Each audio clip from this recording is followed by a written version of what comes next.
Committee Member Von Wilbert, Present. Council President Pro Tem Lee, Here. Committee Member Campillo, Here. Committee Member Moreno, Present. Committee Member Elo Rivera, and Committee Member Foster. Here. A quorum is now present. We will now continue our information agenda. Sarah, please introduce sub-item F.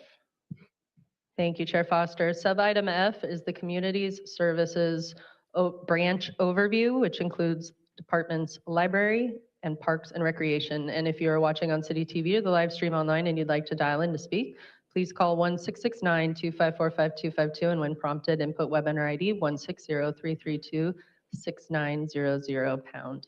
Chair? Staff, please introduce yourselves for the record and let us know how much time you would like for your presentation, and feel free to proceed. Good afternoon, Rania Amen. We will need 30 minutes for both presentations.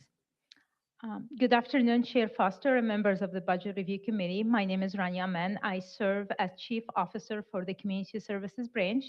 I'm pleased to briefly introduce the branch and help frame this afternoon's discussion. In addition to the Engineering Capital Project Department discussed this morning, the Community Services Branch includes two highly visible departments that residents rely on every day: the Library Department and the Park and Recreation Department. Together, these departments provide essential public-facing services and safe, welcoming spaces across the city.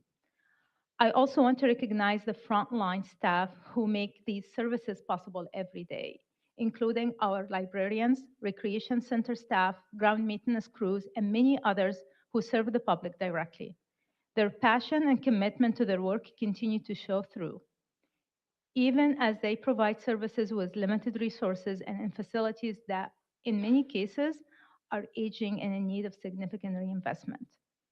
I also want to acknowledge our internal service partners, including DGS and other teams that help maintain and support these facilities under the same resources constraints. Our work depends on continued collaboration with the public, council offices, community partners, philanthropies, and key stakeholders, including our park and library foundations. As we evaluate service level and options, we are taking an equity-focused approach by prioritizing communities and services where the need is greatest and where impact are most significant. We also recognize the challenge of preserving priority services while responding to significant budget reductions. To support transparency and meaningful engagement, the branch has developed interactive tools to help the community better understand potential trade-offs and provide feedback on service approaches. I want to recognize the IBA team, including Kim Desmond, the Performance and Analytics department staff, and the leadership of Alex Hampton, Misty Johns, and Andy Field for their work in developing these tools to support council review and community input. I wanted to be clear that the options being presented today are not intended to ask council to select one path immediately. Rather, they are intended to provide transparent, detailed information and a range of approaches to help inform your deliberations and your feedback to staff. We recognize the final decisions regarding library, park, and recreation service levels and operating hours will be made through the budget process, including the mayor's May revised proposal. Next slide, please. Next slide. We recognize this slide provides a high-level budget overview for the Community Services Branch. Overall, for the two general fund departments, FY 2027 draft budget reflects a reduction of approximately 132 full-time positions across library and park and recreation, while total expenditures increased by about $5.4 million to cover various obligations. The department directors will provide additional details on their respective budget proposals, including preserved priorities and core services, specific reductions, service impacts, and options for consideration. Andy Field will also address the proposed merger of special events and filming into park and recreation, intended to improve coordination and support more efficient service delivery. This introduction, again, is intended to set the stage for the upcoming detailed presentation and budget discussion. Thank you, and I will now hand it over to the library department for their presentation. Thank you. Thank you, Budget Chair Foster and council members. My name is Misty Jones. I'm the city librarian and director for the San Diego Public Library. And we are here to present our FY27 budget. The library had some accomplishments and operational efficiencies this year. We partnered with the WAVE Football Club to launch a sponsored library card. The WAVE players also led a community story time attended by over 100 youth and families, while the team promoted SDPL through its networks. This collaboration highlights San Diego as a world-class city and a world-class home for athletes, while strengthening innovative partnerships to promote literacy and broaden access and engagement. The Logan Heights Branch Library was chosen to host the United States Postal Service first day of issue dedication ceremony for the Lowrider stamp. The library staff collaborated with Department of IT and Purchasing and Contracting to find savings for the Hotspot lending program by leveraging AT&T's connectivity program for education. And then the library department improved training efficiency by leveraging staff expertise to design practical peer-led programs such as Storytime Academy for youth services staff and library person in charge training for part-time employees stepping into leadership roles. The department also partnered with the Division of Race and Equity to deliver tailored implicit bias training, strengthening staff capacity to serve the community with equity and responsiveness. The library department engaged in several equity initiatives this year. Through our partnership with San Diego Food Bank and San Diego Unified School District, we distributed 20,000 pounds of food to over 1,300 families and served nearly 3,000 meals to youth last summer, recognizing that many youth do not have access to nutritious meals outside of the school year. The library and the Office of Child and Youth Success convened various partners throughout the city for a youth workforce development collaboration.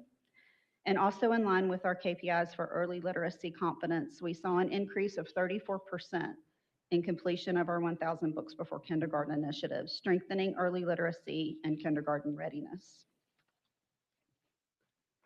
There are several reductions in the department. There is a reduction in hours, though as you will see in the next few slides, there are options for council to consider. Rancho Penasquitos will be temporarily closed for FY27 to address some much-needed repairs and improvements. The Ocean Beach Library will close for renovation and expansion. The Office of Child and Youth Success is proposed to be eliminated. There is a $500,000 reduction in security services. This is partially associated with hour reductions, but also reducing an overnight rover and one of the overnight guards at the Central Library, along with some minor pullbacks in other locations.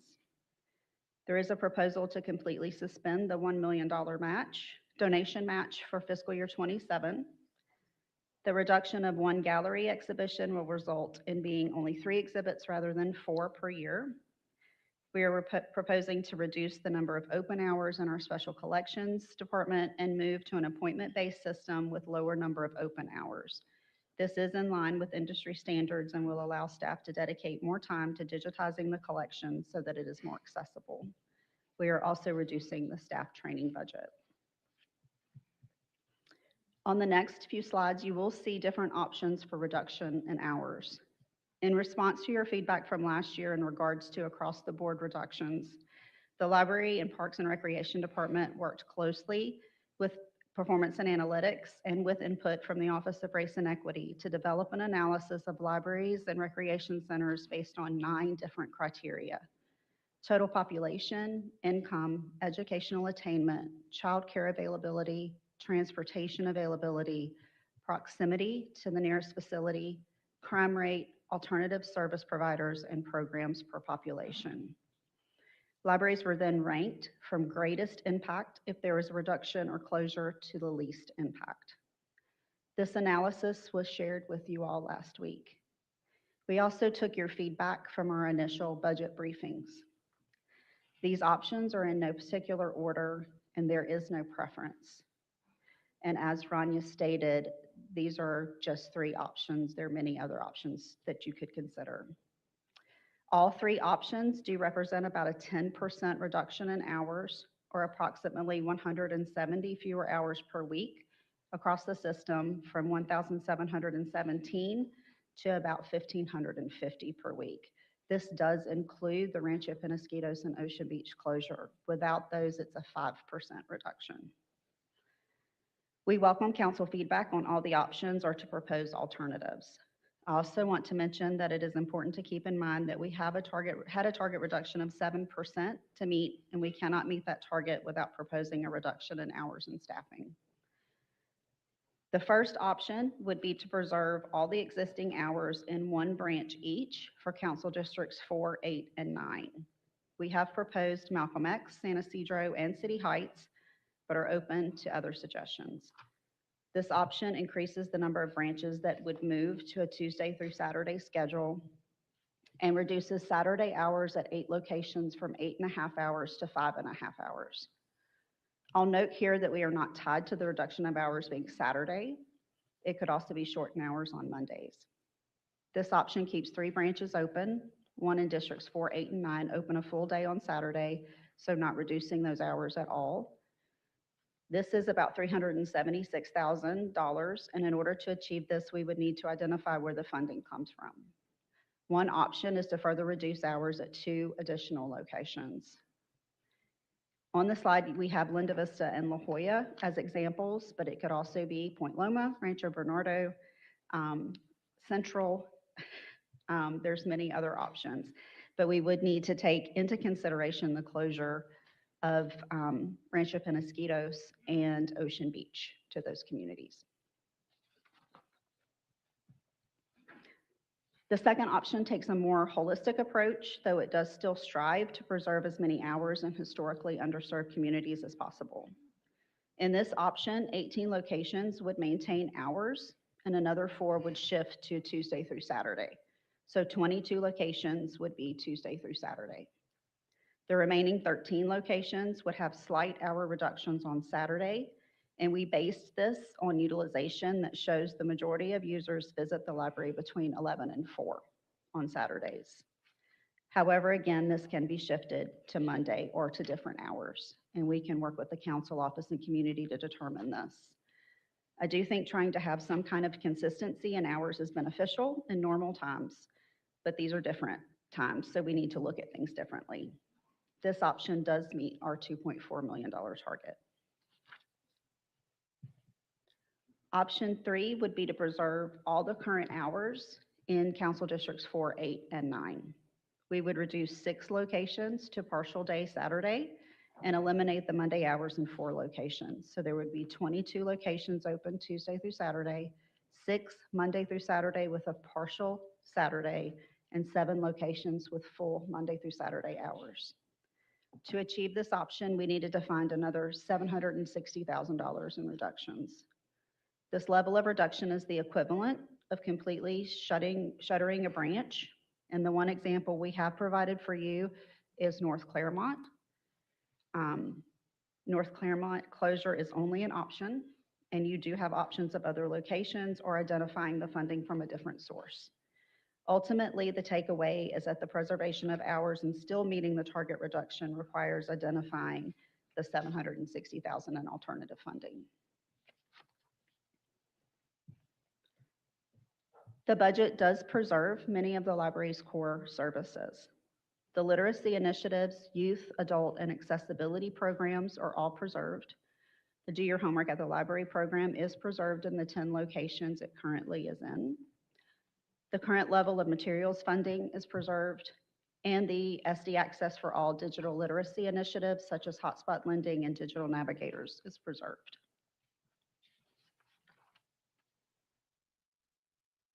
For a zero-based review of contracts, our contracts and services budget for the library department is approximately $8.9 million, or 12% of the operating budget. Non-discretionary services consume 2.1, while the remaining 6.8 is comprised of core services. Our security services provides security and patrol to central and branch libraries. The FY27 $2.4 million is reflective of a $700,000 decrease due to reduced service hours and branch closures. Janitorial services provides cleaning and janitorial services to 36 branch libraries. landscaping and tree trimming services for all 37 library facilities. Parking management provides parking services to Central and the Mission Hills Library parking structures with offsetting revenues of $1.1 million. Our building services includes our water chiller, arm alarm monitoring, pest control, carpet cleaning, et cetera, for all facilities. The system-wide programming offers system-wide programs that target key literacy, early learning, educational, cultural, and equity opportunities. And our printing services for the public at all 37 locations has offsetting revenue of $150,000. That is the end of my presentation, and I'm happy to answer questions. Thank you for the presentation. We will now go to the IBA for comments. Thank you, Chair Foster. Good afternoon, committee members. I'm Baku Patel from the IBA's office. The department's presentation has reviewed the significant adjustments proposed for their FY27 budget, which we discuss beginning on page 216 of our report, including the three options that they've developed related to the reduction in library hours. I'm going to focus my comments today on those options, but I'll be available for any questions the committee may have on any of the department's individual budget adjustments. As you heard from staff, the proposed budget assumes a $2.4 million reduction associated with library service hours, but defers the specifics of where those hours are to be reduced for council discussion today and through the rest of the budget approval process. The three options that staff has presented are all focused almost entirely on adjustments to library hours, specifically at the 17 locations that currently offer Monday service totaling 51 hours weekly. Generally speaking, these are the locations that had their Monday hours restored by the council during final FY26 budget deliberations. Our report has more detailed summaries of each option, but at a high level, options 1 and 3 both prioritize the preservation of current operating hours at libraries in council districts 4, 8, and 9, with option 1 focusing on one location in each of these districts, and option 3 preserving current hours at all 7 libraries in those districts. All other libraries that currently have a Monday through Saturday schedule would incur some reduction, either a half day or a full day. This essentially creates 3 service level tiers. The highest level would be libraries that are preserved from reductions and therefore would maintain 51 weekly hours. Next would be libraries with a half day reduction. They would be at 47 hours. And libraries with a full day reduction would be at 42.5 hours weekly, which would be in line with all other locations that don't currently have Monday hours. Option 2 does not preserve any locations from reductions. Rather, it spreads full and half day reductions more evenly across all 17 locations, resulting in 2 service level tiers, with the highest being at 47 weekly hours for some locations and 42.5 hours weekly for most other locations. While 3 options are in front of you today, it is important to make clear that you are not limited to these options. Modifications or an altogether different package can be developed so long as it can be operationally implemented and the general fund budget is ultimately balanced with other reductions in the library department's budget or elsewhere in the general fund. Our office will be available to support council members as you evaluate these or any other alternative options you may wish to explore. If council members prefer one of these 3 specific options that was presented by staff, you should communicate that today so it may be incorporated into the May revise. Regardless of the discussion today, if there are options that have been presented or other particular modifications or alternative reductions you would like to see, we encourage each council member to be as specific as possible in your final budget modification memoranda, which are due to our office on May 20th. Our office will then use that information to formulate final budget modification recommendations, which will be released on June 2nd. With that, I'm going to turn it over to Selena from the Division of Race and Equity to discuss equity implications. Thank you, Baku. Good afternoon, Chair Foster and committee members. My name is Selena Villegas, and I'm here to summarize the Division of Race and Equity's analysis of the Library Department's FY27 proposed budget as included in the IBA report on page 222. In looking at the proposed budget adjustments, including the 3 options for reducing operating hours, we identified several areas with significant equity impacts. Our analysis notes that the proposed reduction of library operating hours totaling 2.4 million, will limit when residents can access library facilities, digital resources, study space, and youth programming. The impacts of these reductions are expected to be most pronounced in communities with fewer alternative resources and with higher concentrations of low and moderate income households, where libraries play a central role in bridging gaps in technology access and educational support. Option one, which preserves Monday service and Saturday access in historically underserved areas, still results in reduced hours at several branches, potentially impacting residents who rely on weekday or weekend access depending on their schedules and transportation options. Option two spreads reductions more evenly citywide, but raises greater equity concerns than options one or three. Because it does not prioritize preserving hours in higher need communities in districts 4, 8, and 9, it is less aligned with council's priority of avoiding across the board cuts. Additionally, basing reductions on utilization may create equity issues, since not all library facilities were built with equal capacity. Some branches can generate higher usage simply because they were designed to accommodate more people, even when community need is just as great elsewhere. Option three maximizes service in historically underserved communities and results in the complete loss of library access for residents in the North Claremont area who would need to travel to other branches. We also highlight that the temporary closure of the Ocean Beach and Rancho Penasquitos libraries for renovation and expansion will shift service demand to other branches, potentially creating additional barriers for residents with limited transportation options or mobility constraints. Further, the reduction of staff supporting youth, family, and equity-focused programming, including the elimination of the Office of Child and Youth Success as a whole, may constrain the department's ability to deliver coordinated, inclusive programs for children, families, and residents with specialized needs. This includes potential impacts on the implementation of the Child and Youth Plan, as well as progress towards meeting Measure H goals. These adjustments, if not carefully mitigated, risk deepening existing disparities in access to library services and digital resources. Taken together, these adjustments, spanning reduction in hours, staffing, maintenance, and programming, may significantly impact the city's ability to provide equitable access to library service for all residents. That concludes my comments. I welcome any questions. Thank you for that. We will now go to council members for any questions or comments. We will start with Council President Pro Tem Lee. Thank you, Chair. Thank you for the presentation, and I want to start by acknowledging the tremendous amount of work by Misty and the entire library team, and soon we'll hear from Andy and the entire Park and Rec team as well. And I acknowledge this along with Rania, all that your branch is doing, just to recognize that both of you are the ones year after year who are the first in line of any major cuts that we have to receive as a city. And as a result, ultimately have to piece together these ideas, these proposals, that I know at the same time are the very services that you're trying to protect and to deliver to city residents every day. And let me be clear, we are absolutely in a challenging budget year.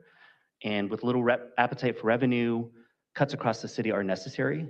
We've had those discussions. From the very presentation of this budget, I have suggested that the question isn't necessarily everything that we want to protect, because we won't be able to protect everything. But at the end of the day, what is the balance of what we are able to achieve as a city that meets the needs that we have identified? I think what is extremely concerning to me is how we're even sitting here today, looking at a proposed budget by our mayor, that even with all of the data from performance and analytics and the operational responsibility to implement the budget, could not actually recommend a path forward. What we're looking at is a process that I believe much of the public would agree is backwards. So let's look at libraries to start. The degree of cuts to libraries was determined in this budget at a flat amount, 7% of their budget, $2.4 million. And as you've heard from the department, This reduction reflects nothing more than a set number of hours that have to be eliminated. And we are to believe that there is no recommendation between all of the options that have been presented. How is this not simply making another across-the-board cut? Except this time, the difference is, instead of making operational recommendations based on the data that's been analyzed over the course of the last year, this administration has presented what the public has now called a Hunger Games scenario, giving us the impression that the cut is already predetermined. All we're doing is picking between the options of how it's implemented. This council is being asked to debate with each other which communities should lose access to their libraries or parks first. And I'm just going to say that I refuse to play this game. The question we should be asking as a city is the opposite. Not which services and locations should be cut, but what are the services and hours of access that should be protected? For what we know, the answer to this may differ based on branch location, by programming, I just heard branch size, and the communities that are being served. These are unique identifiers that go far beyond a district number, a geographic location, and some of the initial analytics that we've been presented. And I think the challenge that we are all facing is that because the number has already been predetermined, every option that is being presented is simply designed to hit the exact same number. If you really wanted us to consider a full menu of options, we would have broken down every type of service that's being presented, how it's being presented, and have that as a full menu for us to consider. But I think what's most frustrating to me at the end of the day is that the 9 of us sitting on this council, we are not the ones who operationalized this budget. We leave that back in the hands of the mayor and the administration. And frankly, for a mayor who has chosen to call himself the chief operating officer of the city, I'd expect that they'd be able to make a recommendation on how best to move forward. So this is a tough scenario. At the end of the day, we're being presented a subset of this data that helps us understand different sets of rankings for libraries and how they're being used. Same thing for park and rec centers across the city.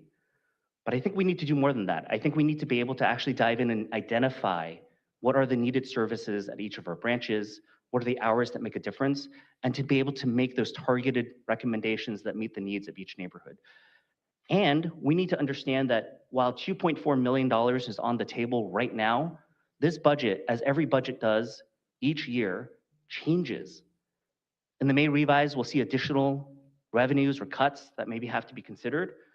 By the time this council considers the final budget, there's often additional resource or challenges that we're going to have to mitigate. And all of those need to come into play to determine what is there at the end. So that's why I'm going to tell people that I don't believe the $2.4 million is the final number. And it's not the one that we should set our target to. Our target as a city should be to protect as much of these core services that we call core as we possibly can. And in the scenarios where we cannot, to be able to identify in a targeted way which ones we are able to protect first, and to expand that as we're able to identify additional funding. So that's the approach I'm going to be taking, both with this library discussion as well as with our park and rec discussion next. I do have a couple questions that are specific for libraries, so I do want to at least ask those. First is, there's been a lot of discussion specifically about the cuts to the Office of Child and Youth Success.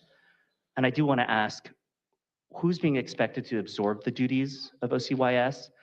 And specifically, there's been some reporting about Measure H and how that was passed by voters several years ago. Implementation has still been scarce. Who ultimately is going to be serving as the contact for implementing Measure H?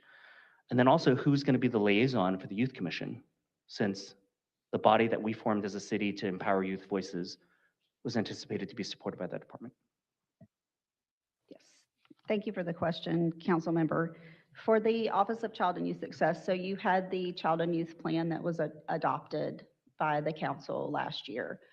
Those elements of that plan are still going to be in effect. They are just going to live with the individual departments for which they pertain to. So It will be incumbent upon the departments to make sure that whatever is in the child and youth plan is put into their own work plan and implemented within their individual departments. For the Youth Commission, we will be working with Chida Warren Darby on who is going to continue to be the liaison for the Youth Commission. And then also for Measure H has been challenging in that there has been some legal interpretation of the language in respect to modular units on parkland as childcare facilities. And so we're working with the city attorney's office. We do have an RFSQ drafted and ready to go out. It is being reviewed right now in order to move that forward. It will need to be determined who owns the implementation of Measure H, but that will be something that will be worked on between the library department and the Parks and Recreation Department. Misty, as you've looked through data, and maybe this is with help from Panda as well, to look at libraries and utilization, and sort of figuring out how to rank all of them. Many of the options that are presented seem to suggest specific, I still find them fairly across the board cuts. Either you're losing all of Sundays, or you're losing a chunk of Saturdays, or you're losing a chunk of Mondays. How much flexibility is there within the department and the staff that you have to be able to tailor library hours based on the communities that you serve? We do have some flexibility. We will need to ensure that our full-time staff has 40 hours of work, right? And then also if staff don't have 2 days off in a row, they are eligible for shift differential, which is a 5% increase. So you have to take that into consideration with any reductions that you're putting forward. Aside from that, we can tailor hours to individual branches and individual communities, and we can look at, particularly ones that are maybe closer together, is staggering the hours so that there's more coverage in particular communities. So when I talked about protecting services, I think some of that is relayed, I think, in the proposal and the discussions that have taken place, specifically around homework hours for homework help for youth after school. There are a lot of weekend programs that library branches offer. I mean, members of my own staff talk about bringing their kids every week for some of the reading programs on weekends, et cetera. As you're looking at reductions to hours, how do you avoid those impacting the unique programs that exist at branches across the city? We will be looking at each individual program. And so when we did the utilization and we used performance and analytics assisted us with the utilization of libraries, we did see that the majority of people do visit between 11 and 4 on Saturdays, which that is the majority of the programming. Things happen between those hours, which is kind of coincides with that. So we would adjust, but like I said, we are not tied to any specific hours or any specific days. And we can work with the council and the community on how we implement those hour reductions. I'll conclude my questions for now, but certainly look forward to the comments that my colleagues might have as we're discussing both of these items today. So thank you, Chair. Thank you, Pro Tem. We will now go to Councilmember Elo Rivera. All right, thank you, Chair. Thanks, Misty. Thanks, Selena, as always, for the for your analysis, and Baku. And I appreciate Council President Pro Tem's questions and comments as well. I share the frustration that a number was assigned to libraries without seeming to have much rationale for that number besides just wanting to hit a certain numeric goal. So Council President Pro Tem asked this earlier, and this isn't a question for Misty, this is a question from someone from the Mayor's Office or Department of Finance. Why this number? Councilmember, I'll take first part of that question, then maybe DOF can come up and help with the process. So all departments, except for a few, were asked to provide a 7% reduction. In order to hit that 7% reduction, based off of the information we got from the library department, that 2.4 million was associated specifically to hours. I understand the frustration for selecting the 2.4. I don't think we can philosophically disagree on assigning the 2.4. but every department was asked for a specific target reduction. And as Misty said, in order to meet that reduction within the library department, there would have to be an impact to our reductions, and that's where that 2.4 million comes from. Right, so I'm gonna, the 7% to Council President Pro Tem's point, that sounds a lot like across the board. Maybe just kind of colored differently than last year. And my issues, just for what it's worth, go well beyond just the 2.4 million, but I'll get into that. Misty, you've been really good on being equity focused even before this council got here, and I want to give you credit for that. I also need to say that it was extremely challenging and frustrating to see the equity impact statement, see this answer in the equity impact statement. Do the budget adjustments address the disparity? Do the adjustments impact any department disparities, gaps, and deficiency? One word answer, no. And then there are no disparities, gaps, and deficiencies associated with the adjustments. It's just not true. And when we see things like that, it makes, I'll just speak for myself, it makes me more difficult to kind of trust the entire process. Selena very clearly laid out the many ways that this will have equity impacts. We've heard from folks before today. We'll hear from more folks today about how there will be equity impacts. And I just feel like we need to be honest and acknowledge that. So I have another question in terms of what we did in advance of getting to this moment. Was there any attempt to pursue sponsorships or philanthropic support to avoid or mitigate the reductions for libraries? Yes, there was a meeting last year with philanthropic partners. We did not get any interest, but the mayor's office is going to be hosting another meeting with philanthropic partners to ask if there's any interest in filling some of these gaps. Was the depth of the cuts offered in that meeting?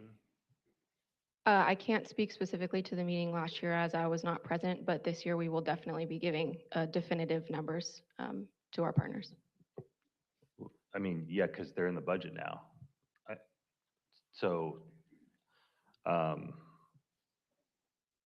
Okay.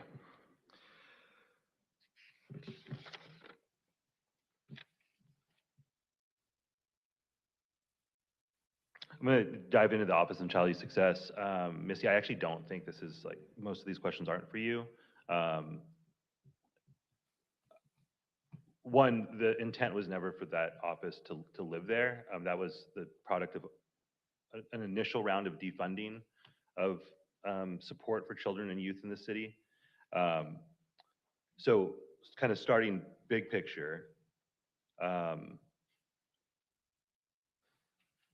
if you are a young person in San Diego or someone who works with young people, what should you understand about the administration and the city's commitment to young people based on what has been proposed in the budget? Anyone can take that. Not Misty though, because this is not a library choice. Yeah, council member, I just want to point out that in addition to the purpose of the Office of Child and Youth Success, we have been having a lot of institute programs that really serve youth directly, whether with the library department or park and recreations, and even with some of our safety department like police and fire. So those programs are still being protected in those departments and in the proposed budget across these departments.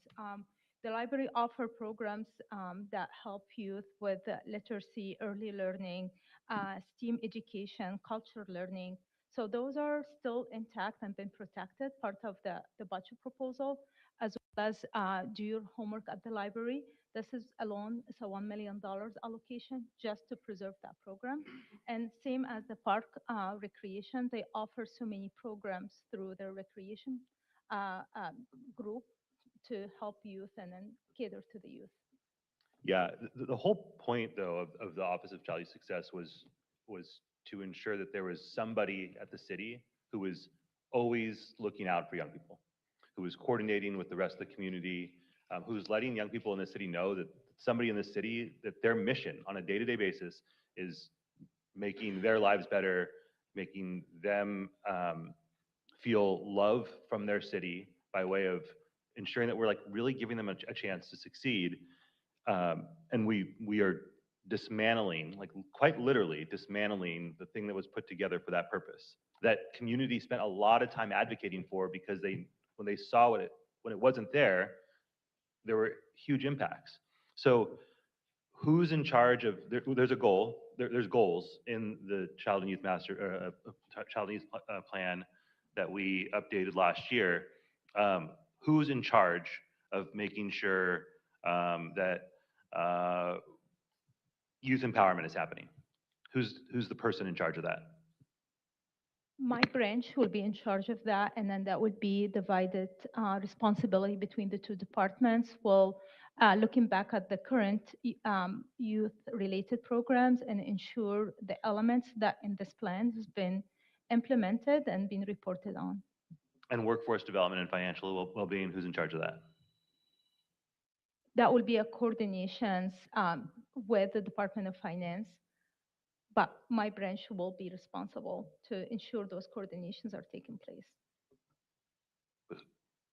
Will there be a person assigned to that? Definitely, eventually we will have a person assigned to that, but right now with all those moving parts with the proposed reductions, until we see how the proposed reduction will impact certain positions and then the ability to reassign staff, we will have a person assigned to it eventually.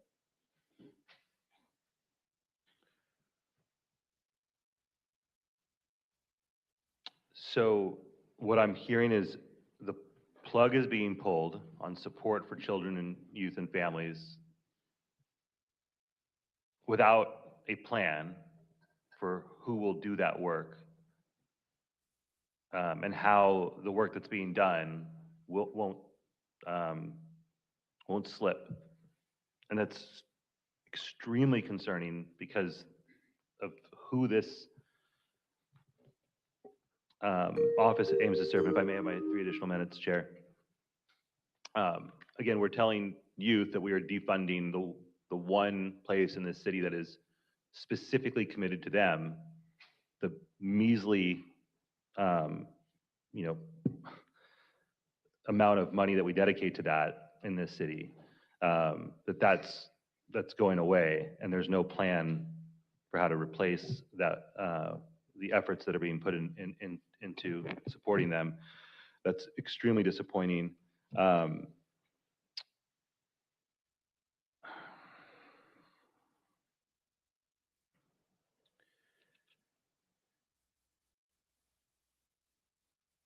Were there any conversations with philanthropy or anybody else about helping fill the gap on the Office of Child Youth Success before the budget was proposed? We had conversations with Price Philanthropies, and that was more associated with Park After Dark programs and then how they can help, which is directly serve the youth population. Yeah, that's a very specific program, which is a fantastic program. We're going to talk more about it later. I appreciate that, but what I'm hearing in that is that there was not an effort to keep this office alive. And that's, again, extremely disappointing. In multiple forums, young people and the folks who advocate for young people have talked about the message that's being sent when there is a continual increase in funding for enforcement, for surveillance, and other reactive approaches to addressing crime and negative activity in our communities while defunding positive opportunities. I know that the mayor has been very clear that one of his goals in this budget is to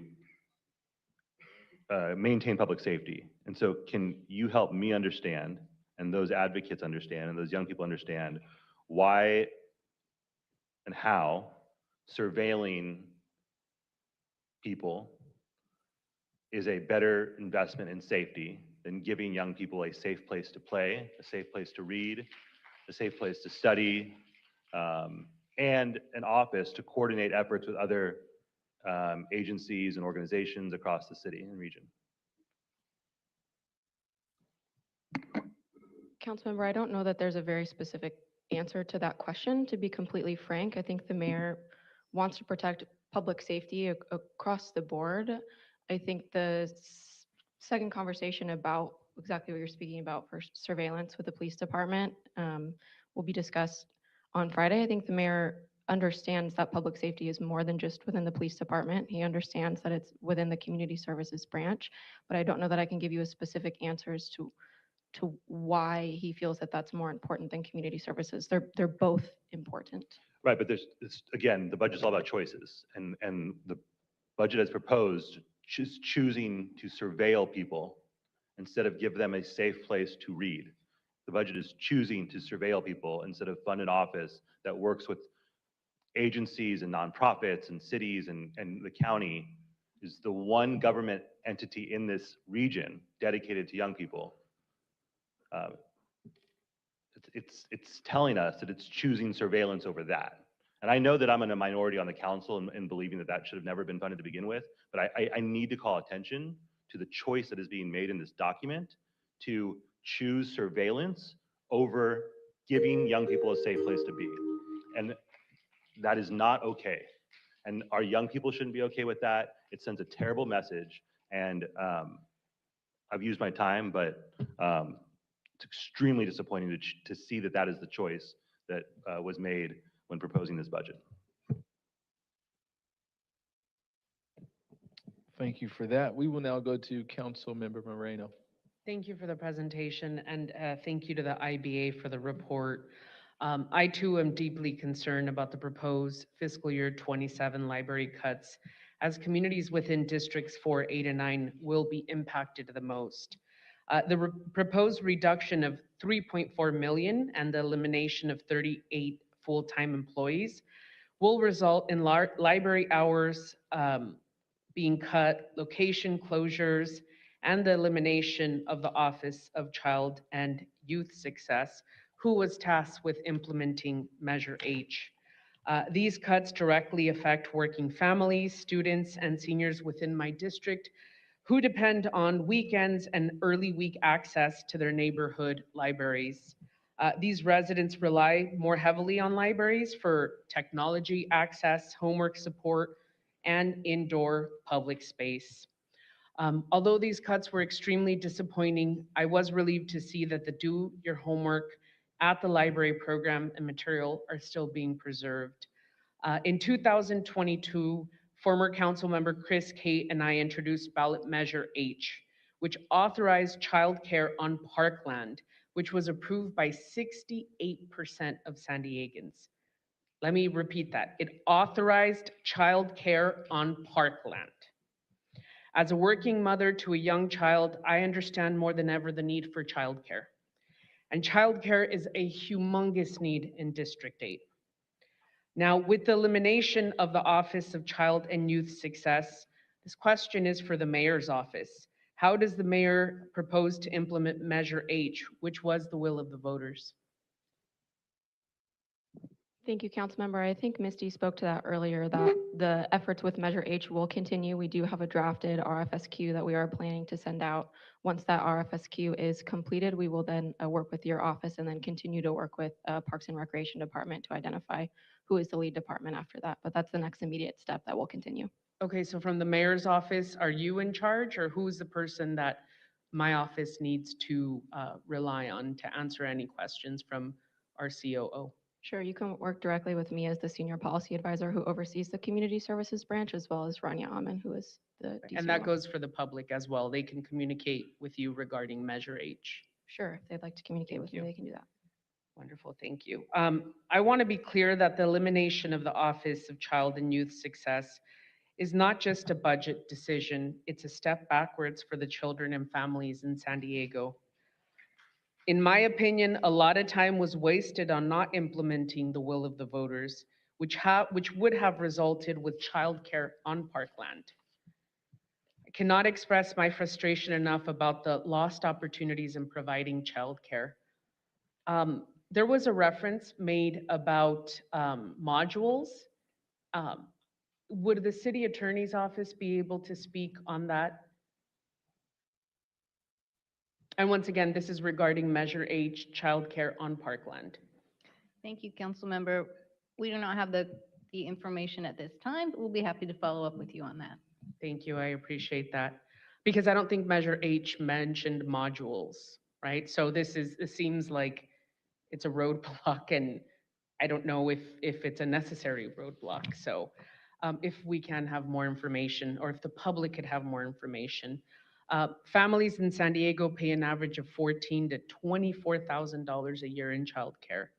With the cost of living already being so high, many residents are already struggling to make ends meet.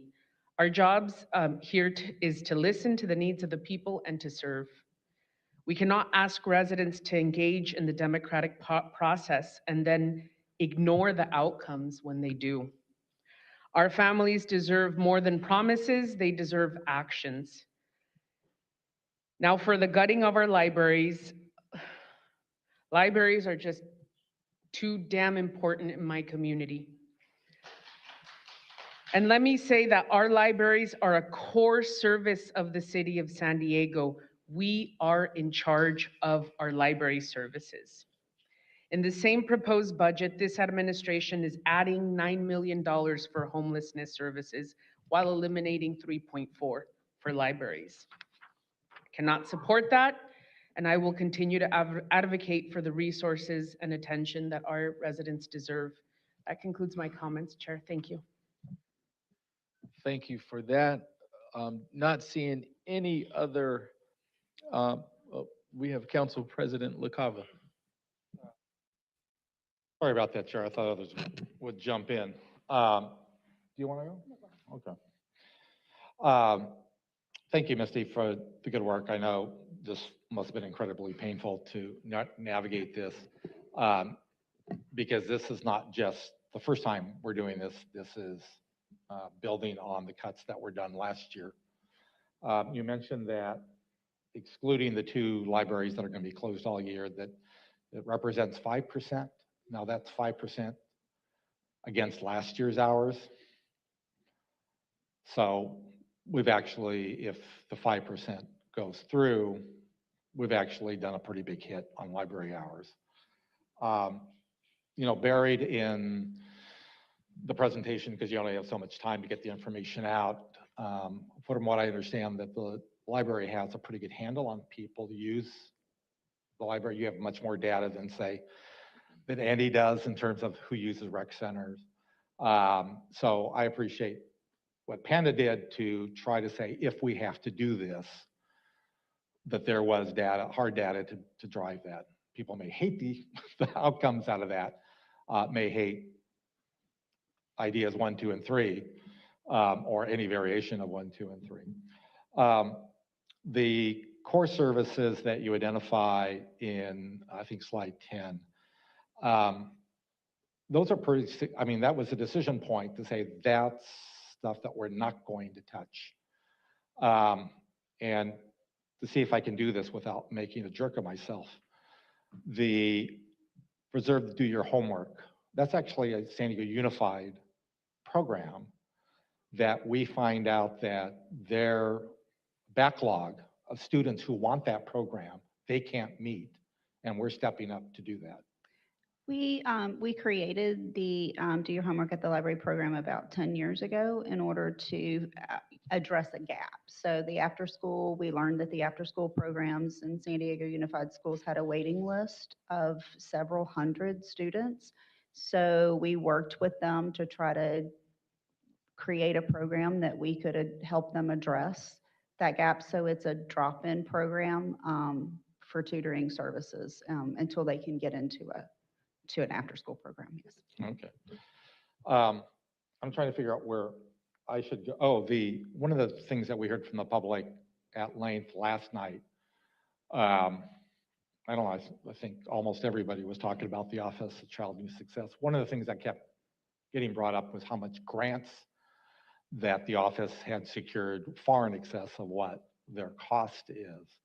I'm not sure that my colleagues asked about that. What would happen about those grants? So they currently have expended the grants. They do have some grant money left for the child care subsidy for city employees that they are working to finish that out this fiscal year and award those remaining dollars. There is a $2 million grant, a federal grant from Sarah Jacobs' office for the implementation of Measure H that will require a feasibility study of recreation facilities before we're able to expend those dollars. Okay. And in terms of new grant applications, I think what I've heard is, and I appreciate the anger of my colleagues and the frustration of this while we recognize the budget challenge, but it's a little bit tricky in terms of, do you want to actually say, hey, it's gone, and here's our mitigation for it, or we're thinking of making it gone, and if council comes up with a different idea and puts it back in, which is on the table, then why would go through the exercise? And so I think that would be the only thing I would say to both the public and my colleagues. Nobody's defunded anything. This is a proposal, and we don't have a lot of leeway.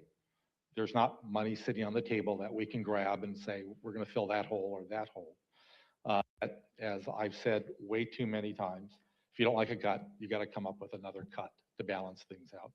I've heard that the May revise is not going to come up with any silver bullets on new dollars that will suddenly be available. And I think the tricky part is operational questions are a lot more difficult for us to do because we don't have all the information that all of you do. But yet we're being asked. We may have better knowledge about our districts, our libraries, our rec centers going forward. I'm not sure I really have that. I think I still understand Carmel Valley is probably the busiest library, branch library in the city. But I see that this is problematic, not because these cuts, but these cuts on top of last year's cuts that are problematic. And I'm looking at you because you're the librarian. This is not you. This is the budget challenge we have. So we have a short amount of time. What do we have? About a month and a half to figure this out going forward.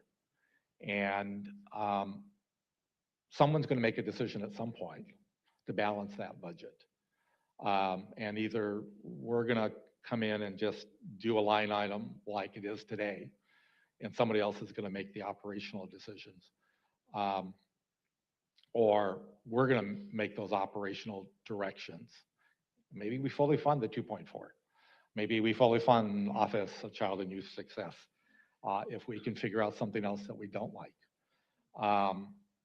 So that I think that's kind of where we sit. It's hard for me to sit here and figure out with the council and under Brown Act how we do that and achieve that. But I think that's really the challenge. I think this is what these folks show up and expect us to do. We can't just wave our wand and say, yeah, we're gonna balance the budget and let somebody else figure out how to count the pennies to balance it. So I appreciate the work that you do and the passion that you bring to the conversation. I'm going to kind of wrap up here, but that you bring and how hard this is. I think the conversation for us is to really start looking in the other departments that we think are less priority going forward. And that may not include, I'm going to say it out loud. I am glad that things that this council voted on were not being proposed to be cut. But this council can change its mind. Some things get approved pretty narrowly, and we can change our mind. So that's on the table as well.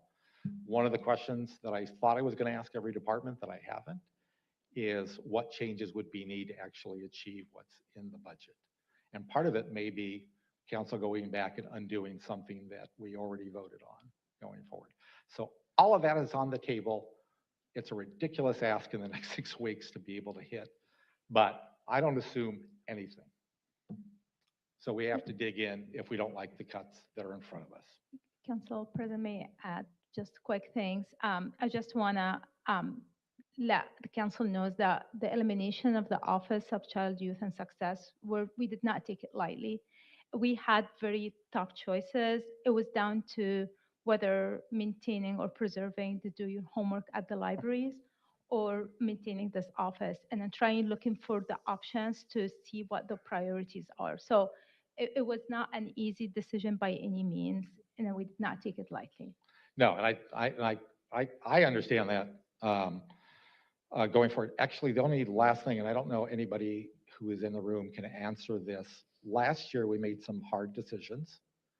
We were not able to implement those hard decisions, and so we didn't get the savings. My understanding is there's been better conversations that whatever the decisions are made, that they will happen on July 1st and we will accrue all the savings.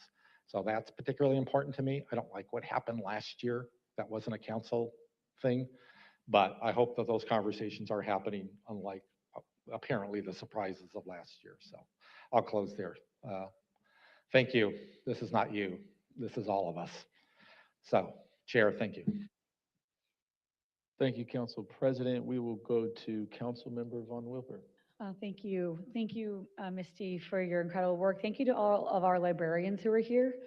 Many of them are in the room with us today. We appreciate you and all the work you do. Thank you to MEA and AFSCME and everyone who helps support our library services. And poor Misty, this is not your budget. This is not your fault. The city's sales tax did not pass, and now we're being asked, like other cities and school districts around this nation, to make very hard choices in the budget.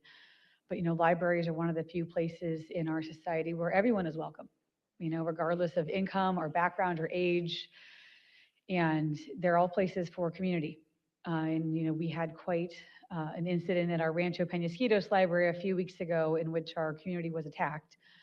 And people told us to take down the pride display, and our Rancho Penasquitos community and the larger San Diego community fought back. Not only did we replace all the books on the pride display, we had a huge community celebration in which we welcomed the books back, and hundreds of people came. And I very much value our libraries. I studied at Scripps Ranch Library when I was a senior at Scripps Ranch High School. I studied for the bar exam there too to become a lawyer. So I do have some questions. And one, I want to also echo my colleagues. We have to protect, do your homework at the library programs. And I realize that a lot of them are not in my district, and that's fine. They need to be in communities that need them. So I agree with no across the board cuts. It should be focused on equity if we have to make any. So please, we do need to preserve the do your homework at the library program. And the communities that I live in are going to take some pretty severe library closures under this proposed budget. One of them is Scripps Ranch, but we have to replace the roof and the HVAC. I'm not going to tell you when I graduated from high school, but it was a little while ago now.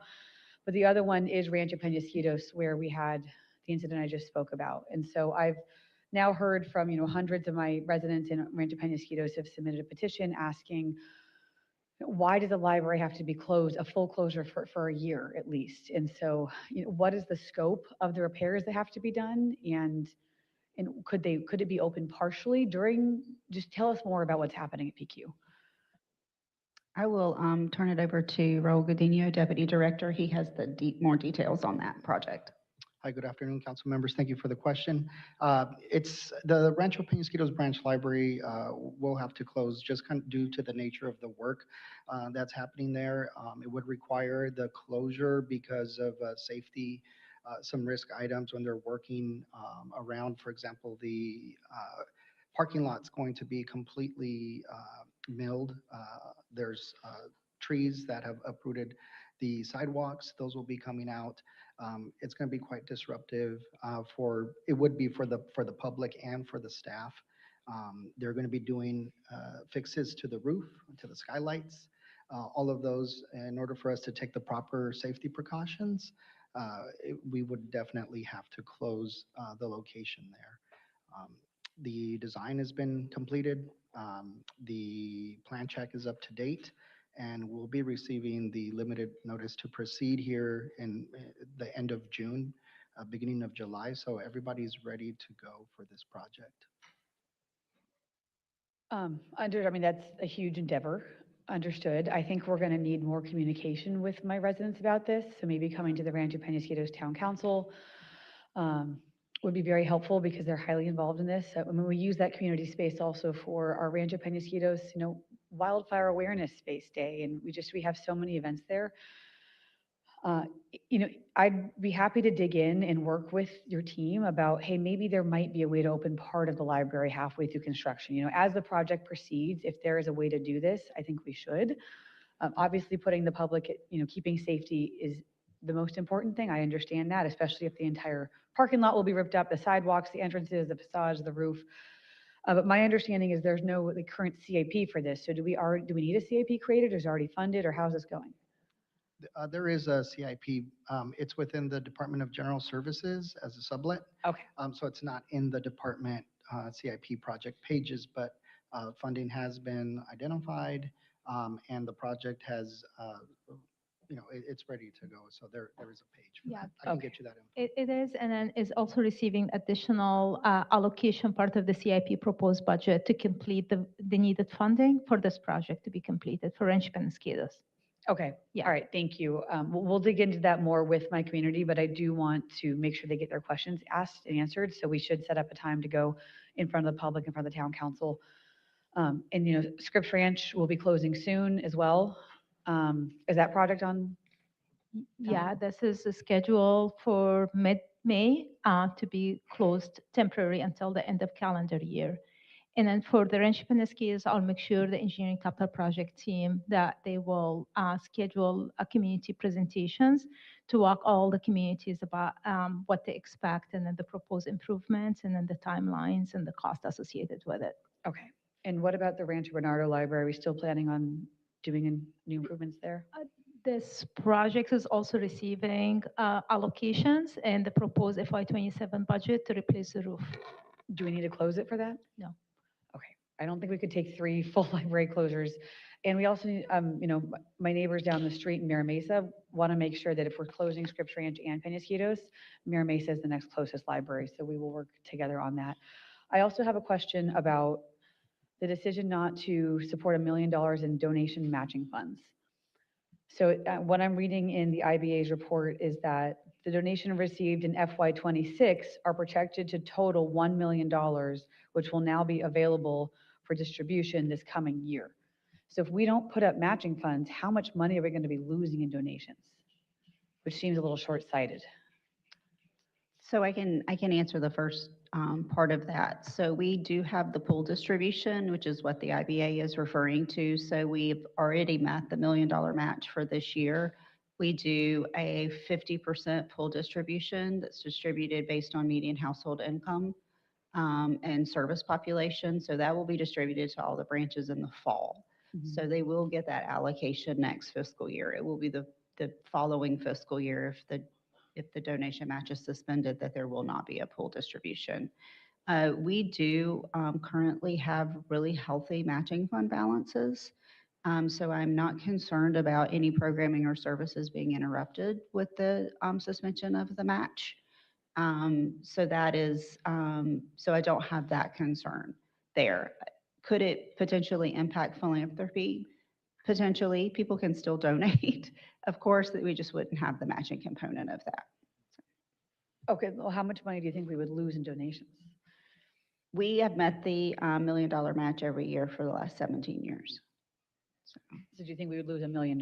So we would, yeah, so it would be, I mean, if people chose not to donate, right, so, but Okay, well, I think we should dig into that more because it seems like we'd be losing money we would be already getting. So I feel that that should be something we should talk about. My last question is about the Office of Child and Youth Success.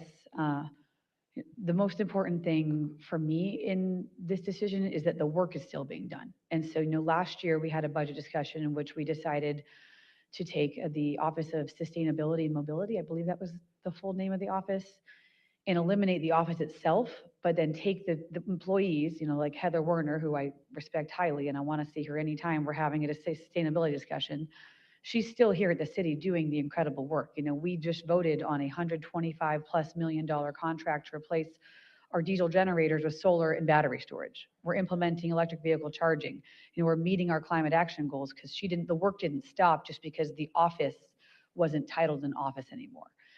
And so my question is, will the work for child and youth success still be getting done, even if there's no quote office? Yes, council member, I think we spoke to this a little bit earlier. The work will continue. Have we solidified exactly who the lead point of contact is for all of that work? No, that still needs to be worked through, but the work will continue. I will say that we already have people within the library department who are focused on youth services.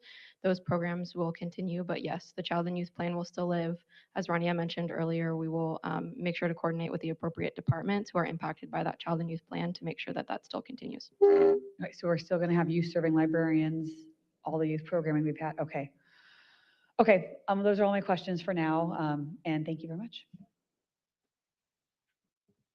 Thank you. We will go back to Councilmember Elo Rivera. Thank you, Chair Foster. I know I've used my time, so I'll be quick here, but I heard a false choice earlier, and I'm just going to make it clear for anyone who presents this week. If I hear a false choice, I'm going to call it out. Yesterday, the false choice was choosing between city employees and our arts and culture organizations. That was a false choice. Today, we were just told that the choice was between funding the Office of Child Youth Success or funding Do Your Homework After School. That is a false choice. It is a false choice, and if we are running a system where at the end of that decision-making chain in the city of San Diego, we get to a place where we're choosing between the Office of Child Youth Success and funding Do Your Homework After School, reset the damn system, because that is not acceptable. There is no way that those are the only two choices in front of us. And so I appreciate the time, Chair, and I promise this to anyone who presents. If you give us a false choice, I'm going to call it out. Don't do that anymore. Thank you. Thank you for that. Not seeing any other members on the lights. I will say, just want to thank you, Misty, for all of the conversations and discussions we have had. Rania, you and your team as well. I think I've been pretty consistent on this topic. I can look at what has been presented. I do appreciate that we are working to support our communities of concern, I will say. But I still think we have fallen a little short. And I understand the fiscal constraints that are per se impacting that. But I think we need to go back to the beginning of our budget conversation, and as we talked about equity. And that's really understanding that not every neighborhood starts at the same point, right? This isn't chess, right? Chess is a game of strategy, not a game of life, right? Chess, everyone starts. Even number of fields, even number of pieces. Life is not that. And just as we look at everything that we are being faced with today, for me, as we talk about core services and functions, library and park and rec is at the top of my list. And as I have said, as I look at my family's history in the city of San Diego, the first jobs that my aunts and folks had was at Park and Rec, and those types of facilities. And just as you look at, again, we are heavy enforcement, right? I think we've all said the general fund is majority public safety. But these facilities, these amenities play a very, very important role into overall public safety. And at some point, we need to really make sure that we are acknowledging that. Also, I just want to acknowledge our partners with the Library Foundation. I can only imagine, and I think I've said this as someone, I haven't seen Patrick as passionate as he has been in the last few months. You know, we kind of run into it with our Park and Rec Foundation, to where they are out there trying to do good work. They are out there really trying to fill gaps, to meet needs.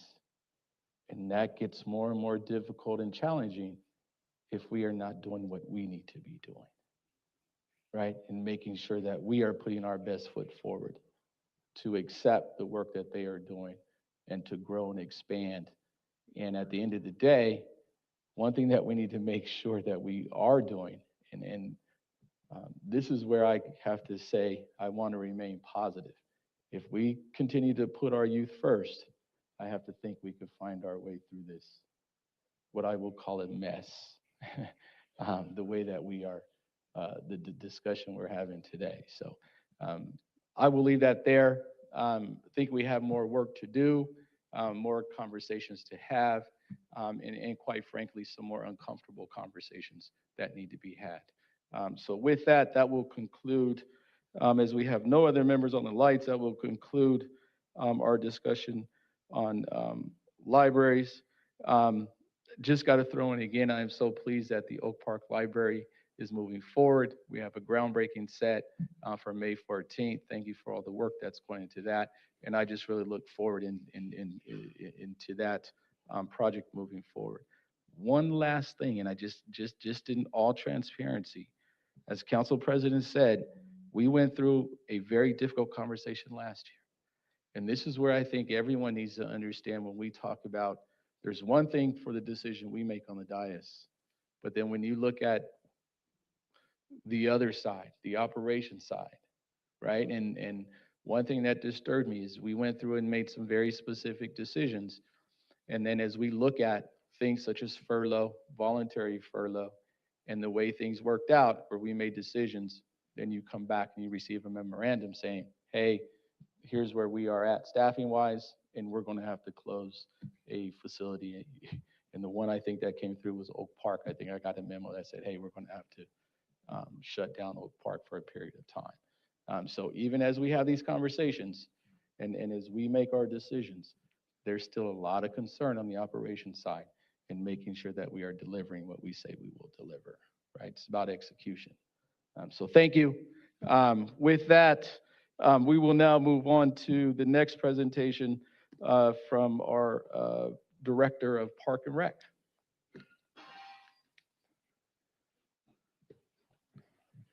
Thank you, Chair Foster, and good afternoon. Andy Field, Parks and Recreation Director. With me today is Jose Mendoza, our Finance Manager.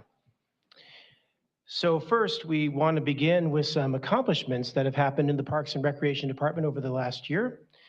We've had the opening of the Ruffin Canyon Trail connecting Serra Mesa and Taft Middle School, connecting it with Mission Valley at the Escala HOA.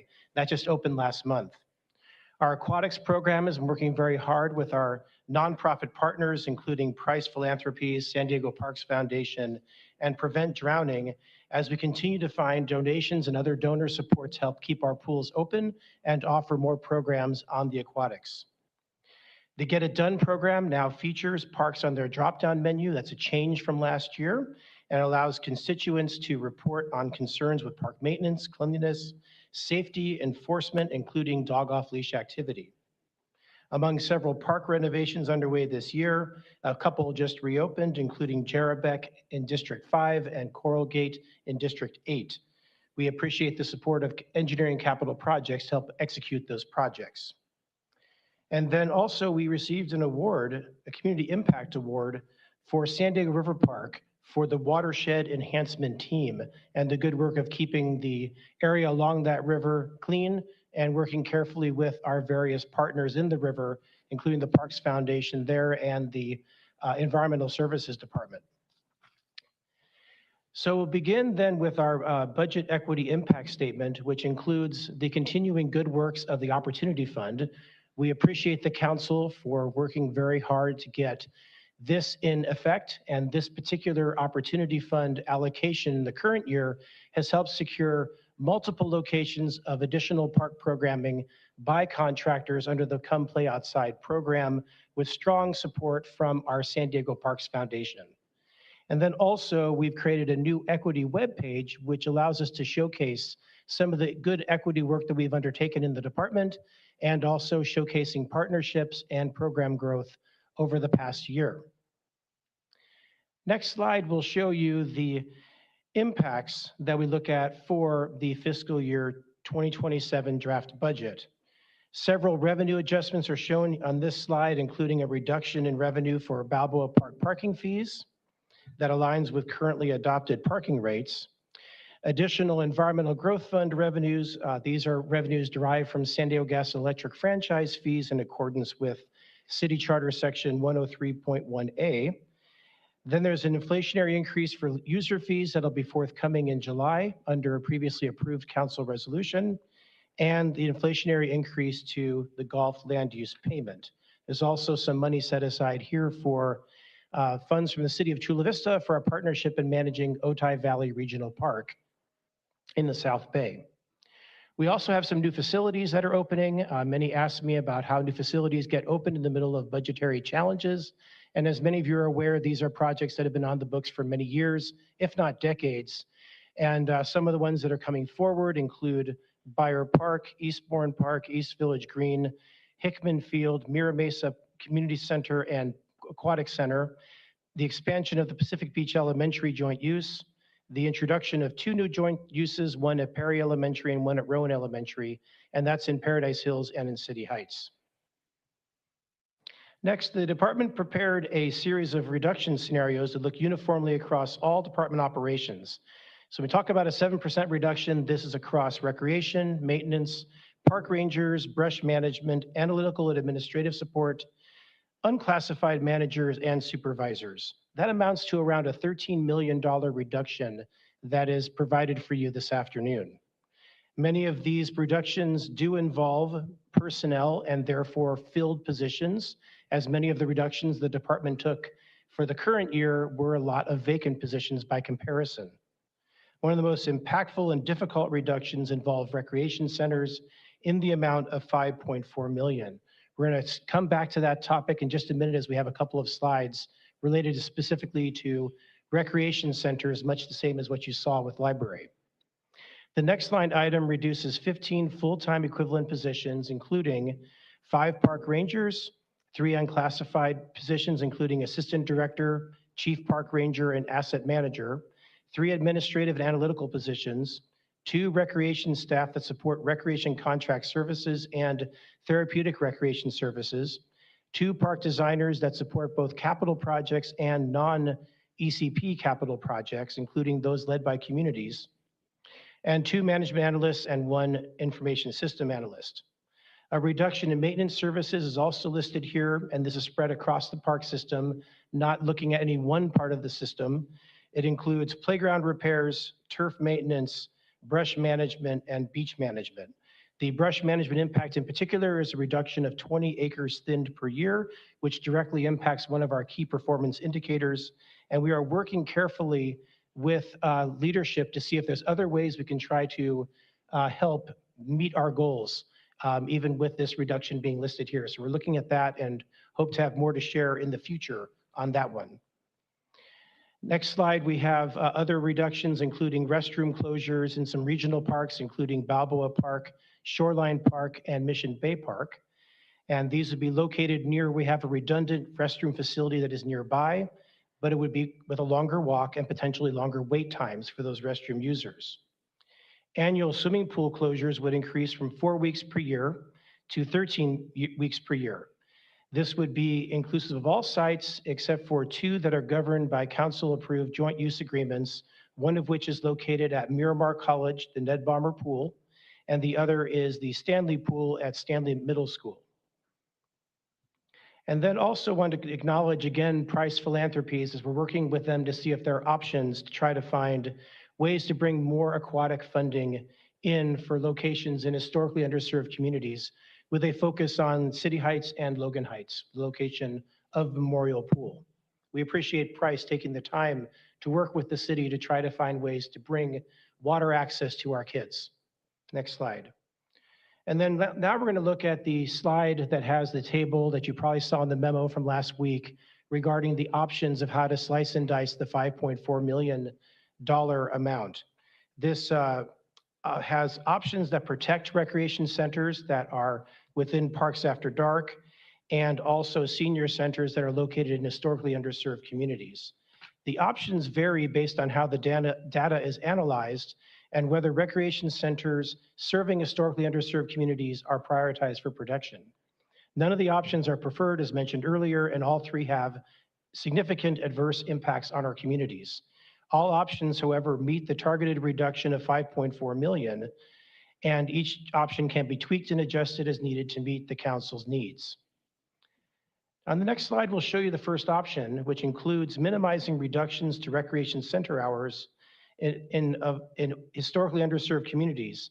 This would result in around 23 recreation centers having no reductions in operational hours. However, 11 sites would have to close under this scenario, and 27 sites would have reduced hours. This in turn would reach the $5.4 million number that is derived from the draft budget. Next slide. Now, next we'll show you options 2 and 3, and they both utilize data that was outlined from the Performance and Analytics Department's evaluation that includes availability of alternative service providers, location of nearby city facilities, and several socioeconomic factors for those neighborhoods. Like option 1, option 2 also minimizes reduction to recreation center hours of operation in historically underserved communities, resulting in 28 recreation centers with no reduced hours. But to get there, we'd have to look at 15 sites to close, and 20 other sites would have reduced hours. Very significant.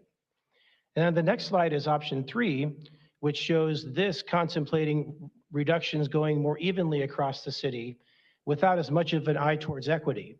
In historically underserved communities, 22 recreation centers would have no reduced hours, but there would be 31 sites with reduced hours and 11 sites that would close. So there still is some significance to this option as well. Now, I wanted to spend a moment talking about Balboa Park, which has been a focal point of conversation over the past year as the paid parking program began during fiscal year 2026. Operations in Balboa Park cost around $17.3 million, and the park is primarily funded by the paid parking program, which is currently estimated around $7.4 million, transient occupancy hotel tax at $1.2 million, the SDG&E franchise fee environmental growth fund at $2.7 million, the general fund at $5.4 million, and then fees, licenses, and concessions at around $500,000. We're going to continue to look at options to help bring more revenue into the park and help to allow for Balboa Park to be operated at an appropriate level. Now, next we want to talk about the changes that are proposed organizationally to bring the Office of Special Events into the Parks and Recreation Department. Just briefly, some improvements here would include optimizing workflows, eliminating duplication, and creating new efficiencies, creating more rigorous review processes to strengthen how permits are issued, and seamlessly align those with special event permitting. This would allow for permits to be processed consistently no matter where an event occurs, whether it's on parkland or in the public right-of-way. This also allows us to look at using the online permitting platform to process other permit types. So there is some synergy there. Next, we do have some budgetary changes for the Office of Special Events. One of them is the reduction of unclassified filming program manager, and the other is the unclassified program coordinator that is involved in planning events. These positions are both filled, and they provide services to the filming industry as well as to the event industry. There would be a request for a separate administrative aid that would be requested for addition to improve the operational competency of the program. Next, I want to speak about the Golf Enterprise Fund and the Golf Operations Division. This division is funded through user fees and has an enterprise fund. The Torrey Pines Golf Course is part of that portfolio and is internationally renowned with a PGA Tour stop that occurs annually. The last iteration of that event brought forward 13.9 billion media impressions, 14.7 million broadcast views, and $67.5 million in local economic impact. The draft budget totals 33.1 million in expenditure needs, and golf anticipates generating next year 42.3 million in revenue. This is based on an approximate 427 rounds of golf played at the 3 golf complexes. Annually, the general fund does receive golf revenue. This includes 6.9 million in combined payments from the Golf Enterprise Fund to the general fund. The Golf Enterprise Fund is planning several capital projects, including significant improvements planned for the Torrey Pines Golf Course Clubhouse, and the combined capital need between 2027 and 2031 is estimated at $128 million. Next slide, you'll see the Golf Enterprise Fund is expected to grow in the upcoming year with an increase of nearly 3.5 million in revenue and an increase of $1 million in various expenditure needs. Next slide. We want to close out here by describing our core baseline services, and we're looking to protect as much as we can while recognizing these reductions do hurt. We have various areas that are listed here, including community parks, open space, recreational programming, swimming pools, regional parks, brush management, park rangers, and permitting that are all impacted in some capacity as a result of the budget that is in front of you today.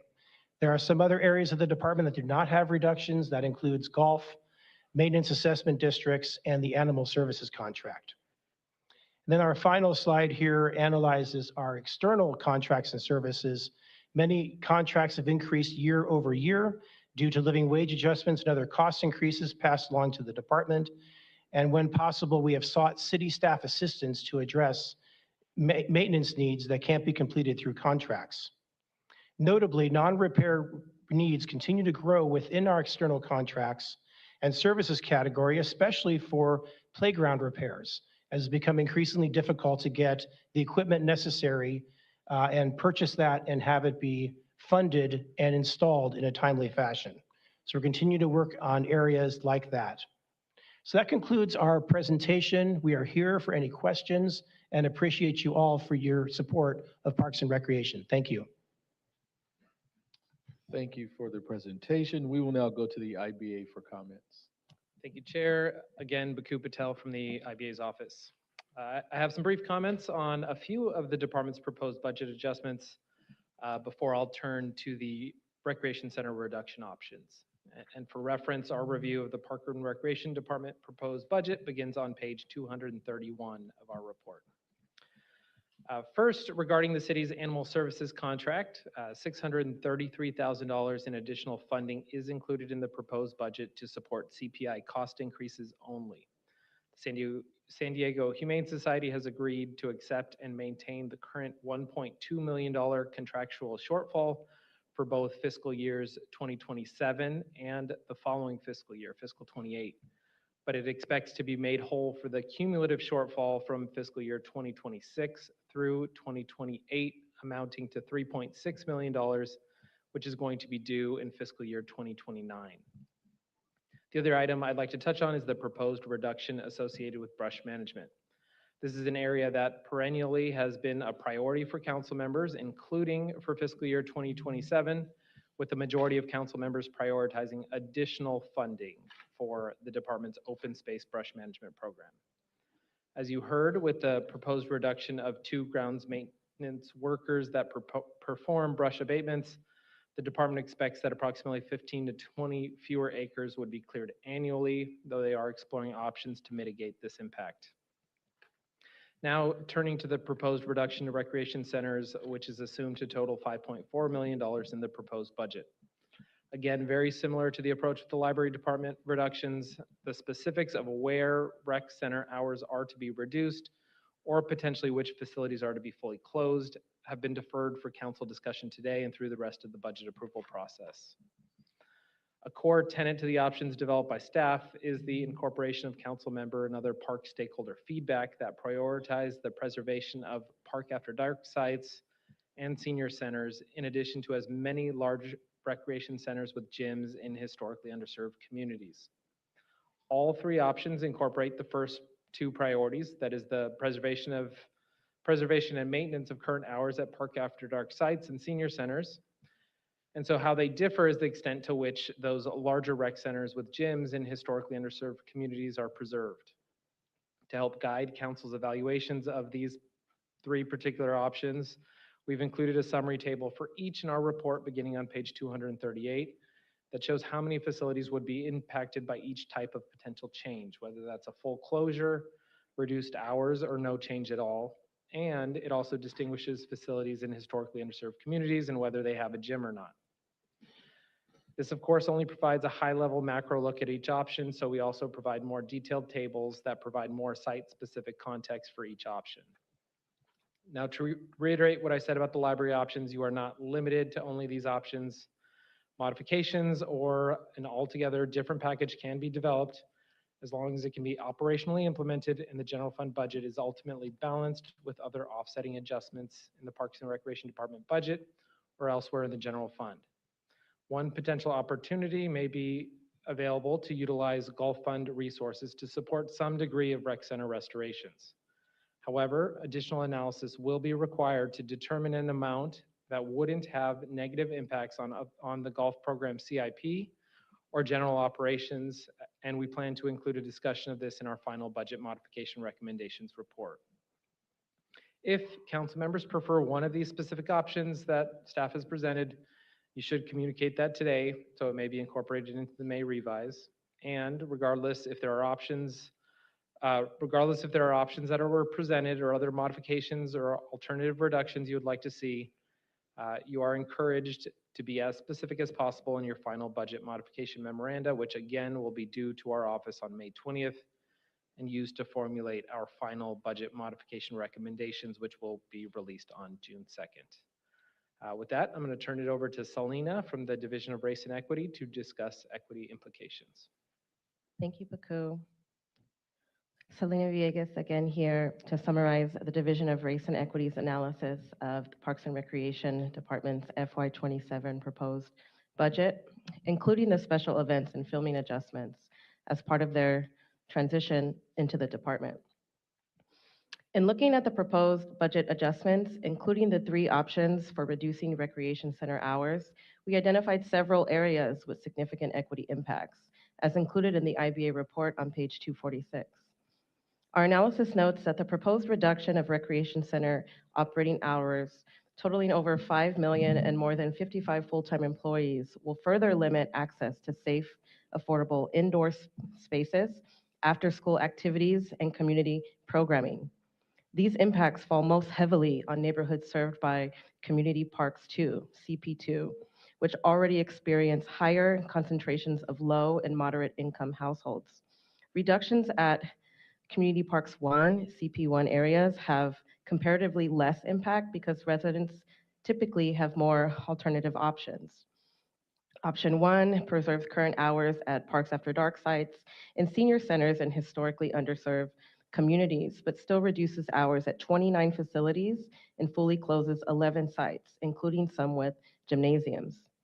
Option 2 uses a data-driven approach to preserve as many hours as possible in underserved communities, resulting in 20 facilities with reduced hours and 15 full closures, with most closures outside of historically underserved areas.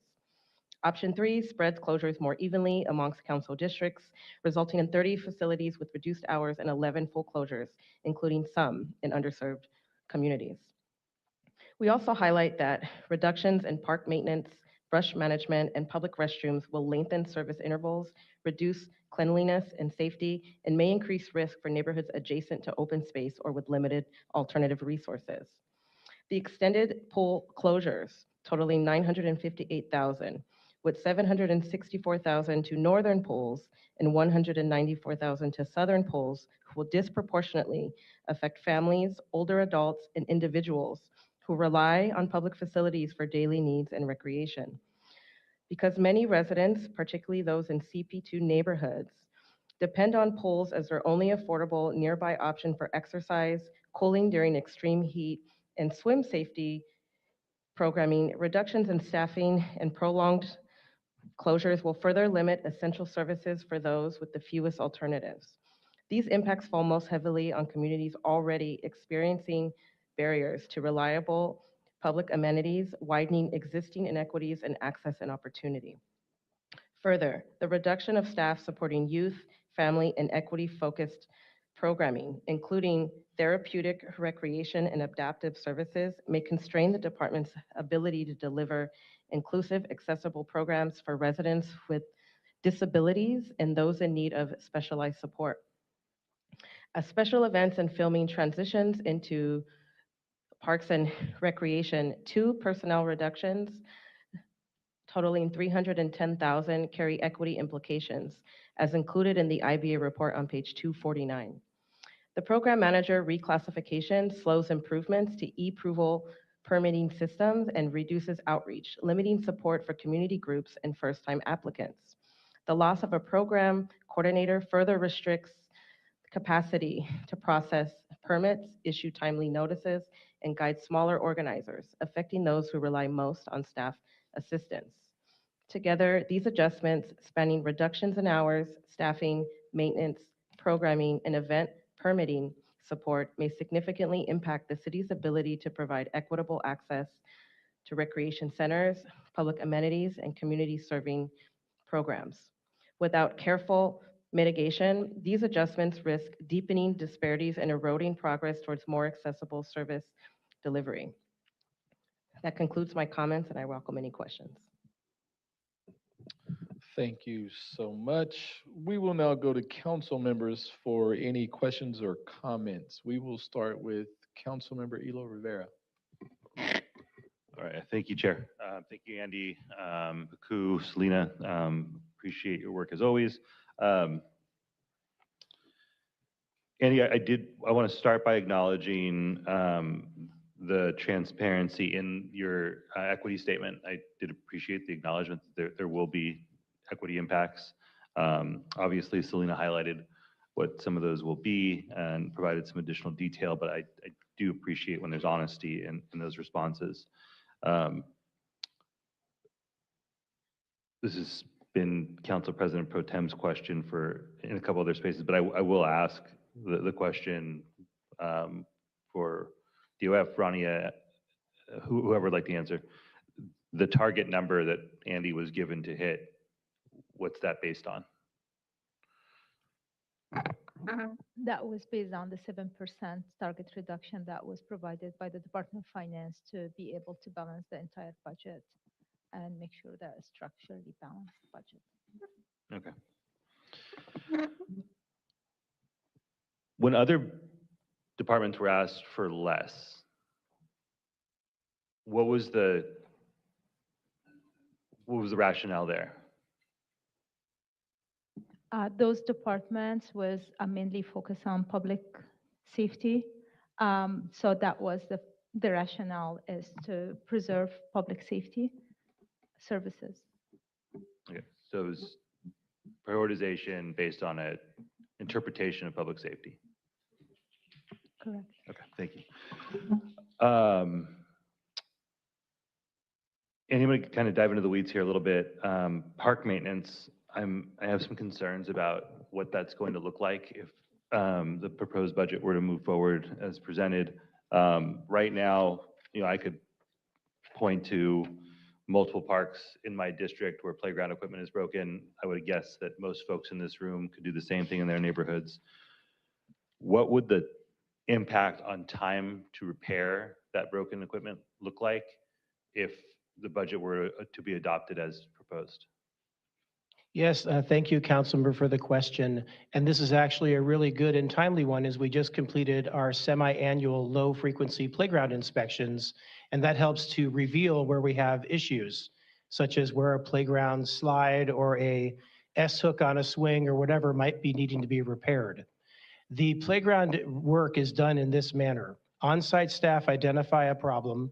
They submit a work order ticket to our citywide maintenance crew, which is responsible for all the playground repairs. Those folks are the ones that are proposed for a cut. And what that would do if the cut is implemented is lengthen the length of time it takes to get the equipment replaced. But one of the biggest challenges we have is actually not with the labor to replace it, it's getting access to the materials, as the contracting process takes a bit of time.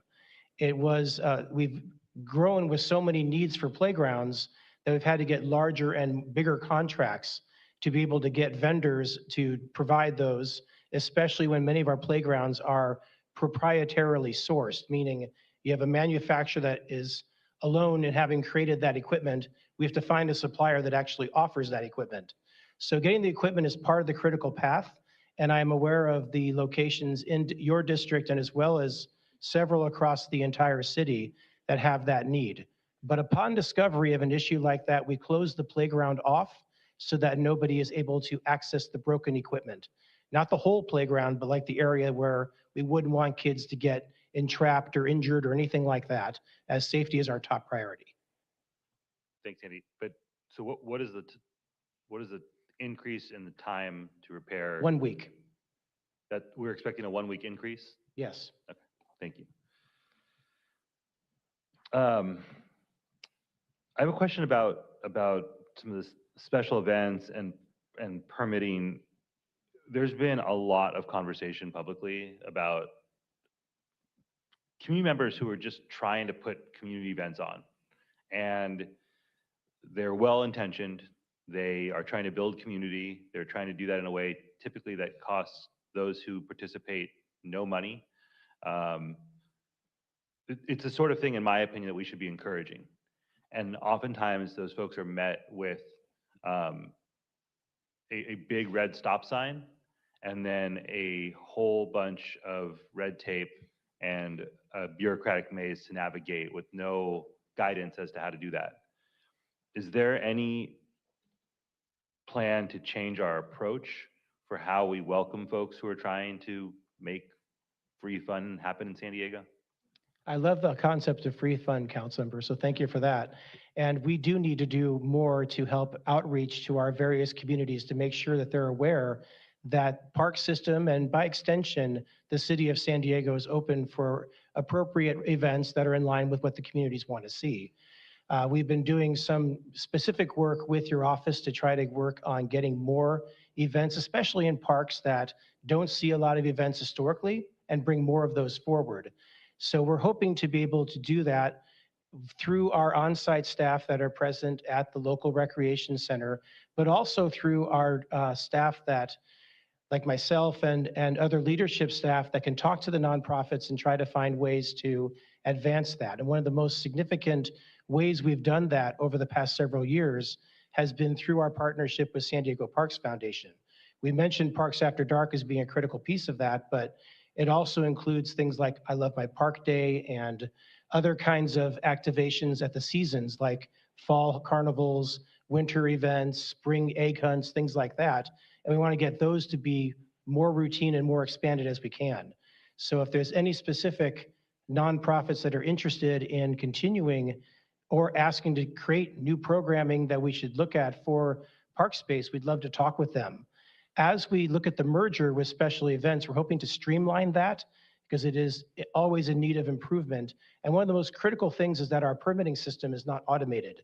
So one of the things that the Office of Special Events has done is automated their event permitting process. And we're looking to streamline that, which we think will make it easier and more just transparent to figure out how to do an event in the city. So we're looking to move in that direction as well. Thanks. Councilmember, if I could just quickly add to that, I think Andy hit the nail on the head at the very end there. Part of the strategy with merging the Office of Special Events to the Parks and Recreation Department is to have a more efficient permitting process. I think we've heard collectively that there have been some bureaucratic challenges and issues trying to get through the permitting process. And part of the strategy, like I said, there was to move special events in so that it's a more transparent, easier process to navigate for our communities to be able to quickly get permits to host these types of events. Thanks, I appreciate that. And Chair, I'm just going to note, quite a bit of my time was burned through in the response to the last question. So thank you. I just, there's like kind of the policy piece of this, but I think there's also an approach that we could really benefit from a change in practice, not just policy. The policy part, if we have to address that, we can. But the general idea that when folks show up to spaces and are clearly trying to create a positive experience, that they be met with a thank you. We appreciate what you're trying to do. Now let's help you get that done instead of stop what you're doing. Don't come back until you figure it out. Because time and again, it does really feel like that's what's happening. And we need to change that approach. And I would encourage, Emily, I appreciate what you just said, but I would appreciate the mayor's office really giving that directive that when folks show up with those positive intentions and are doing positive things in our community, that they be given a thank you and a green light instead of a big stop sign. The last thing I'll say here is, I appreciate the work that was done to provide options, but I don't appreciate that these options are presented without the context of having explored ways to avoid these cuts. I, for a long time, have been asking questions about the golf course revenue and the way that it's being distributed, the changes in approach, the significant increase in profit that enterprise has seen over the last several years. And we're now, I know that there's work being done. I appreciate that work, but this is one of the clearest examples that I can see of an opportunity for us as a city to lean into an asset, to lean into one of the things that is special and unique about San Diego that only benefits a small group of people right now, and unlock that to benefit the city as a whole. And I very much hope that the revise includes a change in that approach as well, where we're tapping in to that resource so that kids from San Isidro to Rancho Bernardo and everywhere in between are benefiting from the city having one of the finest municipal golf courses in the country. That is a way to make all San Diegans vested in the success of Torrey Pines and not make it feel like it's some far off destination that they are completely detached from and don't have any relationship with. It's a potential asset for us, and one, again, that can provide direct benefits, not tangential ones, or trickle-down benefits, real ones that increase access to recreation and park opportunities throughout the city, especially for our young people. And I do very much hope that the revise includes that change in approach to how we utilize golf funds. The last thing I will say here is, we've said it before, we've said it again, we've got folks in the community who do an incredible amount of work to make sure that our parks are well cared for. We've got city staff that does that. We have community members who are willing to invest and take care of their parks, but it's going to require more from the city at the top level to make a commitment that all of our parks are special and that we hold the city to a certain standard in terms of what our parks look like, what they feel like. And I'm trying to understand where we're trying to get in terms of a goal for our parks and rec centers. I think they should all be places where people in the neighborhood around those parks and rec centers can feel proud of them. And the budget as proposed would be a step backwards from that. And so again, as the revise is being worked on, I very, very much hope that it is moving us toward the direction where, regardless of where you live in this city, you can be proud of the park that is in your neighborhood. You can feel assured that your child has got a great rec center to play in. I think we can do that. It's just going to take a little bit more effort than we saw in the proposed budget. Thank you, Chair. Thank you for that. We will now go to Councilmember Moreno. Thank you for the presentation. And I want to start my comments by thanking Andy Field and all of the Park and Rec staff for your leadership and your continued commitment to serving our communities. These men and women really are big brothers, big sisters, and in many ways, they're the frontline workers when we're discussing safety in our communities. I can't tell you how many adults in D8 have come up to me and said, you know what, if I wasn't at that basketball, if I wasn't part of the Park and Rec basketball, if I wasn't part of you name it, I would have been in the streets doing drugs, gang banging, just doing things that I shouldn't have been doing. And it was the Park and Rec who really changed my life.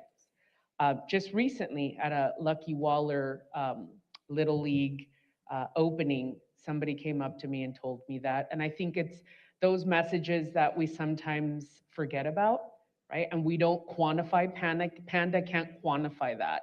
And I think it's important to note that.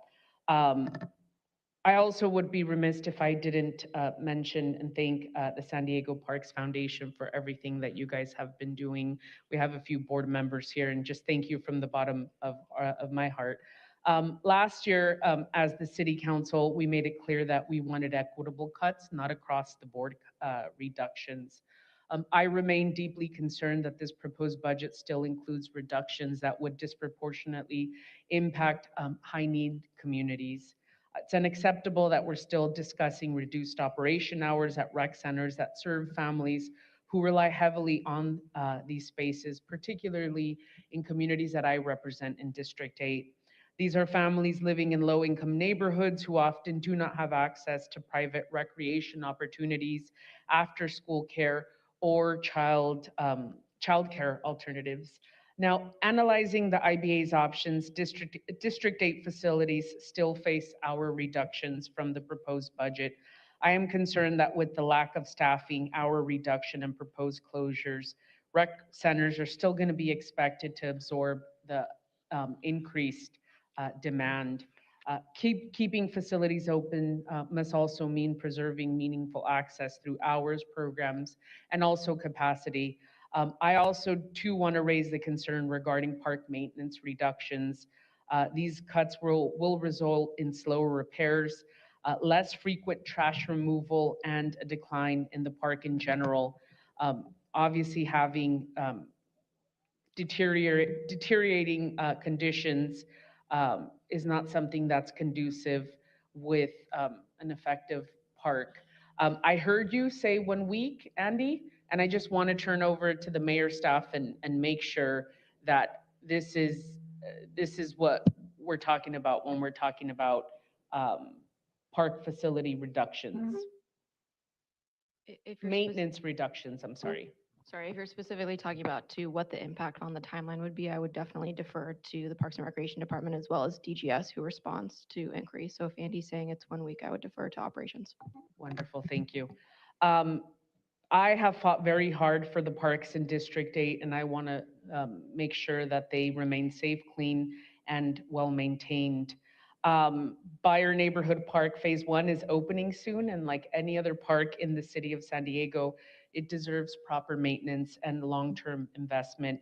I think Bayer Neighborhood Park Phase 1 represents an important investment in our community, that a community that has historically had limited access to park space and recreation amenities. Phase 1 is a step in the right direction towards addressing longstanding inequities in District 8. Another thing that I was concerned with was the reduction of park ranger security services. These cuts raise concern about public safety, vandalism prevention, and overall park maintenance. The mayor is proposing a $52,000 reduction in security services, which will impact the Otay Valley Regional Park. Just a few years ago, 95 people were found in an encampment at Otay Valley Regional Park. How is the city planning on preventing these illegal activities from occurring at OVRP? Sure, I'll take a first stab at it, and then Andy, if you want to try. So I think your specific question about encampments is a little nuanced because I don't believe that our park rangers necessarily respond to those calls. That would be, They do at OVRP.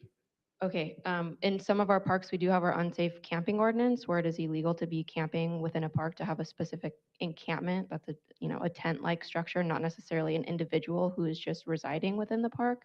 But I would defer to Andy on our park rangers' availability to be able to respond to those calls, as well as making sure that we're connecting with our San Diego Police Department as well to respond to those calls, depending on the level of priority. Yes, thank you, Emily, and thank you, Councilmember, for the question. Just to add on to that, what typically happens with encampments is exactly as Emily had said, which is the park rangers often find them for the first time, report them up, get the resources from the two police departments, depending on which side of the jurisdictional line that it's on, and then environmental services helps as well. So it takes a village to work through that, and I did walk through that encampment you described and remember it vividly as it went on for over a quarter mile. And that's not trivial in the park. But back to the security and the parking lots, we share the concern that the loss of the security guard may cause people to misuse the parking lot at night under a variety of different issues. This is not a concern just for Otay Valley. It's really for all of our open space areas because these parking lots are located oftentimes away from people's houses, out of view, and so people don't know what's happening there, and therefore, things happen. And so we want to be aware of that challenge if those security reductions are indeed taken, because there may be some cleanup needed or some additional enforcement from rangers or STPD after the fact. Thank you. Thank you. Well, if our Park and Rec Director is concerned with the $52,000 reduction in security services, I would like to put on the record that so am I. On April 27, 2026, we received a letter from the Southern California Golf Association and the California Alliance for Golf. Basically, in a nutshell, they support a one-time transfer from the Golf Enterprise Fund to help offset park cuts, preferably paraphrasing around 2 to 4 million as a temporary solution to a temporary budget problem. Has the department reviewed the proposal, and how is this being considered as part of this budget? And if I may have my 3 minutes, Chair. Councilmember, I'll take that questions. Yes, we're currently doing some financial analysis with the Department of Finance and also looking at the needed secure funding to continue maintaining and operating those golf courses at the level that is expected by the people utilize those. So this is currently in the midst of analysis. And then as the Councilmember El Rivera mentioned, they were looking into to reflect some of that in the May revised proposal. Wonderful, thank you for that. I obviously strongly support exploring the options. Park and Rec is a core service for families in the city of San Diego. It is a core service that the city of San Diego provides. Our parks deserve sustained funding and support, and the community space must be protected. This is not just a service for those who are lucky enough to be within an affluent zip code. Every time we need to cut the budget, it is the families from communities that have the least who are impacted the most. I want this decision to reflect equity, inclusion, and investment that all residents deserve, especially those that I represent in District 8. So with that, that concludes my comments, Chair, and thank you for the time. Thank you so much. Before we move on to Pro Tem Lee, just go back to the IBA for a point of clarification. Thank you, Chair. Just want to interject with a minor clarification. I think you referred to the 3 options related to rec center reductions as the IBA's recommended options. These options were developed by staff. We included them in our report to help your evaluation of those options. Thank you for that. We'll move on to Pro Tem Lee. Thank you, Chair. So let's talk about the reductions proposed for Park and Rec. If you can remind us again, what was the percentage of reduction that was that is represented here in Park and Rec's budget? 7%, around 13 million. 7%. I think Councilmember Rivera noted it earlier, but I think we see a theme that's sort of emerging in terms of the flat numbers that have been provided. The key reduction being proposed here appears to be in rec center hours, roughly 1,100, if I have that right, across the city. And because these options were put in front of us, I'm actually going to ask to get a sense of how they were formulated. So maybe more so to the mayor's office, I do want to understand what direction was given to the branch and or departments in selecting options and how those options were to be framed. I think it's been mentioned a couple of times, but we work with the Performance and Data Analytics Department to put together that data tool to help inform some of the options.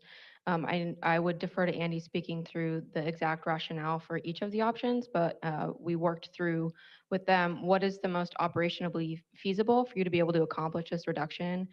What is the feedback that we've received thus far from the council offices, from stakeholders? I think that's why you see in all three of the options for Parks and Rec specifically, Parks After Dark and senior centers are preserved because that was one of the #1 feedback we got last year and in the early budget briefings. And then also looking at rec centers with gyms to be prioritized as well, and then incorporating that Panda data. But I would defer to Andy on specifically the choices for those three options, but that was the direction. And the three options were prepared under the premise that we would use the performance and analytics department's the factors like socioeconomic, proximity of various rec centers to other city facilities, the presence of other service providers besides the city that are proximate to those locations. And that's where the scores come from that were posted in the memo that was issued last week. Then in turn, we looked at the equity focus of trying to preserve and protect locations in historically underserved communities instead of taking the approach that we really have had for the budget for the last several years, which is to take a more equality approach and reduce every center by a certain number of hours, which is how we've historically gone about looking at recreation center reductions in the past. So two of the options represent the equity focus of preserving areas of historically underserviced, and then one of the options is more of that equality basis. So let's walk through this. You just mentioned that, and Andy, I understand to some degree, you're given the data that you have to work with, you're given the instructions on how to try to formulate options. You just noted that one of the options is an equality-based focus that is similar to what we might have seen in past efforts to look at reductions. And you also acknowledge that that was something that that this council has rejected in the past. So I think why I'm asking is, how is that even an option that the city is putting forward, not just for this council to consider, but for the public to entertain? And then of the two remaining options, you mentioned that they both have an equity focus. Can you describe the differences between the two options?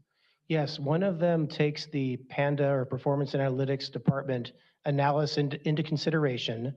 And it has like a ranking in there of all the different centers based on those factors. The other one does not. So option 1 does not look at the Panda analysis. Option 2 does.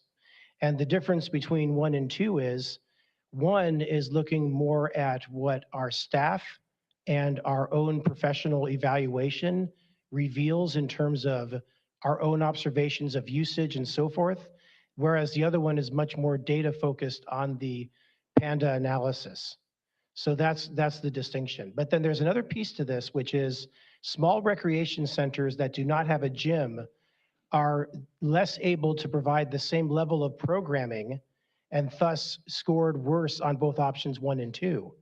So as you're looking at the decision making about the different sites, you may want to look at that and see if the gyms are as important as we felt they were, because unfortunately the pattern of development in our city did not result in every community getting a rec center with a gym.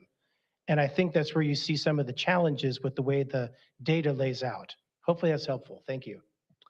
That is helpful. I hope for everyone who is listening here today that this highlights something I think really important, which is that we've just talked about how much data and analytics the city went through to try to understand the usage of our rec centers. And again, not a criticism on you, Andy, for trying to piece this together, but of the three options that we're being asked to consider, only one of them actually considers that data. The others just replicate the models of the past, and the one that's sort of in between. And I asked this question of the mayor's office because I think how we ask our departments to conduct this analysis and to piece together the data that formulates this budget is just as important to the numbers that actually come out of it. And I would encourage everyone to actually look at the data that Panda analyzed here. And I don't mean to note that the data points aren't meaningful in different ways. Of course, we want to understand each of the elements of socioeconomic factors, distance to other centers that could be utilized. Those are all important. What I found that seemed to be missing in all three options is that in all of them, you see data about how many hours would be at rec centers and what locations and the dollar value that's attributed to those hours. Nowhere did I see analysis that suggested what is the usage of those centers in terms of programming. What are the number of people that are being served? And in each option, how many people is the city going to be leaving off the table in terms of our service? To me, that is, if we're looking to protect services for as many San Diegans as possible, I would argue that an effort to try to maximize the services that we have with the resources that we have would be one way to consider this. And it's just not something that I see in how we're connecting the data with the numbers. It feels like we've gone through these conversations as a council about equity and some of the geographical impacts to districts.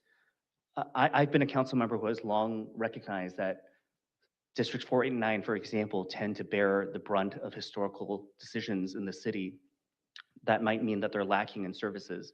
But I'd also be one of the first to tell you that there are communities in every single one of our districts that have a different level of service compared to others, whose needs are different compared to others. And we can't ignore those as well. So when Councilmember Elo Rivera pointed out that we're being given false choices, this is exactly why the options that are being presented are false choices. We're spending our time arguing over, again, which communities should lose access to services, as opposed to thinking the other way around as to where a service is being most utilized and using that to inform the data. And if that's what you presented to us, I'd at least take it. I mean, I think we'd still disagree, we'd argue, we talk about how there needs to be work done to restore more services. That's not what we're doing. And I don't see this council spending the next couple of weeks arguing over which ones of our communities should be the first ones to lose their rec center or their library as a part of the discussions that we have, even though we recognize that the cuts have to happen. Delving into some of the specifics, of the 93 FTEs that are being proposed to be reduced, how many of those positions are currently filled? I'll take the 3 minutes now too. We have that. Let me see if I can dig it up out of the binder.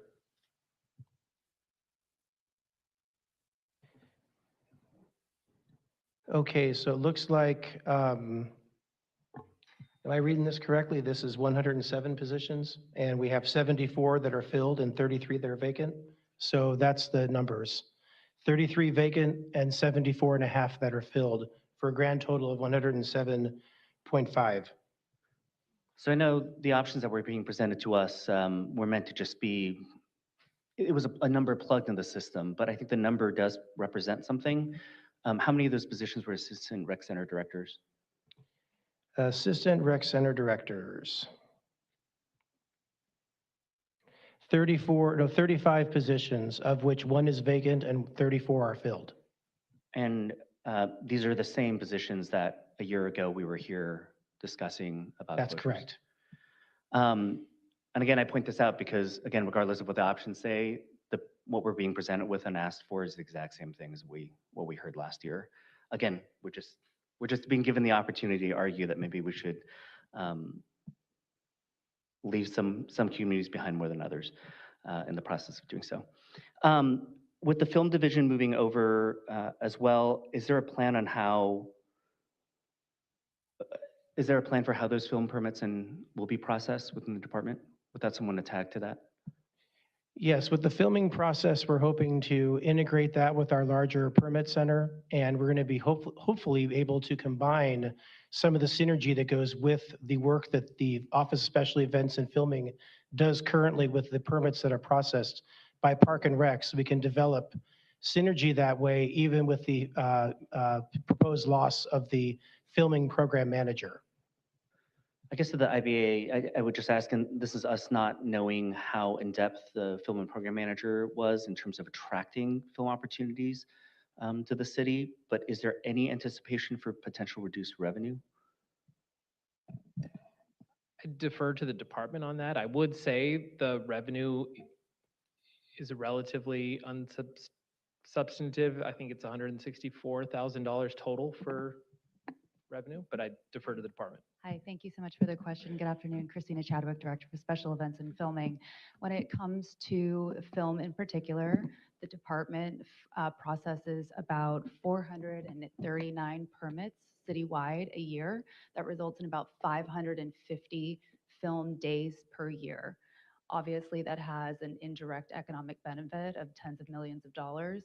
However, currently the city's posture has not been to charge for film permits specifically as an indirect way of attracting film business to San Diego. We would be fundamentally changing the way in which film permits are processed.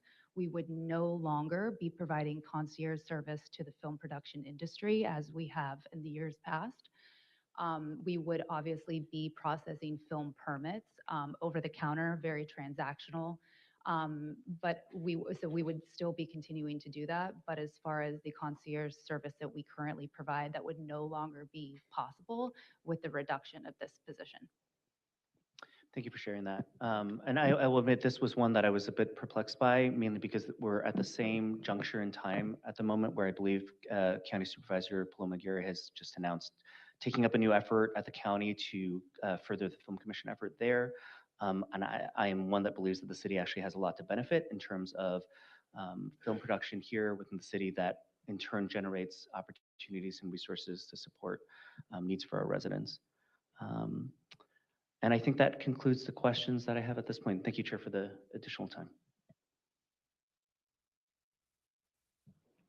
Thank you for that. I will now move to Council President LaCava. Thank you. Christina, I'm sorry, since you were up here, not that you're not up here anymore. I want to thank you, Andy, for the good work you do, and you're running the city on by yourself with the good work you do. Does the budget conversation influenced by the county's direction to stand up a countywide effort to manage that? Or it sounded like it does, but I wanted to give you a chance to speak to that. In regard to the county's effort? And, yeah, right. So with the reduction of the position with the budget as it's been proposed, our permit office and the integration of the permit center with special events, we would no longer be participating in a regional jurisdictional effort to support the attraction of film as we currently do. The program manager that is currently in the position is an individual with specific film expertise. He comes to us from Paramount and from Hollywood. With the absence of that position, we would not have the expertise to continue to be a primary player with other local jurisdictions, agencies, cities, the county, the port, and other of our 18 local cities to attract film in any way. We would simply be transactionally approving film permits to cover the city's risks and liabilities associated with business being done on our property, and that is it. Okay. And most of the choices by production efforts that come into our region, they're making the choices about which vendors to go with, what contractors, what unions to go with. So as long as that work is still happening and there's an aggressive effort, which I think is what the county's trying to do, but I would suggest that we keep an eye on what they do and see if they're doing their job well as they roll out, as the pro tem mentioned. Correct. Because I want to make sure that. Correct. As far as the city of San Diego's boundaries go, the film program manager is responsible for working with productions to find suitable locations throughout the city, whether they are city facilities, city assets, the right of way, or working with other local jurisdictions. For example, the Port of San Diego and the Coronado Bridge is obviously an iconic landmark to use as an example where we have multi-jurisdictional approach. We would not be playing a central role in many of those conversations moving forward. All right, fair. Thank you for explaining that. And thank you for the good work and your team did in bringing film production back to San Diego. So thank you. Thank you. I don't think we got a shout out in the Oscar winner, but she deserves a round of applause. My apologies, I missed some of the opening comments. If I repeat anything, bear with me. Although I probably can imagine some of the comments that were made. I've been pretty candid about District 1's ability to absorb some of the resources, but I think the cuts go too far. And while I understand your logic that recreation centers without gyms don't have the same amount of programming, they don't have zero programming. If I understand correctly, that a recreation center that is being closed would still have the restrooms, the outdoor playgrounds would still be accessible going forward. But it's very tough. I only have 5 recreation centers in all of District 1, and closing one of them is kind of a big hit. And you don't hear me say that very often, so you have an idea about how I feel about that. I will circle back with that. The other thing that concerns me, let me stop for a second. You did a lot of hard work. You do an amazing work with the resources that we give you. And every day we give you more to do, and we don't give you money. We do a lot of unfunded mandates with you, Andy, at the end of the day. Please open more parks. We're not going to give you any more people or any more money to deal with that kind of thing. So you do an amazing job. I'm going to look at you because you are the director of Parks and Rec, but this is all of us in this conversation, as I said to Misty about libraries. I'm concerned about the closure of the comfort stations, but I think I've heard directly or indirectly that it's not just a budget issue and the staffing for that, but it's a safety issue. That there's some real challenges out there, especially those comfort stations that are kind of out there and isolated there. And I want to be respectful to employees. I mean, one, to find people that are willing to go there at the early hour mornings and clean out those comfort stations, just how horrific. We're fortunate that people are willing to do that. But I am concerned about some of the locations that are being identified, about the proximity. This comfort station's closed, go to the next one, especially our shoreline parks. So had there been any kind of, putting the budget aside, but in terms of the safety component, have there been any strategies trying to be developed about how we can protect our employees in terms of those that show up, first thing in the morning, so that safety is not part of the conversation that we need to have? I'm really glad you brought that up, Council President LaCava, as that is a major issue. And it's not just at Shoreline or at the Bay, but there are issues like this that pervade across the entire park system. People tend to find their way to restrooms as a place of refuge. It's a place for them to use the facilities. It's a place for them to get out of the rain and out of the weather and to be able to have a break from life. And one of the challenges is sometimes those breaks result in a lot of difficulty when it comes time to ask them to leave so staff can do their job. We've changed restroom design to get rid of the void inside of the men's and women's side. So when you walk into a bathroom, you don't turn the corner and see something and be, challenged, threatened, concerned with what you see. And we've shifted more to a gender neutral approach, especially with comfort stations, so as to allow for safety in those facilities. We haven't changed every bathroom yet. And that's one of the big challenges, is trying to find a way to get those older bathrooms redesigned. We've been successful in Mission Bay in getting a number of those addressed through lease revenues from Mission Bay, but that revenue source doesn't extend into other parts of our city and still creates problems, including at the shoreline. With that said, the challenges we've seen have been at locations that are far away from residents, far away from visitors or anybody watching early in the morning when staff do their work. And what we've done is we've actually toured these sites with the local 127 labor union that represents the workers that are on the site. And some ideas have been generated, including doubling up resources, ensuring the vehicle is very close by so they can get away, access park ranger resources as the rangers begin their day at 7 a.m. And those have been deployed with varying degrees of success. But that issue still does remain, and it still is a concern as we look forward in operating those restrooms. All right, I appreciate the challenge. We can't have a security guard, a police officer, a company, a grounds crew to go out there. So it's a tough thing we do. You know, I think, I don't know who came up with the idea, but the old conversation that if you don't have a restroom, your city is a restroom kind of thing. And I think that was probably developed more of the downtown, but I'm concerned about our parks as well. And maybe someday somebody will go in and change the charter about the Mission Bay, and the lessees will understand that we could really use a little bit of O&M money in addition to all the capital funding that the Mission Bay program currently allows for. Because you're doing, as somebody kind of referenced last night's call, pretty amazing facilities that are being built in Mission Bay because you got that steady stream of funding.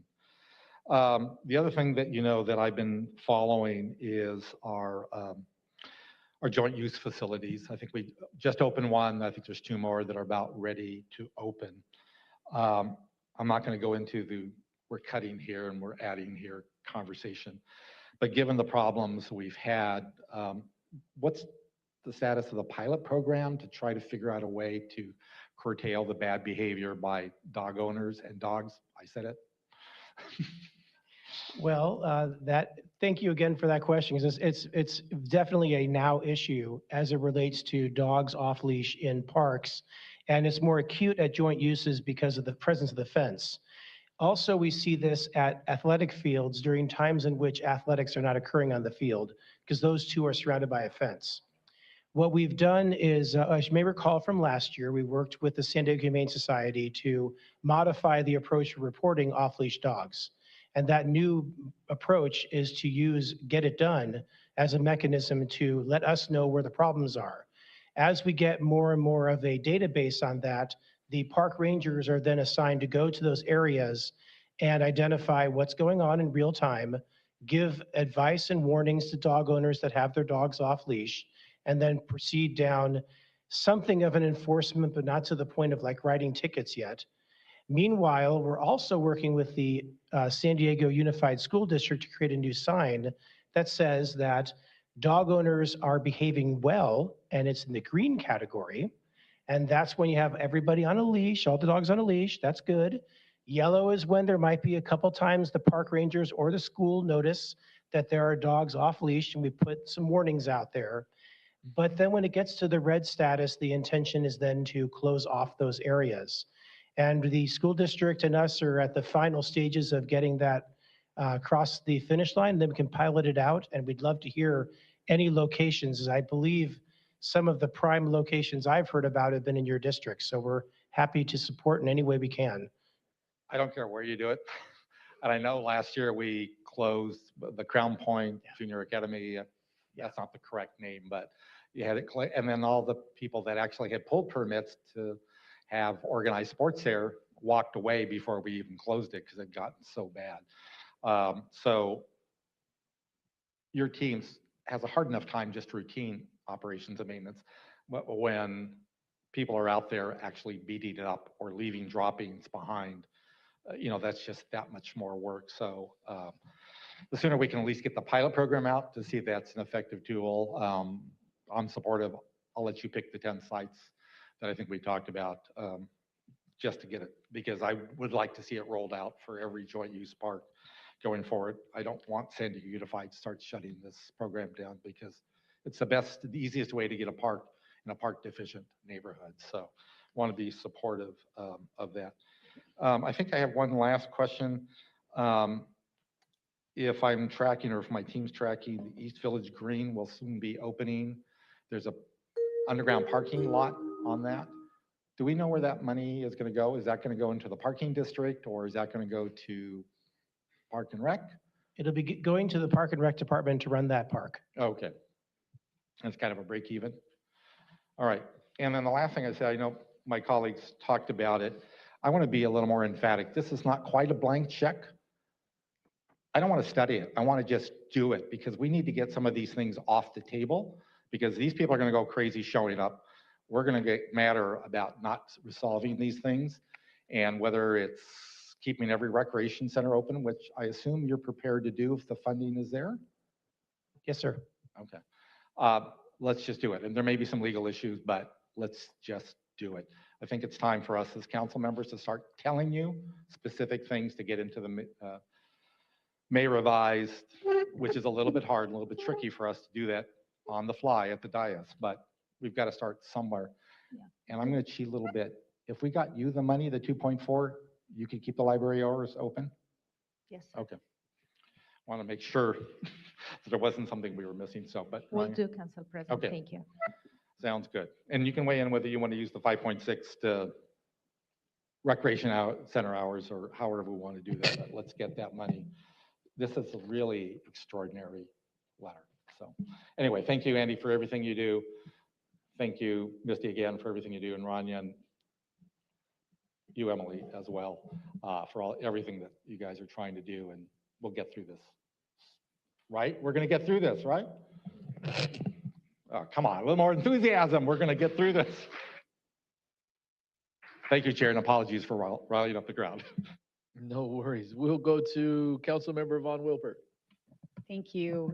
Thank you for all the work you're doing, to the Parks and Rec Department, to Andy Field. There's a lot of Parks and Rec staff in the room today. Thank you for your work as well. And Deerbeck Park's a huge success. Thank you for getting it done. I really appreciate it. I hope that we can continue to do that in the city. I know it's a lot of work. I also noticed in the IBA's report, thank you to the IBA for all the work on the budget. I hadn't thanked you guys yet. You're having to absorb a $4-point-something million increase in water rates. And it's another reason that I voted no on the water rates increase. Now we're finally seeing the county water authority sell off the excess water we don't need, thanks to the good leadership of our City 10, but we don't need to be absorbing the county water rates, county water authority rates anymore, because it impacts you guys too. I have a couple of questions as well. I saw that we're cutting 2 brush management positions, which is a huge concern with fire safety. So how are we planning to do brush management in our parks area? Well, first and foremost, that's a 20-acre per year reduction, and that's really, really detrimental to meeting our performance indicators, but more importantly, keeping safety in our urban wildland interface that we have throughout the city. So as we move forward, one of the things that we've been working with the mayor's office on is how we can move to try to consolidate some of the functions of brush management. So we're in the process of having that discussion now and hope to have something to share as we get into the May revise. Rania, you wanted to add to that? No, you got it, Andy. Yeah, we're in the midst of looking into the auditor's recommendations for the consolidations of brush management across city properties. And then we're looking into reflecting the May revised proposal. Okay, thank you. Didn't we have that discussion last year about consolidating brush management under Tony Tosca's shop? That is correct, yes. Okay, so we're still in the process of implementing that? It was not implemented or Okay. reflected in the budget last year. And this is what we're trying to capture, part of the May revised proposal. Okay, thank you. I'll look for that in the May revise. We have a lot of Parks and Rec employees who come to my fire safety councils and planning groups to talk about brush management. I really appreciate all the work they do. I have another question about, just a note with the Humane Society. I'm glad that we were able to work out that contract very much. The Humane Society provides such an important function. And I want to give them a huge shout out for the work they're doing, which has nothing to do with the city, for the horrible animal cruelty situation we saw in Julian. I just want to, my heart goes out to all the humane law enforcement officers, over hundreds of horses, 300 cats. It was horrible to see what was happening. So just thank you to our Humane Society for doing that work. And I hope they can pursue a legislative solution to require state oversight of those kinds of facilities. So just want to thank them for that. But thank you for working with them to make sure our contract is responsible and we're able to fund it. I also wanted to thank Council President for raising the film support question, because we have a great workforce here in IATSE, and the best picture of the year, Battle After Battle, was filmed here. So why would we not be continuing to recruit more film to San Diego? Are we seriously cutting recruiting film to San Diego? Is that what we're thinking? I didn't realize that was going to happen in the budget, so. Councilmember, I think, and I would lean on Christina if I miss anything here as the director of the department, but film permits will continue. I think what you will no longer see is this concierge service that Christina was talking about, where we're able to kind of work directly with them very closely, but film permits will continue within the Parks and Recreation Department. So we will still be advertising and bringing people to film here. How much money is it going to save by cutting this one program? I'd have to defer that exact cost as far as salary goes to DOF. I don't have that immediately on hand. It ranges between 180 to $200,000. Oh, it's $100,000? 200. Okay. Yeah, Fully loaded. but Oh, go ahead. but it does not really bring that revenue, direct revenue to the city through those positions. I think what we were looking into is updating the municipal code to allow to have more charges for those type of activities within the city of San Diego's premises. To add some context Yeah. to that, I think what Chief Rania is getting at is that historically the city had made a decision as far as a posture goes to not charge for its services in this case, with the understanding or the idea that that would then attract more film business because we would be a more, it would be a more lucrative opportunity comparatively to other cities. Obviously, because of that, we are not bringing in money or revenue specifically to the city for generating those 400 plus permits a year, those 500 film days per year currently. There is, as I mentioned, residual indirect economic benefit in the tens of millions by doing that and bringing that business to San Diego. Agreed.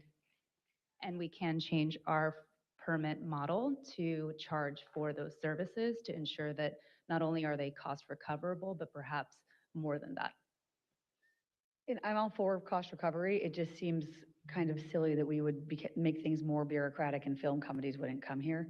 So I'd like to follow up on that in the May revise. If it's such a small portion of the budget and hundreds of employees come here, it increases our sales tax, our TOT, we should be continuing to do that work.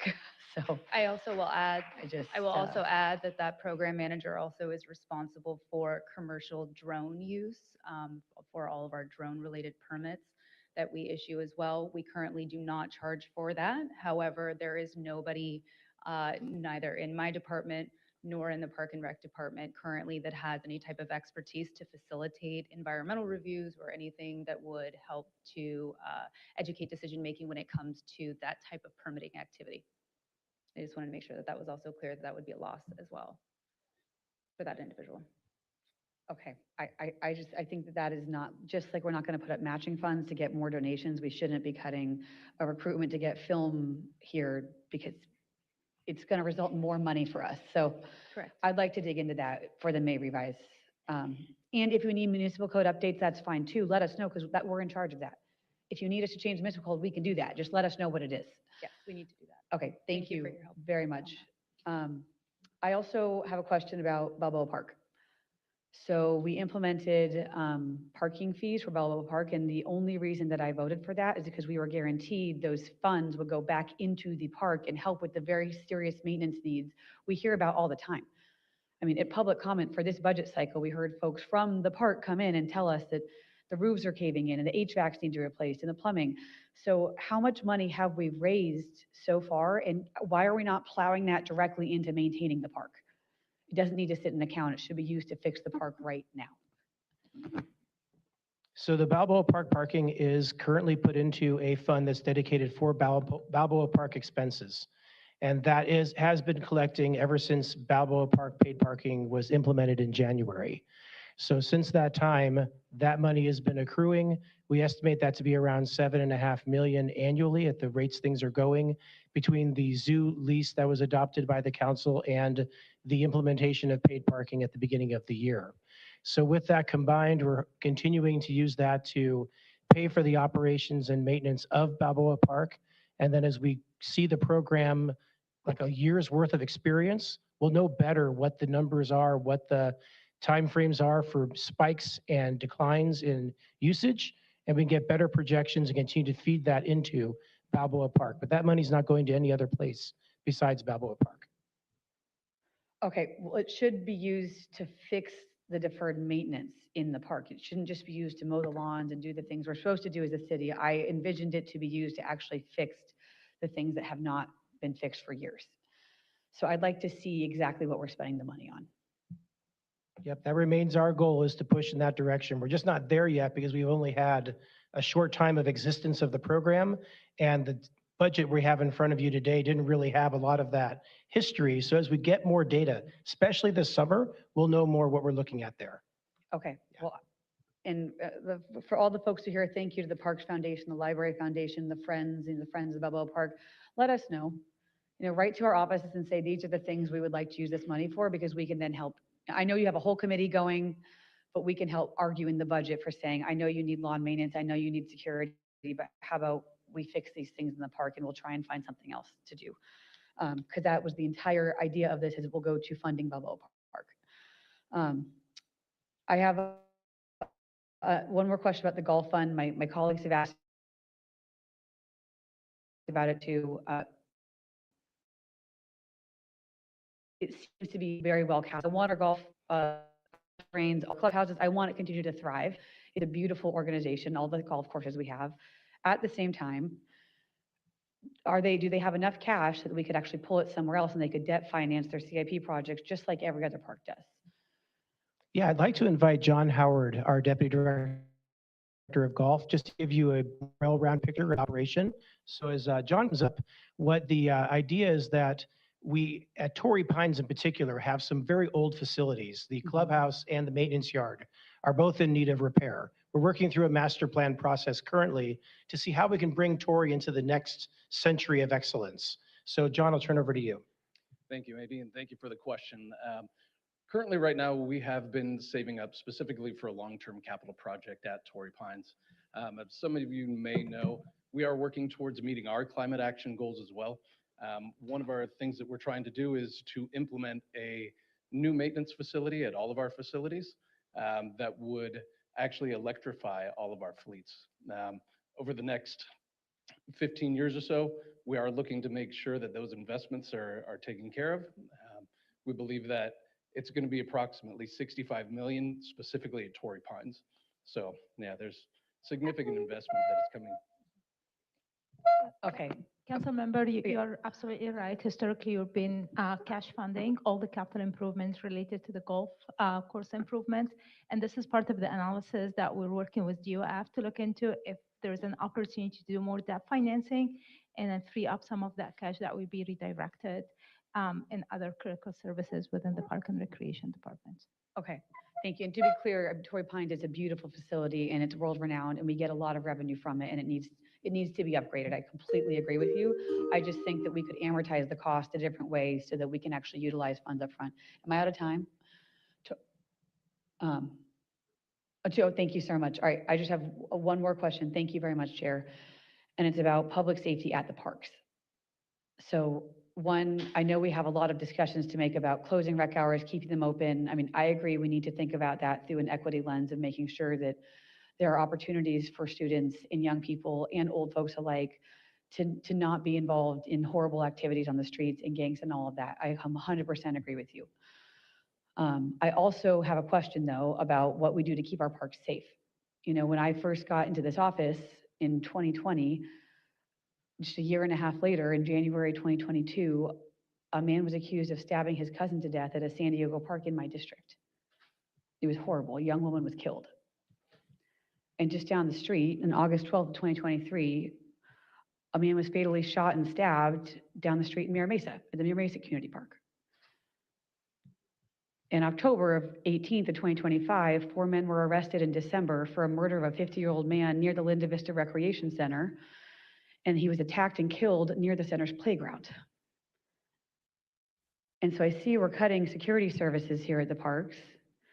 And so I completely agree that parks are part of our public safety ecosystem. They provide opportunity and healthy outlets. At the same time, who keeps our parks safe when terrible people do terrible things at the park? I think it's important to note that it's a great question, and it is a fundamental challenge that we have in all parks, all libraries too, in that these facilities lay open to anyone no matter what their intention is, no matter what they're planning to do. And 99.9%, it's great, it's above board, no problem. 9999, but there's just that one person that comes in with malicious intent and does things. The reduction in security you see in front of you today is building upon a much larger security reduction that occurred last year in the parks. That was already in the current adopted budget. And as we've seen over the last several years, we've had employees attacked, we've had members of the public attacked, we've seen various types of illegal activity occur in parks.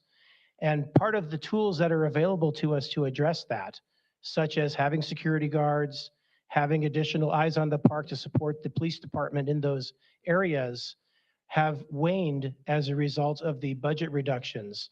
So as we get more resources, we'll try to do more of those kinds of things. But at the end of the day, there's going to be that resource need to provide that. Now, there is a change, as I mentioned, with restrooms and like environmental design and to make things safer that way. But I can't guarantee to you that any person who walks into a park is going to come in with good intentions and is guaranteed to operate them or hold themselves up in a standard that'll keep others safe. That's just a sad reality of where we stand as a society, unfortunately. And I would dare say that even if we had a robust security budget, there would still be things like this that could occur from time to time. So it's just a very challenging thing. I don't know if you had something to add to that, but I think Misty has the same issues with the libraries. It's a challenge every day, and it's become a workplace morale issue for our maintenance workers, for our recreation center directors, for our folks that are out in the park, that are in the building, that are in these restrooms. They all see it, and it is continuing to be a problem. Thank you. So you call the police when you need help. All right, thank you.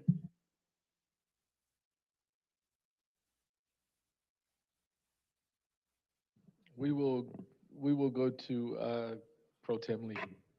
Thank you, Chair, for turning to me for one last thing. I forgot this in my notes as well, but of the cuts that are happening in special events and film, we've talked a lot about the impact on the filming side, and that's certainly something I feel very strongly about. But on the special event side as well, I believe there are cuts. And one of those really stuck out to me because it's in the report from the IBA, which is specifically that an administrative aide 2 position was vacated. It had been left unbudgeted this last year. And note, quote, from the IBA's report, it talks about the reduction in that may, quote, necessitate pausing the planning and execution of December night lights in FY 2027 until a long-term plan to appropriately staff the event can be achieved.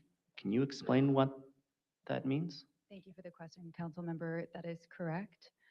With the reduction of the positions that have been proposed in the budget currently, the Special Events and Filming Office is unable to deliver and produce an event as it has in years past, as you all know it to be.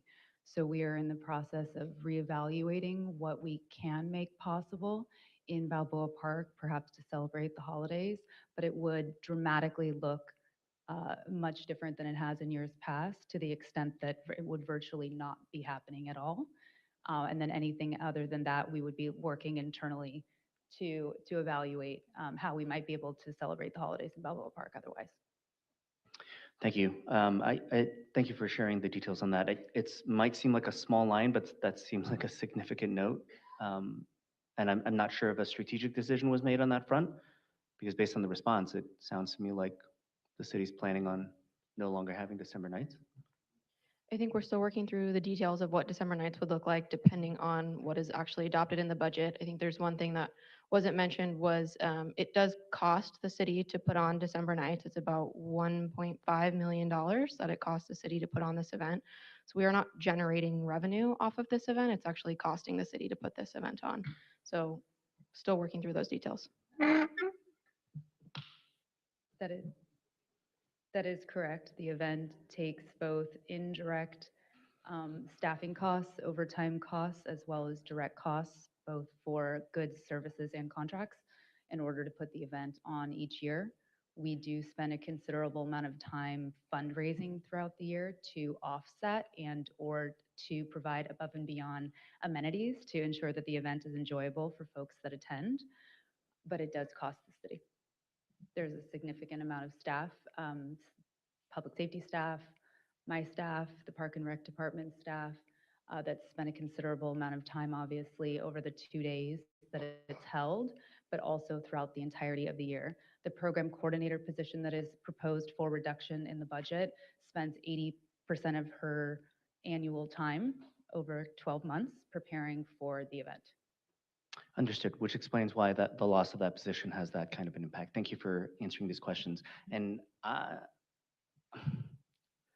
I'm just gonna, that comment I think was an interesting one in terms of the cost of the city.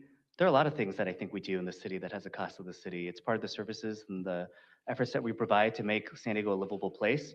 So I don't know, are you gonna tell me that any of the festivals that I have in my community from a cultural standpoint or a community standpoint, the parades, the events that our communities gather to celebrate in San Diego, need to be reconsidered because of the cost? And I think this is the exact point I've been trying to make all along, which is if all we're gonna do is have these reports and these options that suggest that there are dollar values attached to them and not real people that are impacted, we are not getting, I don't care how structurally balanced we think the budget is, but that is not the city we're looking to achieve. Thank you. Thank you, Pro Tem. We will go quickly to Councilmember Elo Rivera. Thank you, Chair. Just very quickly, I appreciate what Council President Pro Tem said there, because that idea that it costs the city money, it's important to note, and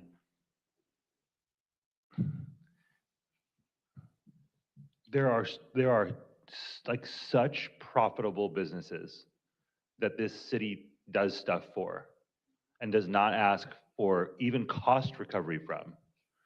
The idea that we would push one of the most kind of like cherished San Diego traditions aside without first asking those folks to pay their fair share is insane to me. And this is one of the central questions I think in this budget conversation is when is San Diego going to stop just allowing people to take, who already have so much and continue to put the burden on everyday people. And that is an event that families look forward to. They go to, it's a part of what it means to be a San Diegan. I know that as someone who moved here, I've inherited that as part of what it means to be a San Diegan. That we have got to start asking ourselves, who should be paying more before we start slashing and burning things that matter so much to San Diegans. So thank you, Council President Pro Tem, for pointing that out. It's going to require some uncomfortable conversations with some very rich people, but that's what's going to happen to get this city moving in the direction that it should be, rather than where it's headed right now, based on this budget, which is into a much more depressing place that is much less enriching for way too many people. Thank you. Thank you for that. Not seeing any other members on the lights. I think with that, Sarah, let's go ahead and proceed with public comment. Just as you set up, I do appreciate the sentiments, especially when we talk about people. And as we talk about an event such as December Nights and what the city's outlay is with that, oftentimes I find ourselves having to struggle in District 4 in putting events together. And we have one coming up in July where the city didn't put any dollars into it. I do appreciate this special events office. We have worked with your office closely to try and work through some of the nuances in the process to make sure that our events come off smoothly. So I do appreciate all of those efforts. I'm sure the Black Arts and Culture District will continue to set up workshops, continue to work with our organizations to make sure they understand what they need to provide. And also, I hope we are looking at what we can do to streamline, make things a little easier as we are looking at these community type events. So with that, I will turn it over to you, Sarah, for public comment. Thank you. Thank you, Chair Foster. The public comment period for sub-item F, Community Services Branch Overview, is now open. This includes Library Department and the Parks and Rec Department. Each speaker will have 1 minute per department. please indicate which department or departments you'll be speaking to. Many of you have made that note on your slip, so when I call you up, I'll just confirm. We will begin with Doris Nguyen. Is Doris present? And then I'm going to call the next group of speakers up. If you can please come to the reserved seats at the front of the room. Dan Way, Pat Wilson, Patrick Stewart, and Corinne Wilson. We'll begin testimony with Dan. Dan, you've indicated that you wish to speak to the parks, so I will place 1 minute on the clock in front of you to manage. Please begin. Council members, my name is Dan Way, and I'm a club director with San Diego Shores Water Polo Club, a nonprofit that serves hundreds of youth athletes and families across our community. I also serve as the Pacific Southwest Zone Chair, where I oversee USA water polo activities throughout San Diego County. I'm here asking you respectfully but urgently to reconsider the proposal to close city pools for up to 13 weeks each year. Because what may look like a budget decision on paper is something very different in real life. It means thousands of kids with nowhere to go. It means high school programs losing their ability to train and compete. It means community programs like ours that rely on these pools simply cannot operate. And it means that taking away one of the most powerful tools we have for drowning prevention, youth development, and public health. These pools are not just facilities, they are classrooms, they are safe spaces, they're where kids learn life-saving skills, literally. Every hour a pool is closed is an hour a child is not learning how to save their own life in the water. That matters. Our club alone has served thousands of athletes over Thank the years. you. This does conclude your time. Thank you for your comment. Our next speaker is Pat Wilson. And Pat, you have been seated time by Janice. Thank you, and Stephen. Thank you. And you have indicated you wish to speak to the libraries, so that's 1 minute per person with a total of 3 minutes. I'll place on the clock for you. Thank you. I am Pat Wilson, president of the Friends of the San Diego Public Library, a philanthropic organization which funds the library an average of $350,000 per year. Okay, let's talk cuts to the library budget. We've been pointing out for years now that San Diego Public is woefully underfunded in comparison to other library systems in California and similarly sized systems throughout the nation. We've taken serious budget hits in the past several years, to the point now where no city library branch is open on Sunday. And as of last year, currently fewer than half have Monday hours. In Claremont, the largest neighborhood in the city, no library branch has been open on Sunday or Monday in the current fiscal year. And now more cuts are being proposed. Most alarmingly, the permanent closure, because come on, we know how these things work, of the North Claremont branch, the only branch in the entire Claremont neighborhood that has a community room. The mayor's Panda department says that the services the library provides are available elsewhere in the area, but that's not exactly true.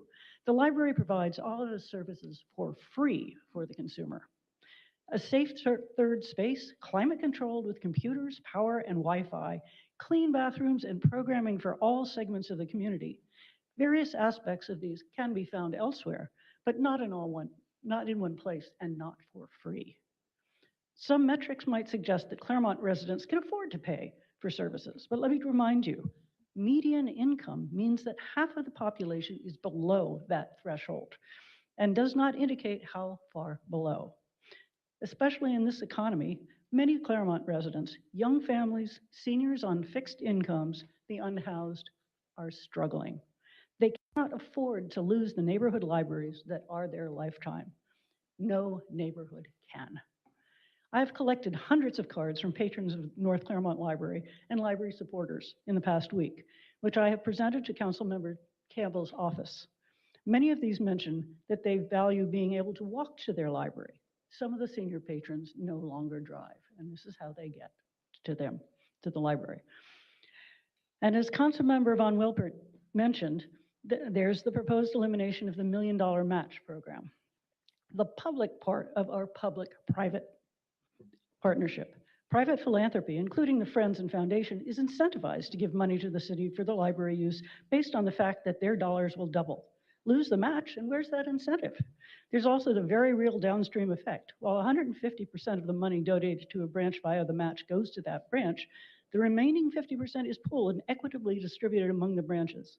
Lose that and lose the match, and the branches in lower resource communities lose tens of thousands of dollars that they depend on. Libraries build and nurture communities. Look elsewhere to balance the budget. Thank Fund you. the library. Thank you for your concluding remark. Our next speaker is Patrick Stewart, and you have been seated time by Lindsay Martin. Is Lindsay here? Thank you. Laura? Jenna Anderson? Jenny? And Jerry? Okay, that's a total of 6 minutes, 1 minute per department. You have indicated you wish to speak to the library, so I will place 6 minutes on the clock. Thank you very much. Good afternoon, council members and Budget Committee Chair Foster. Here we are again arguing that cuts to libraries are cuts to public safety, to economic development, arts, children, youth, and families, and core civic infrastructure, shedding the light once again on the significant year-over-year divestment in what has for decades been seen as one of the most important institutions in San Diego. We repeatedly asked Misty and her team to continue to do more with less while heaping praises on librarians for doing so. We continue to forego the kinds of investments that would make our library and city truly world-class, and we make this decision in challenging times as well as not so challenging times. This year, as we look at the proposed budget, I firmly encourage you to entertain conversations that suggest keeping the match and understanding the implications of library hour closures in our communities. I mean, all of our communities. For 25 years, the City Council's library ordinance has repeatedly been ignored and never once has been honored. And in the last decade, we've chipped away at the library's maintenance budget until it ceased to exist, and now we're saddled with over $60 million in building disrepair. And now when we're facing crippling debt, the answer is to again discuss balancing the budget on the backs of libraries, parks, and arts. I think it would be more appropriate, instead of using the generic term libraries and parks, for example, we should remind ourselves of whose backs we're balancing the budget on. That is library patrons, children, young people, families, and librarians. But we've been having this conversation long before this administration and this generation of council members, and I'm sure that we'll continue arguing against cuts to libraries for years to come. It feels like it has become the San Diego way. But I'd like to take a moment to address something that we have just begun talking about. Increasingly, in the last few years, an argument has been surfacing that private philanthropy and private industry should be stepping up to do more in the delivery of core city services. I'll tell you that I've been meeting a lot and speaking a lot with my peers and other philanthropists in our region, and that statement is met with a very serious amount of concern. In the nearly 2.5 decades the Library Foundation has existed, private philanthropy has contributed just under $180 million to support the San Diego Public Library. Aside from support for the new Central Library in District 3, donors have anchored philanthropic support for the development of the new Mission Hills Library branch in early 2019 in District 3 also, and the San Ysidro branch in late 2019 in District 8. We've covered the cost of the development of the new library master plan, which supports the entire city in 2023. And last year, I secured the final $3 million that was necessary in order to secure renovating the Ocean Beach branch in District 2. Through national philanthropic support, we're currently supporting the library's expansion of college readiness programs, literacy tutoring, online high school participation, youth development programs, and the conversion of the old Logan in District 8 into a multi-generational digital archive and memory lab. Through support from the Friends of the San Diego Public Library, we've met the $1 million match every single year since its inception. The foundation raises and provides, separate from the match, an additional upwards of $2 million each year for programs, resources, staff development, cultural enrichment, acquisitions, technology, idea labs, and the list goes on. In the last 6 years, we've increased our donor numbers by a whopping 48%, and these are not gazillion-dollar donors. These are your friends, family, neighbors, library patrons, and community members contributing $5, $10, $50, maybe $100. In addition, between the City of San Diego, the Library Foundation, and the San Diego Foundation, generous donors have left millions of dollars in endowments to support various aspects of library programs and resources. I say all of this for two reasons. First, to highlight, as Pat said, the incredible importance of our public-private partnership. A partnership that recognizes the unique roles of both public investment and private support. And second, I want us to each recognize the unwritten promise that precedes philanthropic support. The promise that to who these donations are made, the library, exists. Its doors are open, its resources and programs are accessible, not by some, but by all. Not by more in one area of the city and less in another, but by every San Diegan having the opportunity to enjoy the impact of the library. Philanthropy supports our library, but cannot replace the importance of public investment. I will say this, I'm proud of our decades of public-private partnership, one that will outlast each of us here. However, if we cut the match, the very carrot that's designed to increase philanthropic support and fail to see that true equity is a full library system, open 7 days a week, equipped with the resources to really effectively serve the community is extremely short-sighted. Again, our goal should always be that every library is open across our city 7 days a week. The library is willing to make sacrifices, and the library patrons understand the challenges that the city budget is facing. But the elimination of the match and the proposal to close the North Claremont branch that isn't receiving updates and renovations and investments, and the elimination of hours disproportionately delivered will create further challenges going forward. I believe that our collective goal at this point is to buckle down and identify a long-term strategy, a North Star for the library, parks, arts, and the whole city, frankly. To what end should be the key part of our conversations when we set fiscal agenda. And we need to ensure that it's tied to a bigger vision and not to political expediency. You all fought hard not to let the library slip any further behind where we are today, and I encourage you to work diligently to maintain support for the library going forward. Thank you. Thank you, Corrine Wilson. And Ms. Wilson, before you begin, I'm going to invite the next group of speakers up to the front of the room. Michelle Anderson, Rachel Lozano Castro, Ann Faggy, Zoe Woodhouse, and Ozzie Sharif. All right, Ms. Wilson, you have indicated that you wish to speak to Parks and Rec, so I'm going to place 1 minute on the clock. Thank you. Good afternoon, Corrine Wilson with MEA. Rec centers and programming mean so much to our communities. We hear and see it every day. Stabilizing the departmental budget is critical. MEA supports using a portion of the Gulf Fund to provide ongoing funding for the larger mission of the department. However, there is still work to be done in this budget. Under this mayor, in this draft budget, the Parks and Rec Department has made progress on the ballooning of unclassified positions, but more needs to be done. The last time there were this few employees in the department and similar reductions to rec center hours, there were also 3 fewer deputy directors.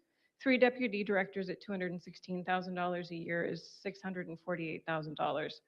To be clear, the employees who are being cut in droves, the ACDs and the rec leaders make much less. An ACD makes about $55,000 a year, and the rec leaders are mainly hourly, non-benefited part-time employees and earn between $18 to $24 an hour. Hopefully, between some new ongoing funds and continuing evaluation of staffing, we will be able to provide our communities with more park and rec services going forward. Thank you. Thank you, Michelle Anderson. And you have been seated time by Juan Carlos Hernandez, and you have also indicated you wish to speak to Parks and Rec, so that will be 2 minutes. Yes, thank you very much. Mr. Hernandez had to go to meet with some donors, but Kim Mathis is right here in the front row, so I wanted to thank her, and she filled out a slip to save the 1 minute. Sid, I'm the immediate past chair of the San Diego Parks Foundation, as many of you know, and we're a 501c3 nonprofit. We support Park and Rec. We do projects in all of your districts, especially in districts 4, 8, 9, and the Linda Vista portion of District 7. We have taken no position on the 3 options, and instead we would respectfully request that you use us as a resource in your deliberations. We can assist you in digging a little bit deeper to make adjustments, such as in Park After Dark. Well, Park After Dark, of course, is in the 5 parks. Don't need to mention them to you, but one of them, Silverwing, probably doesn't need to remain open as much all year round, and that should probably be replaced in your district, Ms. Moreno, by Montgomery Waller, and we could tell you why. Teen Night has been around for 18 years, and it gets the juveniles and our youngsters off the streets in a very safe environment, and we have invested in those teenagers and would like to see that program continue. Nature Camp, we do Nature Camp in many of our parks, our community and neighborhood parks all around the city, and we would like to share the numbers of youngsters that have benefited from our assistance. The Opportunity Fund, we think that there's revenue there, there's money there in the Opportunity Fund for you to look at. I'm not the smartest person here. I think Andy Field might be, but I'm not the smartest person here, but you all need to dig a little bit deeper into the Opportunity Fund and in those accounts in parks in CP1. There's the opportunity for potential redistribution of those funds, especially as they could go into districts 4, 8, 9, and 7. So I know I've just run out of time, but please use this as a resource. We could help you with the redistribution and give you numbers that you've been requested. Thank you. Our next speaker is Rachel. Is Rachel Lozano Castro here? Okay. And Feggy? And Ms. Feggy, you have been seated time by Ramon. Is Ramon still present? Thank you. Carrie? Thank you. And Zoe will be next. So you have a total of 3 minutes to speak to parks. Okay. Trees provide the shade, cooling, and socializing that many San Diegans enjoy in our neighborhood parks, especially during summer heat events and in communities with few other green spaces. Adequate budgets and staff are essential for maintaining these trees and ensuring that park visitors are safe. This proposed budget eliminates the tree maintenance crew leader, and last year, one of the 3 tree trimmers was eliminated. Also last year, almost $900,000 of non-personnel expenditures was eliminated for tree maintenance, irrigation systems, and trails. 3 data sources document the workload. First, the city's annual forestry activities reports that in the past 5 years, the city has planted 1,400 trees in parks, trimmed 65,000 trees, and removed almost 7,000 trees in both parks and open space. That takes staff time and contract money. Secondly, there are 1,000 requests annually about tree conditions and public concerns in the Get It Done data. Most report fallen limbs, dead or dying trees, hanging branches, and obstructions. Some of the public descriptions when they file the request include anticipated damage or injury, showing that there's strong public demand for proactive maintenance to reduce anticipated safety and liability issues. Third, the park staff completed almost 2,000 work orders in the past 5 years for storm damage response, limb and tree removal, tree evaluations, and planned maintenance. Invoices for contractor tree services in these 5 years totaled $2 million. Yep, the proposed budget has no contract funds. Finally, in summary, adequate tree maintenance is critical for tree health, shade and other park visitor benefits, public safety, and reduced city liability.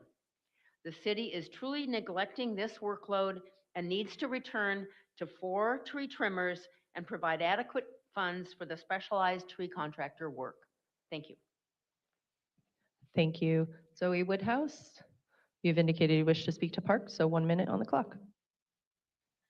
My name is Zoe Woodhouse. I'm a project coordinator at Kate Sessions Commitment, which is a nonprofit that advocates for urban forestry in the city of San Diego. The proposed budget cuts to parks and recreation staffing and resources will reduce long-term park tree health and public safety. Park trees require routine, proactive, and preventative maintenance to remain healthy, and a city this large requires the staffing capacity to respond to emergency situations as well. Decreasing the capacity of the department to perform this maintenance will lead to higher risk and higher costs down the line. The best way to build our climate resiliency is to properly maintain what trees we currently have in order to maximize their benefits while slowly building a new canopy. It is in the city's best interest to continue funding the Parks and Recreation Department, not only to protect its liability, but to ensure safe and healthy green spaces that can be enjoyed by San Diegans for many generations to come. Thank you. Thank you. Ozzie Sharif, you have indicated you wish to speak to parks, so 1 minute on the clock. Thank you very much. Hello and good evening, council members. I'm Ozzie Sharif, founder and executive director at Wildlife Jewels, a local 501c3 nonprofit organization with a mission to inspire and empower the public and the community to protect wildlife through a fusion of arts, science, technology, and collaborations.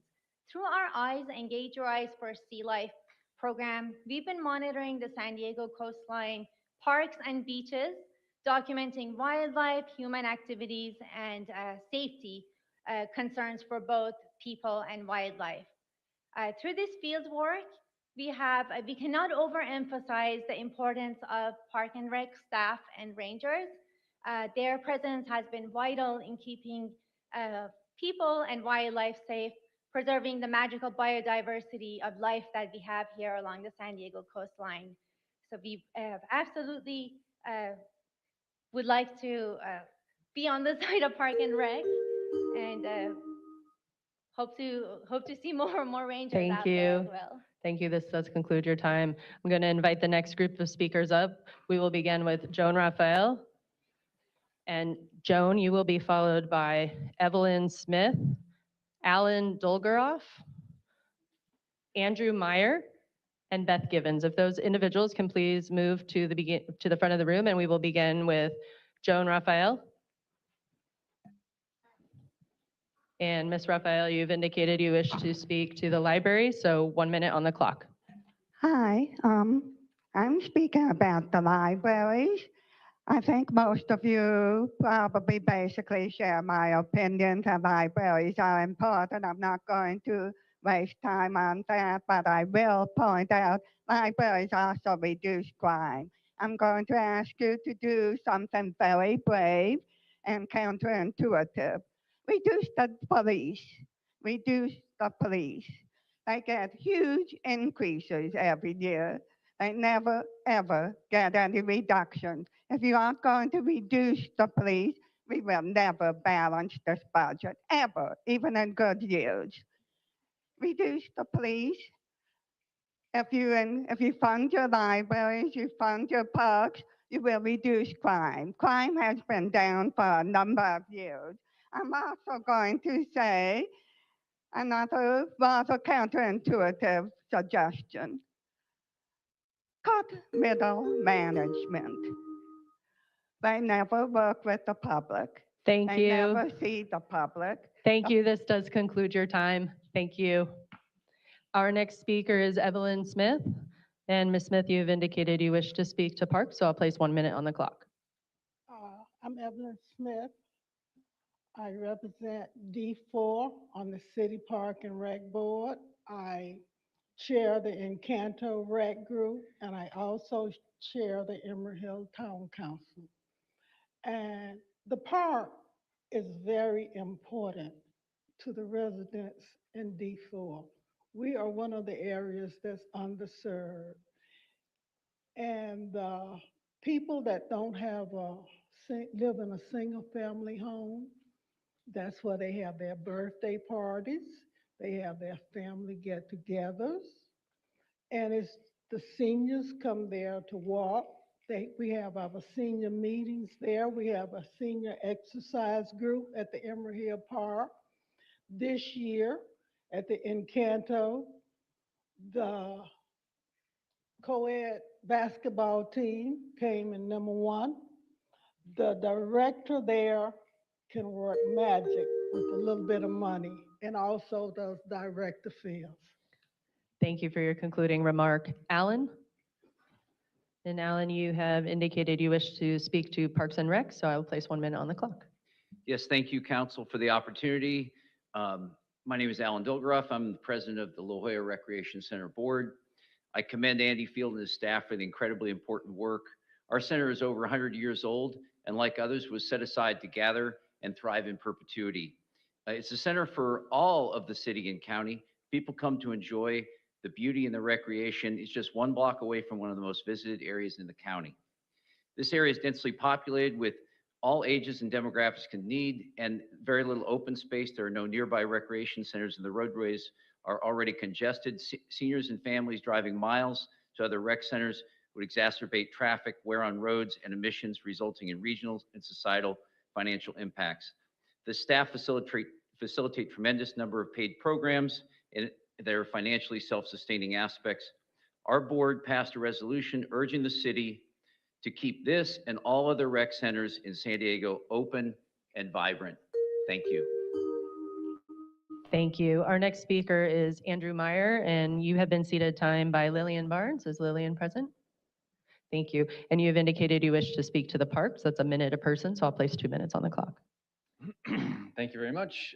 Thank you, council members. Thank you, Chair Foster. Thank you, Parks and Rec Department. My name is Andrew Meyer. I work for the San Diego Bird Alliance, and my daughter is a lifeguard at the CUNY Mesa Pool, so I have two reasons for talking with you today. The San Diego Bird Alliance is here with a large coalition asking you to retain assistant recreation center directors. These positions are the operational backbone of city recreation programming. Without them, programs do not scale down, they disappear. These are the programs where our youth fall in love with our most biodiverse county and learn to protect it.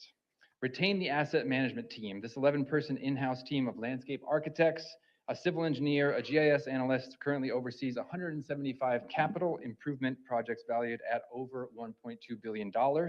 They are the city's primary engine for community-driven park development, and the staff that supports community groups and nonprofits like ours, which connect everyone in the city with the species and habitats that we need to steward.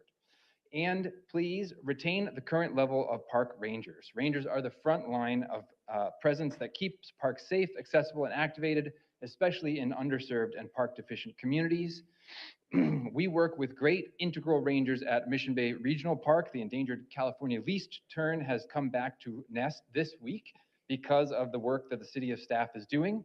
We work in Otay Valley Regional Park, where this month is Burrowing Owlet Month, just starting to nest, and the Tri-Canyon and Los Penasquitos Canyons, where we've just partnered with community for a community event to talk about how important nighttime habitat is, as 80% of our North American birds migrate at night. We couldn't do any of these things, and our parks wouldn't have any of these beautiful species if the budget is cut as proposed. Please keep the Parks and Rec staffed and functioning as it does now. Thank you very much. Thank you. Our next speaker is Beth Givens. And Ms. Givens, you've indicated you wish to speak to the library, so I'll place 1 minute on the clock in front of you to manage. Yeah, thank you. Yeah, public libraries like press freedoms are vital pillars of democracy. San Diego libraries must not be weakened any further, given the unprecedented attack by the Trump administration on our democracy. Further, I question the mayor's increase in police funding when crime has actually decreased the past 4 years, both locally and nationally. San Diego libraries are underfunded compared with the other major California libraries, and the mayor's cuts make a bad situation worse. It's long overdue for law enforcement to share the pain of budget cuts. A good place to start is to cancel the police department's Flock license plate reader contract, allocate that money to libraries. The Privacy Advisory Board recommended against Flock. Over 60 cities nationwide, including 7 in California, have canceled Flock. This is a terrible corporate citizen with a bad track record of flouting city-imposed rules, and I'm happy to share my Flock research if you're interested. Thank you for that concluding remark. Welton Jones. Is Welton Jones present? And Welton, you have been seated time by Roberto. Is Roberto present? And you have indicated you wish to speak on both items. That's 2 minutes a person at 4 minutes total. Hi, yeah, Welton Jones. I'm here to talk about specifically the effort to reorganize the Special Events and Filming Department and wrap it into Parks and Rec. Wanted to appeal, don't have time for everything I was going to say, but I'd like to appeal for an opportunity to perhaps talk with the budget analysts. I'm here with some of my colleagues. We're location managers for the film, television, and photo industries. When projects want to shoot in San Diego, they'll typically hire one of us or someone like us to find locations, permit, and do contracts and logistics for the projects. We work all the time with the city on these permitting matters, and we work hard to protect San Diego locations and protect the local citizens from bad things that can happen if improperly managed in film production. These film permitting is a managerial task, not an administrative task. It requires judgment and experience and knowledge relating specifically to our industry. People are going to come in, put into the applications words like a Russian arm or a process trailer or a condor, and not a bird. ITC. These things are part of the normal dialogue and in film permitting. I would say that another point is, large projects can generate calls. Those are generally managed by the film office. And in the absence of good management, there'll likely be more calls, and those calls will go to the mayor's office, city council's office. It'll be tough. When large projects consider whether they want to come to San Diego, they'll often call the film office to kind of assess the level of cooperation that they can expect from that office. Location managers like myself and producers will know right away the difference between an experienced film permit professional and assistant analyst, or an assistant administrative aide. I would point out one other thing that obviously we understand that the budget needs to be cut, but our industry has already taken tremendous cuts in services from the city of San Diego. We used to have, like most cities, a film commission. The entire film commission was cut some years ago and replaced by a single professional. The program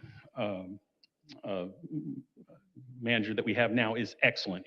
We're lucky to have him. He's doing a fantastic job.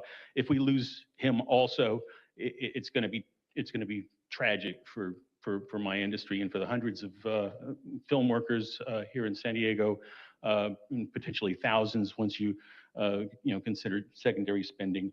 I would point out, some of the numbers that were discussed earlier may not be accurate. 13 years ago, when the Film Commission was around and they could do an analysis on financial impact, they at that time it was they had an audited, verified estimate of $100 million per year that came from our industry into the city.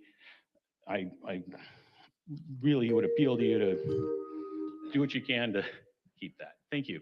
Thank you.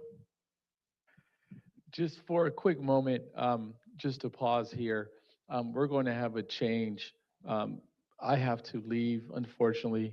Council President also had to leave, but we want to make sure that we get everyone's public comment as it is important to this process. So Council President Pro Tem Lee will be stepping into my place to make sure that we get everyone's public comment. So thank you again for coming, and look forward to continuing to work through this budget process. Thank you.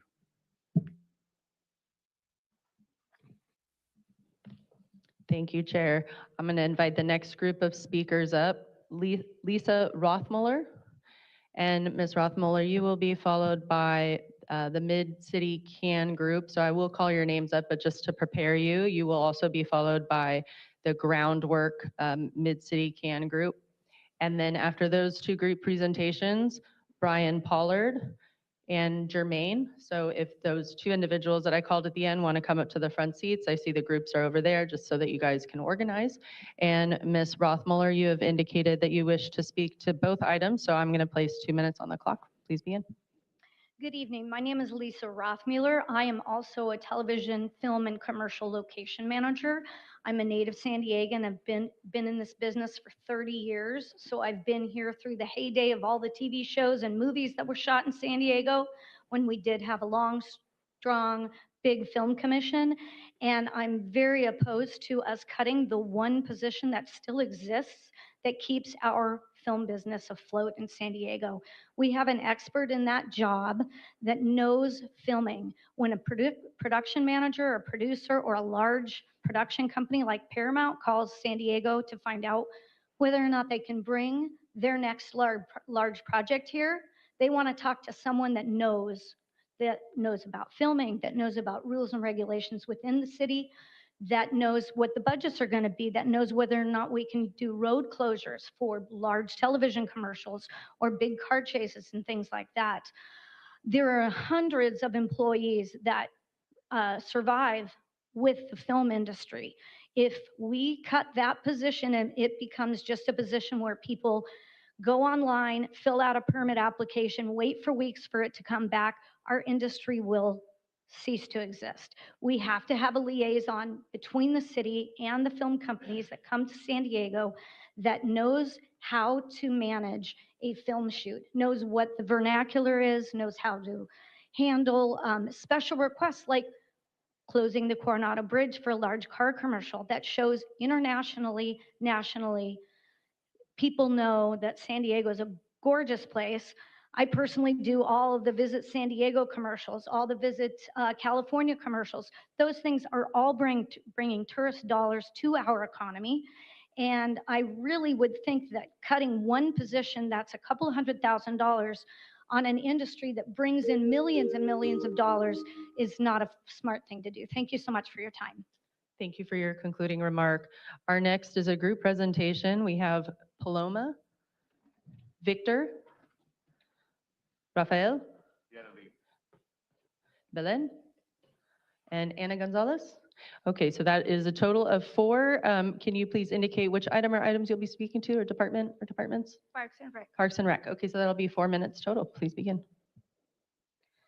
Good afternoon, council members. My name is Ana Gonzalez. I am a resident of City Heights and a mother of 3, board member of the Prevent Drowning Foundation of San Diego and member of the City Heights Community Rec Group. I'm here today to speak strongly against the proposed cuts to our pools and parks and recs. For families like mine, these pools and rec centers are not a luxury. They are essential and they are life-saving. Today, my 2 older children are lifeguards, and my teenager who has autism and ADHD, swimming has been the most important therapy on his life.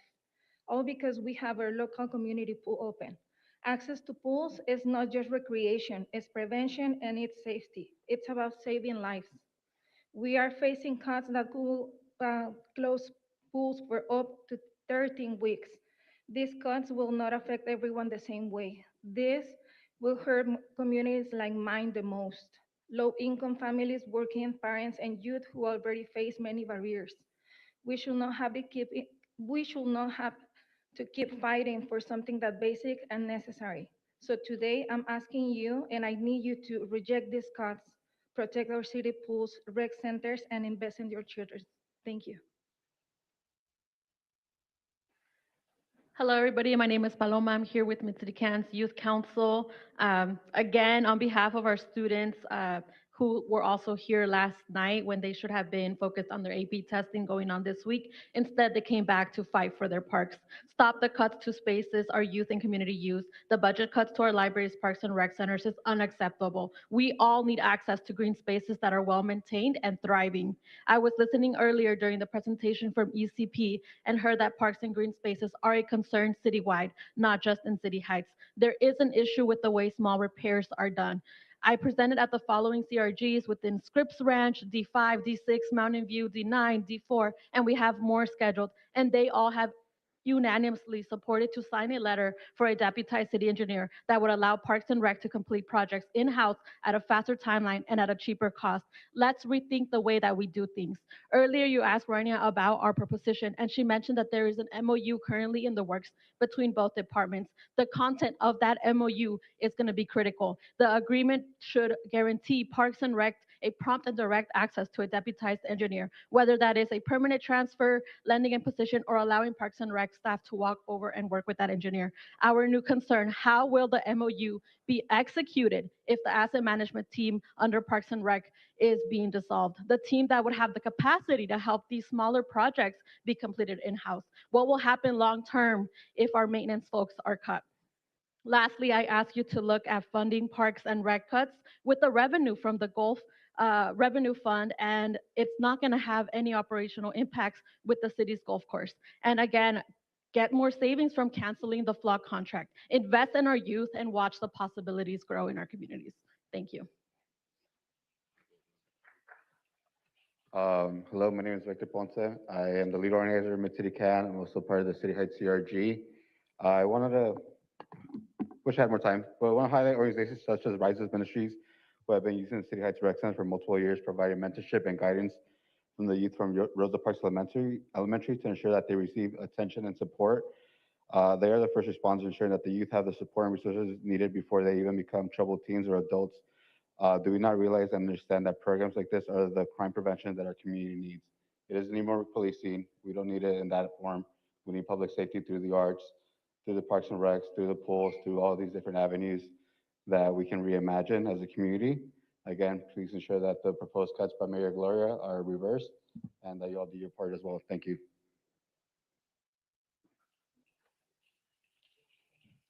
Thank you. Our next is another group presentation, Groundwork San Diego. Leslie Reynolds. Thad Winkle. Okay. Ozzy. Ozzy is present. Thank you. Timothy. Thank you. Moises. Rose. Angelica. Javier. Sarah. And Ali. Okay, that's a total of 8 speakers, 4 of which have requested interpretation. So an additional minute will be given to those 4 speakers who need interpretations. We have 2 speakers with interpretation. Only 2? Oh, okay. So then that'll be a total of, let's see here, that'll be a total of 10 minutes total. 1 minute per speaker plus an additional 2 minutes. So I'll place 10 minutes on the clock and you guys can manage. Please begin. Hi, everyone. My name is Allie McCarthy. I'm the Youth and Family Program Director for Groundwork San Diego. I'll be reading the statement of Leslie Reynolds, our Executive Director. First, we'd like to put into record through the clerk the signed letter by dozens of organizations we work closely with and are deeply committed to the Parks and Rec staff. We've had the great privilege over the past 2 decades of working with Parks and Rec staff to support residents in planning, advocating, and securing external funds for parks, trails, and green spaces. Although there is much to be said about the benefits of these assets to public health and the reduction of chronic disease disparities, traumatic cuts to the Parks and Rec Department also undermine the significant role of parks in social cohesion and in our community's access to government. The prioritization in the city's budget of law enforcement ignores the roles of parks in fostering the relationships, resources, and trust that prevent harm, promote safety in our neighborhoods. When our neighbors know each other, when young people have access to school and after school and summer programs and weekend programs, evening programs, when we have community spaces and support networks, a real voice in the decisions about our community, safety stops being something done to a community and starts being something created by the community. This shift builds dignity, trust, and long-term stability. Law enforcement is reactive. Community building, on the other hand, is proactive and addresses root causes. If we truly want safer, healthier neighborhoods, we need to think beyond the response and invest in prevention. The safest communities aren't the ones with the most policing, they're the ones with the strongest community connections. The park positions proposed for cuts are the ones very responsible for building those connections. Today, trust in government is particularly important in communities of concern. Cutting the very staff in city government that works most closely with us and is most accessible to our residents further erodes this trust. These are the professionals that listen to, understand, and translate the needs and dreams of our youth and families into dog parks, pocket parks, accessible open spaces, and green spaces. Shifting funds and responsibilities to engineering and capital projects at the expense of parks and rec and open space, rec center management, asset managers will undermine the community's direct access to city staff. As one ECP member said to us last year, we are engineers, not community engagement specialists. Neither does ECP staff have the expertise in park design or infrastructure. Our communities need, depend on, and deserve the amazing team that Director Field has put together. And I have some folks with us that I'd like to call up. And Ozzy will translate. Hola, mi nombre es Sara Peñalosa, vivo en el distrito número 4. Vivo cerca del parque Gomper Park. Sorry. Hello, my name is Sarah, and I live in District 4. Vivo cerca de Gompers Park. Es la única área verde que está cerca de mi casa. I live nearby Gompers Park. It's the only green space near my house. Pedimos que no corten el personal de los parques, We want you to not cut the Parks and Rec staff. pues cuando se recorta el personal los programas desaparecen. When you cut Parks and Rec staff, programs disappear. Al desaparecer los programas, nuestros jóvenes, nuestros niños, inclusive nosotros como adultos, perdemos el enfoque. When you cut staff, programs disappear, and us as adults and also the children, we lose our focus. En una vida mejor para ellos, para nosotros. Our Eh, focus in a better life for us and for our children. Y se vuelven y nos volvemos juntamente personas sin un propósito para un futuro mejor. And we together, we advocate for a better future. Los parques nos ayudan a ser mejores personas, The parks help us become better humans ya que al ejercitar nuestro cuerpo, mente y espíritu, because we exercise our body, our mind, and our soul. nuestra mente se vuelve mucho mejor y somos mejores ciudadanos. Our minds become better and we become better citizens. El contacto con la naturaleza también nos ayuda Interaction with nature also helps us a convivir con nuestros familiares, niños, con nuestros vecinos. to live with and interact with our family members, our neighbors, and our children. A ser más sanos en todos los sentidos. And we become healthier in all senses. Y así podemos tener una comunidad mucho más segura, And that way we can have a much safer community. evitando que nuestros jóvenes que son el futuro, evitando que nuestros jóvenes que son el futuro, To prevent that our children, that are our future, no se vuelvan don't become unas personas con delincuencia, people that commit crimes. sino mejores ciudadanos para el futuro de esta ciudad. And instead become better citizens for the future of this city. Gracias. Thank you.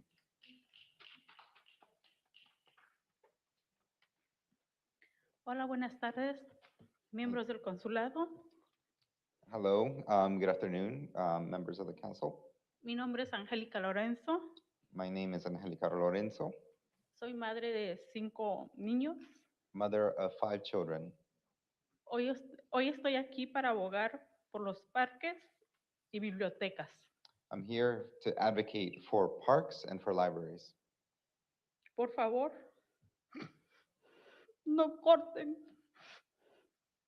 los Please, fondos para las bibliotecas ni los parques. please don't cut the funds for the libraries nor the parks, Porque esto ayuda a nuestros niños because this helps our children a ser mejores. to become better. Ellos necesitan de áreas verdes They need green spaces y necesitan de los programas que ofrecen las bibliotecas. and they need the programs that the libraries offer. Por favor, Please piensen en los niños think of the children antes de tomar una decisión, before making a decision, porque esto afecta no solo a los niños, también a adultos. because this affects not only children, but adults as well. Gracias Thank you por su atención. for your attention.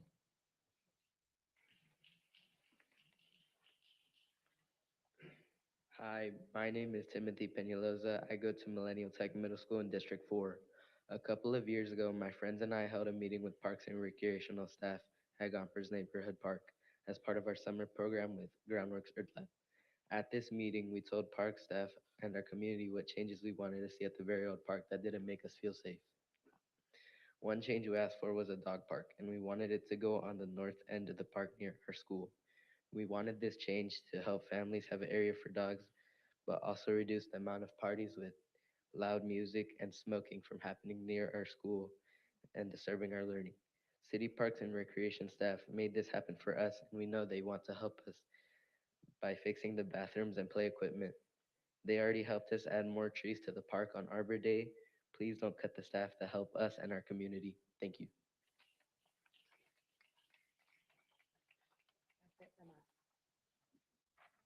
All right. I'll take it. I just want to show the poster here, if you guys can hold it up. So this is a picture of them, of when this dog park opened. If you can look at this, this is an effort that took their imagination, children, the future, and added something to mitigate something that was going on. whether it was the city or budget or whatever reason that wasn't happening. They were able to advocate, work with Parks and Rec staff. Thank you very much, Andy Field. We really, really appreciate your staff. And it created a space that now is used by the community. There's dogs there, there's families there. Think about it. It's that energy that helps us keep going. They're part of our green team, which is our Earth Lab paid high school internship that then continues and then become adults that care about their community. And they see that when they come to advocate here, they can get something that's, you know what, it's not even getting something, it's keeping something. We want to keep this funding. There's other places that are being added funding. Weigh that. What's being added funding and what's being removed? What's going to bring safety to our communities is a dog park like this. Not that surveillance, not other stuff. I want you to advocate that. If you can please leave this last minute on here for you guys to just think and consider, you're in the position to help us out here. I know we're not in an ideal situation, but there's a lot of things here that are extremely meaningful and will be meaningful in this future. I'll leave this minute on the clock.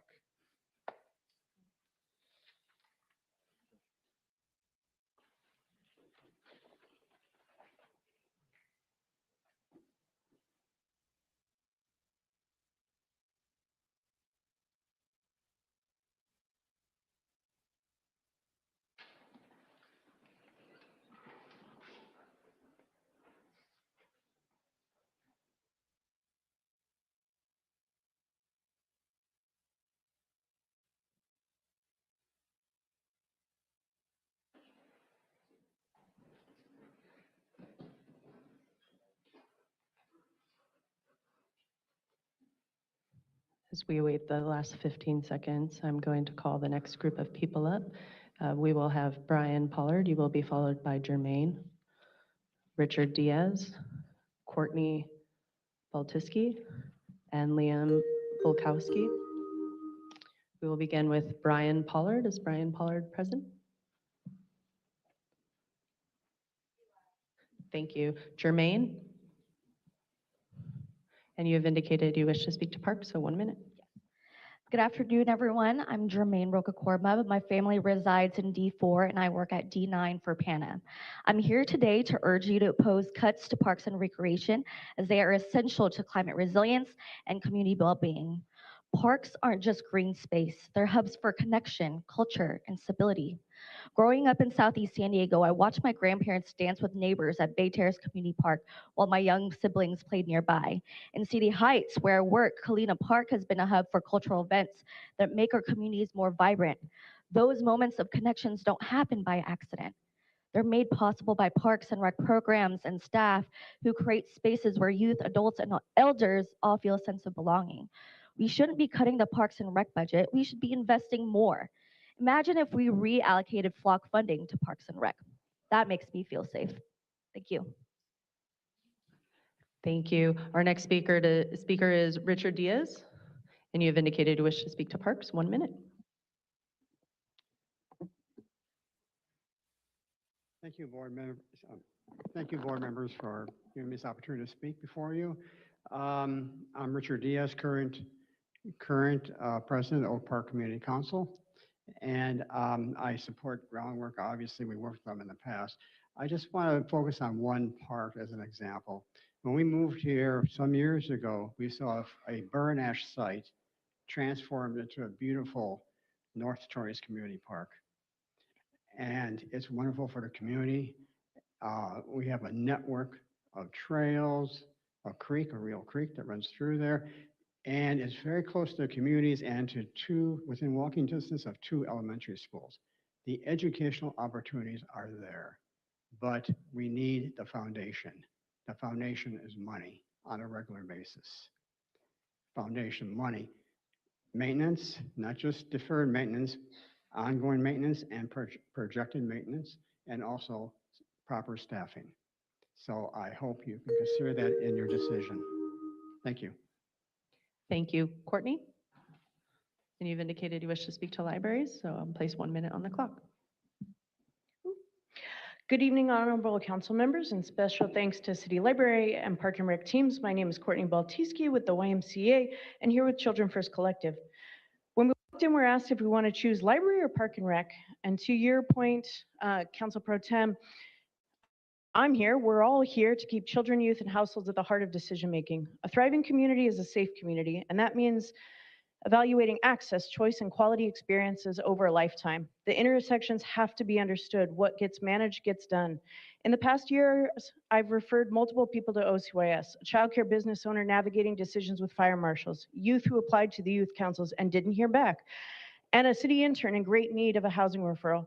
These are complex systems, but OCYS built trust with these individuals, providing ready information. It shows knowledge, strategy through the Child and Youth Plan, and trauma-responsive support. Losing these elements of a thriving community will set the city back significantly. We can't afford to lose OCYS. Please consider keeping at least one FTE. Thank you. Thank you. Liam? Is Liam Bolakowski still present? Okay, we will move on then. Our next is San Diego Canyonlands. And as I call your name, if you can please raise your hand. Yeshua? Alicia? Madeline? Is Madeline still present? Nope. Maya, or Mia, excuse me. Annabelle? Sarah Thompson? And Melanie? Is Melanie still present? Thank you. Okay, so it's a total of 6, and you have indicated you wish to speak to Parks, so I'll place 6 minutes on the clock. Please begin.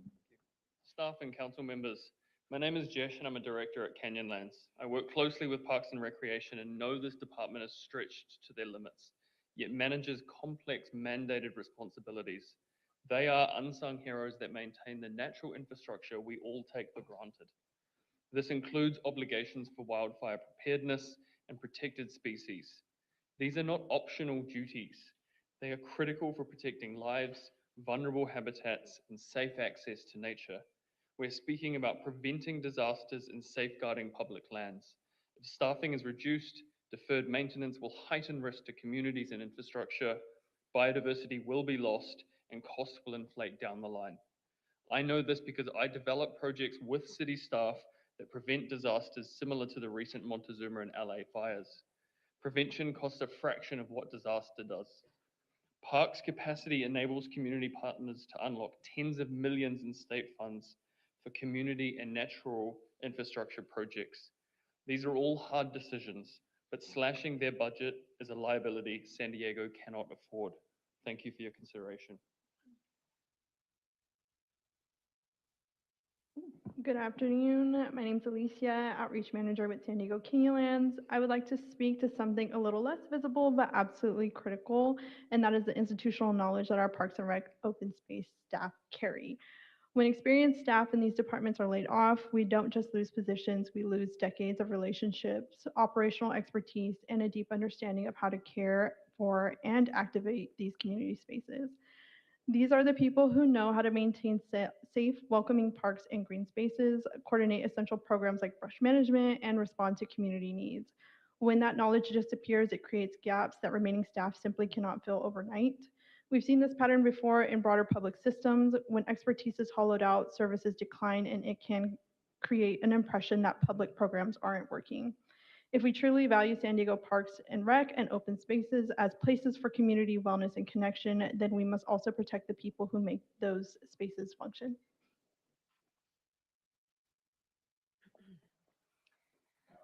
Good afternoon. My name is Annabelle Willie, and I'm here to speak about the importance of parks and open spaces through the lens of equity and access.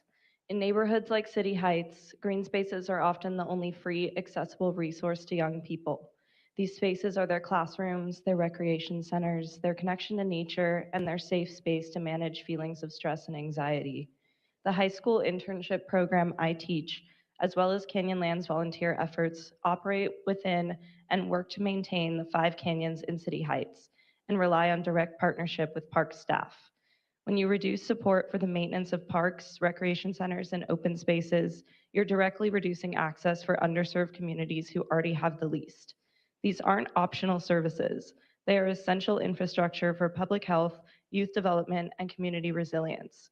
If we want safer, healthier neighborhoods, we have to invest in the spaces that make that possible. Thank you. Good afternoon. In the face of the climate crisis, cutting funds to the Parks and Rec Department is not a neutral decision. It actively weakens our city's climate resilience. I live in Mission Valley and I also work in Southeast San Diego, two of the most flood-prone regions in San Diego. The flooding from improper infrastructure has disrupted my ability to work and contribute to the community, while others have lost their businesses and belongings. There are measures that can be put in place to have flood resilience in these areas through green spaces and natural water control. The Parks and Recreation Department and Open Space Division, especially the support services, have been playing an essential role in the growing movement for community-led natural infrastructure work that can tap into the $3.8 billion being generated by the California Prop 4 bond measurement. This bond measure acts as water quality control, drought control, flood, and wetland resilience over the next decade. This funding brought to the city through the Parks and Recreation Department assists in green space creation and maintenance. These spaces are not a luxury, but instead part of a living infrastructure. When we reduce funding, we don't just lose jobs or amenities, we disrupt systems that quietly protect us every day. Good afternoon, committee members. My name is Sarah Thompson. Thank you so much for letting me speak today. You've already heard about many benefits that our parks and open space areas, including public health, youth development, and community resilience. But by decreasing funding for parks and open space preventative maintenance and staff, infrastructure deterioration and blight can set in, making it a less than welcome area for residents. I live in City Heights and I work with volunteers to restore our canyons. And what I hear most from my neighbors is that A, they and their families want to enjoy our canyon spaces, and B, they feel safe to use these beneficial spaces when they are clear of debris, the trail is well maintained, and they feel safe. That means preventative maintenance and the work of open space and park staff is vital to the accessibility or perception thereof of our canyon open spaces. Further, poorly maintained spaces create a narrative that public stewardship is failing, which creates a negative feedback loop and risks influence for privatization. To keep these vital spaces and the incentives they provide, we need our communities to feel safe and comfortable. And to support our community safety, we need to invest in the programs and people that make that happen. Thank you.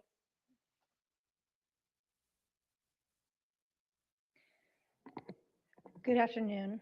My name is Melanie Croce. I'm a SEDE resident and a development director at San Diego Coastkeeper. I'm here today to urge you to please protect funding for our Parks and Recreation Department. These aren't just nice to have amenities. They are essential community infrastructure for a safer, healthier, and more resilient San Diego. Thank you. This does conclude the group's 6 minutes.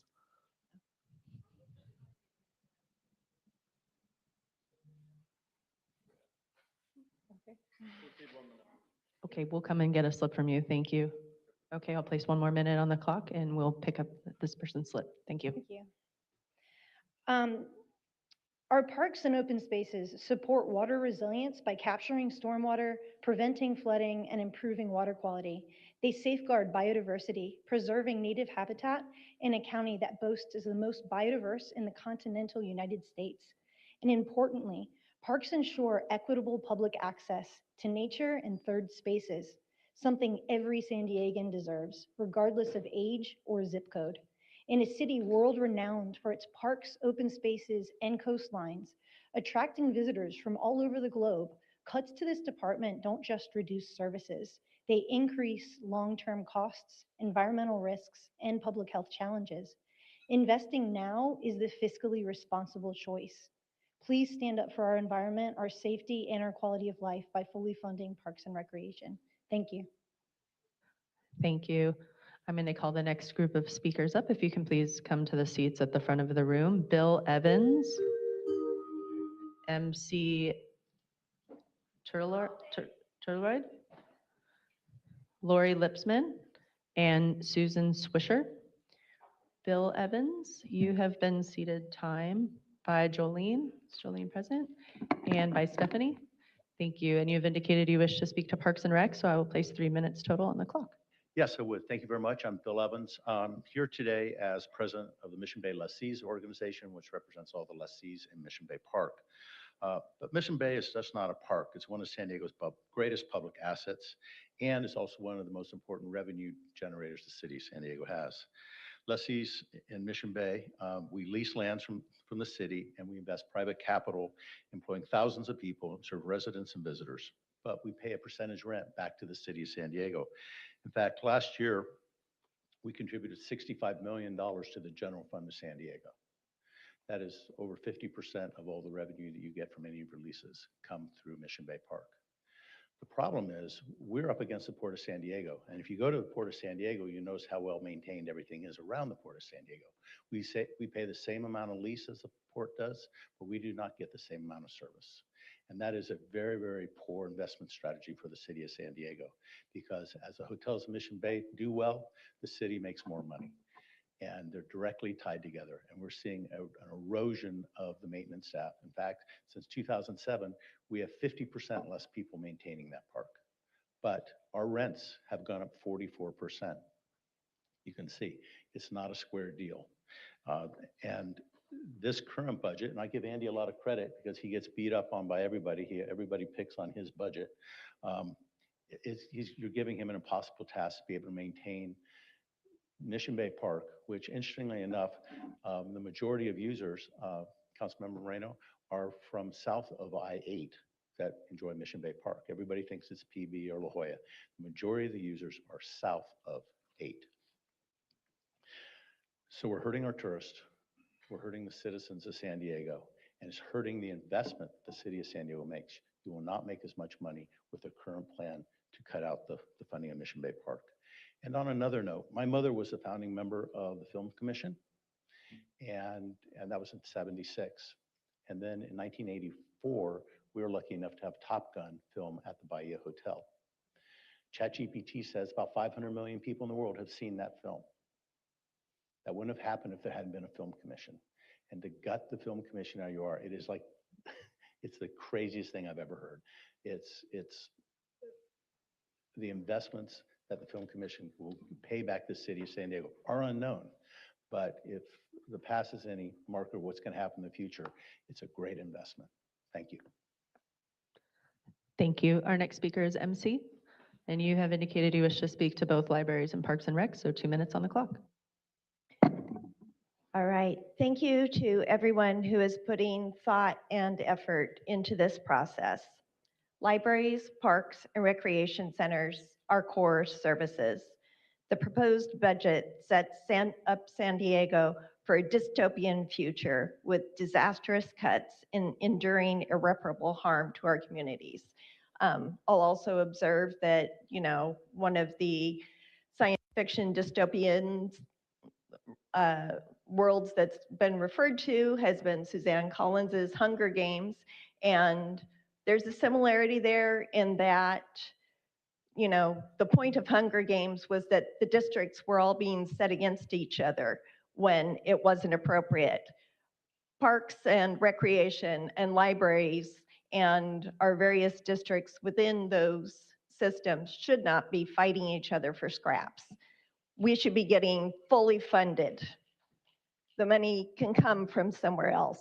And other people have spoken pretty eloquently about where. But, you don't need to drill down to line item analysis to grasp that maintaining these critical third spaces will cost less than policing the fallout from not doing so. The proposed cuts are all brush management reduction cuts. Everything that's proposed is going to have a bad long-term consequence.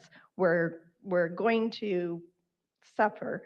And I ask you about your values. I ask you, what message does the proposed budget send to a queer BIPOC kid from a working class home in Claremont who needs these resources to realize their future goal of becoming a city official? Just asking. Thank you. Thank you. Our next speaker is Lori Lipsman, and you have been seated time by Lisa Longo. Is Lisa still here? Thank you. And you have, can you please indicate which department or departments you wish to speak to? Both. All right, 4 minutes. Please begin. Hello, council members. My name is Lori Lipsman, a constituent of District 3, living in North Park since 1987. I'm here to urge you to reject all cuts to libraries and parks and recreation in the mayor's proposed budget. These are not a luxury service. They are essential public infrastructure that helps people survive and be safe. My husband and I use our neighborhood library weekly and downtown library regularly. Libraries provide access to books, internet, diverse learning resources, and makers labs, community events, youth and senior programs, local art and indoor public space for everyone. Parks and recs are equally vital, especially as San Diego leans into increased density. Parks provide places for exercise, reflection, connection, and access to nature.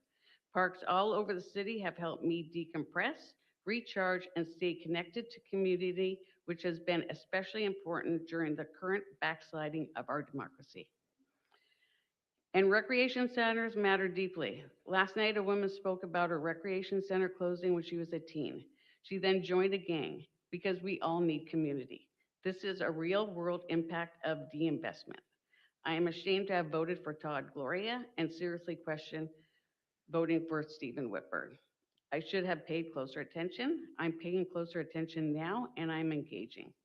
Cutting libraries, parks, and recs will increase while increasing funding for police and mass surveillance sends the wrong message about our city's priorities. Please reduce funding for policing, end the city's contract with Flock Safety, and protect the community's resources that actually improve people's lives. Just as I stated last night, this proposed budget is the least creative way to deal with the deficit. Consider getting artists and creatives involved in all your committees. Thank you. Thank you. Our next speaker is Susan Swisher. Is Susan present? All right, and I'm going to invite the next group of speakers up to the front of the room. Katie McDonald, Peter Comiskey, Claire Snyder, Liliana, and Caitlin Nadal. Is Katie McDonald still here? Okay, thank you. All right, Peter Comiskey, you have indicated you wish to speak to Parks and Rec, so 1 minute. Good evening, committee members. First, thanks to Andy Field, John Roberts and his team, Christina Chadwick, and our park rangers for their dedication under significant pressure. Peter Comiskey, Balboa Park Cultural Partnership. Balboa Park is facing a consistent and concerning trend. Year-on-year declines in visitations to the cultural district, directly tied to the current paid parking program. It's not stabilizing, it's worsening. Our organizations depend on both spontaneous and repeat visitation. The current system adds unnecessary friction and penalizes visitation, creating a barrier to discourage regional and city residents. The math is clear. The net revenue from paid parking is nominal compared to the millions lost in admissions and economic activity. As you finalize the budget, please take a broader view. Let's focus on net revenues, and ensure that our city can be enhanced with Balboa Park as well. Thank you. Thank you. Claire Snyder? Liliana? And Liliana, you have indicated you wish to speak to libraries, so 1 minute. Thank you. Hi, Budget Committee. My name is Liliana. Today's conversations were very frustrating to hear as a young person and as an advocate for the Office of Child and Youth Success, and also as someone who was born and raised here in San Diego. Last night, many constituents showed up to urge the Office of Child and Youth Success to not be eliminated. My team at YouthWell has been able to collect support from over 40 agencies, including community-based organizations, labor, and education, to affirm that they will not support this elimination. Your council offices today also received emails from plenty constituents who don't want this. Everyone but the mayor, his office, and some others in this room don't believe investing truly in current youth needs. Do not eliminate OCYS. I urge mayor staff and library executive leadership and council to really challenge the mayor's decision. Your job is public service, and it starts with young people. You're all here because someone decided to invest in you when you were a young person. Thank you, and hope to speak to you all soon. Thank you. Caitlin Nadal? And you've indicated you wish to speak to libraries. 1 minute. Hi, my name is Caitlin Nadal. I'm a North Claremont resident and parent, and I'm here to urge you not to shut down the North Claremont Library. This tiny library has an outsized positive impact on our community. My children and I regularly walk there from our home, and I've spent many hours working on my laptop while they read or they attend a program or they do one of the very fun, creative, low-cost activities that the very kind, thoughtful librarians put together. Every time we visit, this library is full of community members. They're using the computers, they're printing their important documents, they're connecting with vital social services, or they're meeting in the community room. And I think it's important to emphasize that many of the North Claremont Library's patrons do not even live in my neighborhood yet. Across the street, there's new apartments being built. In the backyards of all the houses as you walk by, you can see the brand new ADUs. The Claremont Community Plan is calling for 38,000 more people to move in, including housing right across the street in Claremont Town Square. We need more library services in North Claremont, not fewer. I urge you to fully fund all city libraries. Thank you. Linda Barr? Linda, you will be followed by Catherine Tiddens, Aaron Kisnell, Megan Kep, and allegedly Audra. And you have indicated you wish to speak to libraries. 1 minute. I'm cheating though, because I'm going to speak to all three actually. But I want to thank everybody. If you would the like to council speak to members. both, if you would like to speak to both, you can have 2 minutes. Okay. Okay. All right, thank you, council members, for representing our communities. We appreciate that you prioritize the needs of all of our residents. I believe it's been well established here today that reductions to community libraries is detrimental to our communities. But I'd like to thank the 6 council members who actually voiced their support for the libraries. I'd like to ask that the Director of Libraries team remove the option to permanently close the North Claremont Library from the budget proposal. Please keep in mind that all the libraries are valuable community resources. They are havens and vital to the health of and well-being of our communities. A healthy, thriving community consists of healthy supports. So where are we cutting? Libraries, which affect the mind. Parks and Rec, which supports the body. And then the arts, which affects our soul. Thank you. Thank you. Our next speaker is Catherine Tiddens. And Catherine, you have indicated you wish to speak to libraries and Parks and Rec, and you had ceded 1 minute of Parks and Rec to the previous group, SD Canyonlands. So 1 minute for libraries. Please begin. Thank you. Good evening. My name is Catherine Tiddens. During the 2020 election, Todd Gloria stated that libraries, quote, play a leading role in making sure that we continue to knock down barriers between us, particularly for some of our young people and frankly adults who don't have access to the kinds of things they need to be successful in their lives. As your mayor, it's my responsibility to build a great city, he said. A great city, he continued, is one that invests in its people and gives them the opportunities that they need to be successful, and that, again, necessarily includes our branch libraries. Mr. Gloria also said that he enjoyed the solitude of the library setting and the fellowship of librarians who helped with homework and kept him off the streets and out of trouble. I believe that all of you know that a great city needs great libraries. Thank you. Thank you. Aaron, and you have indicated you wish to speak to Parks and Rec. 1 minute. Hi, my name is Aaron Quisnell. I'm here on behalf of the San Diego City Conference and the several hundred student athletes that play golf on one of our 25 high school teams. We range from Cathedral to the north, Patrick Henry and Scripps Ranch to the east, and Morris and Lincoln to the south. We include schools such as Hoover and Crawford and City Heights. We play about 3,800 rounds of golf on the 3 courses through the year. This includes most of our matches and our championship tournaments for both the boys and girls hosted by Balboa, and has included golfers such as, in the past, Xander Schauffele and Phil Mickelson. So we are, as a conference, are concerned that the general fund tapping into the enterprise fund could potentially jeopardize our access to these courses and the work the staff and stuff does to help us get on in the afternoons and during the day for our tournaments. Thank you. Thank you. Megan Keth? And Megan, you have indicated you wish to speak to both items. 2 minutes on the clock. Good evening, council members. My name is Megan Kettle, and after listening, I am speaking in opposition of the budget cuts and speaking in proposition of increasing funding to libraries. And I'm encouraged by the leaders who came before me who said, it's a beautiful day in the neighborhood, a beautiful day in the neighbor. Won't you be, could you be, won't you be my neighbor? And also who said, butterfly in the sky, I can fly twice as high. Take a look, it's in a book. Reading Rainbow. I can do anything, and so can every single one of you. I believe we can restructure these budgets and include funding for these libraries that are intentional to help saving lives.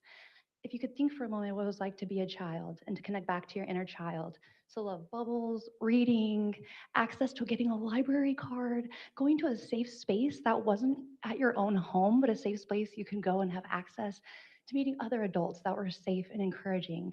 So I encourage you to increase funding. And after listening, I also would like to make a motion to not cut the Child Youth Success Program. At the very sound of it, I believe we should keep that program and encourage having its own office and its own individual to help with that. It reminds me of the book Robin Hood, but I feel like who's being robbed from are the children, the youth, senior citizens, those who need access to these fundings. So I ask you to reconsider. And also lastly, I think of the Lorax, we all remember the Lorax, who was trying to encourage those who had forgotten what it was like to love trees, to love books. Maybe you haven't stepped foot in a library in a long time. So I encourage you to increase the funding for our recs and public spaces. As a mental health advocate for over 20 years, I guarantee that will improve mental health and save our city funds in the long run. Also, as a lifeguard who saved over 13 people, I know that access to the pools and having training in swimming can save a life. So come together with us all now as we learn to use our voices and to increase the funding for our libraries. Thank you all for your consideration. Thank you. I will invite the next group of speakers up. Allegedly Audra, you will be followed by Mary Soriano, Blair Beekman, Kofi, and Nicole Lilly. And allegedly Audra, you have been seated time by Ricky. Can Ricky raise his hand? Ricky's present. Thank you. And you have indicated you wish to speak to both items, so that will be 4 minutes on the clock. Please begin. Yeah, talk about the Hunger Games, and it's going to get really interesting as things continue. And it's really sad to see how devastated people are by the choices that this city makes. And it's like, you know, we can sit here and blame the mayor, we can blame you guys, but it's choices that as a collective you guys have made. And you get, you know, billions of dollars at your disposal to spend. And I just wonder, like, if your child came to you and was like, hey, can I get some money? Give me 20 bucks. And then, you know, came back and said, I need 20 more bucks, and kept saying, I need 20 more bucks. And 20, and you're thinking, well, where'd you spend that first 20 bucks? Oh, well, I just made a little plane out of it and just threw it into the street.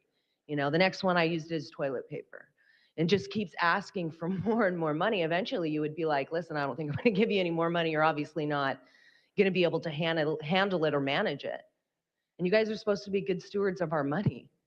And it's sad to see that it's like, I mean, you'll have money to build like a mansion and we'll end up with a trailer park. That's the kind of stuff the government does. And it always asks for more and more money from the people. And you guys make tons of money up here on the dais. You make more than Congress. And nobody is willing to cut your funding. The mayor's not willing to cut his. You know, but you want to come to the people, and it's like you have the police. We're giving the police more and more money. And the parks are lacking in this. We have police going and beating up women in Raul Campillo's district at Linda Vista. In fact, there have been people that have died there over the last year. So it's like, we're wanting to bring in more police, but we don't want to bring in any kind of public safety for that. Rapes also happen in parks, especially because there is no, you know, security or things like that. Predators know that they can take a child there or somebody that they just want to rape or do whatever to, and nobody's going to see. And it's like, but we want to increase the police budget. You should be cutting it, because why should someone like Anthony Warner be able to go and brutally assault a woman in a park because she's talking about what her experience was at Las Colinas? And it's like, oh, she's crazy. Let me slam her head into the ground, break her face, right? And then complain that he potentially or allegedly had his hand bitten. And so she's being charged with a felony when he broke her face And she's already had brain aneurysms. And he knew that, and he sprayed her with mace. And so it's like, how can you even trust that we can go anywhere and be safe if there is a rogue police department that even has said, I'm a threat to them because I was beat up by a sheriff?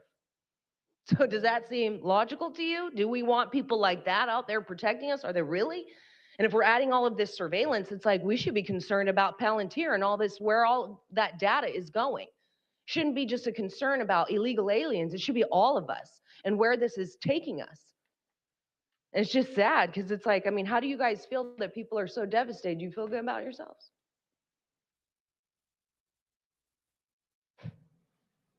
Because people are suffering. And they can't even now go into their communities and get refuge in some way because of your choices. Dang. You should be ashamed of yourselves. And you should be going, you know what? I'm going to take a cut. Why don't you take some money from my paycheck and put it into the budget? Because that $760,000 could come from right here. Lickety split. But none of you are willing to do that. But you are willing to have your community suffer. So woe to you. Because we all have consequences for our choices. It may not be here in this realm, but believe me, it is coming. Thank you. Mary Soriano? And can you please indicate which department we would like to speak to? Sure, it's an overall of both. Okay, 2 minutes, please begin. Okay. Well, that was one tough act to follow, but here I go. Thank you, Andy, for equality versus equity. Thank you, Joe, for your thoughtful questions today. Marnie, firefighters should be fighting fires. Adding community wildfire officer duties to their role is a burden, not a solution. Neither the Community Recreation Group nor the La Jolla Town Council has seen the 9 criteria survey used to justify recreation cuts. We had our meeting yesterday, the CRG.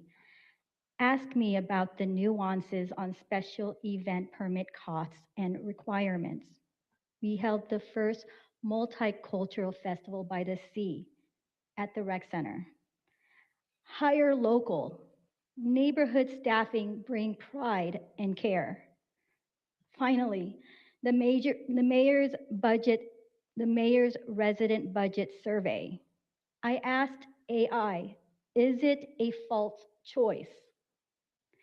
Yes, it's textbook false choice trap. Pitting parks, rec centers, libraries, arts and culture against emergency responders. It's a frame designed to justify predetermined costs. Thank you. Thank you. Blair Beekman? And Mr. Beekman, you've indicated you wish to speak to both departments, so I'll place 2 minutes on the clock for you to manage.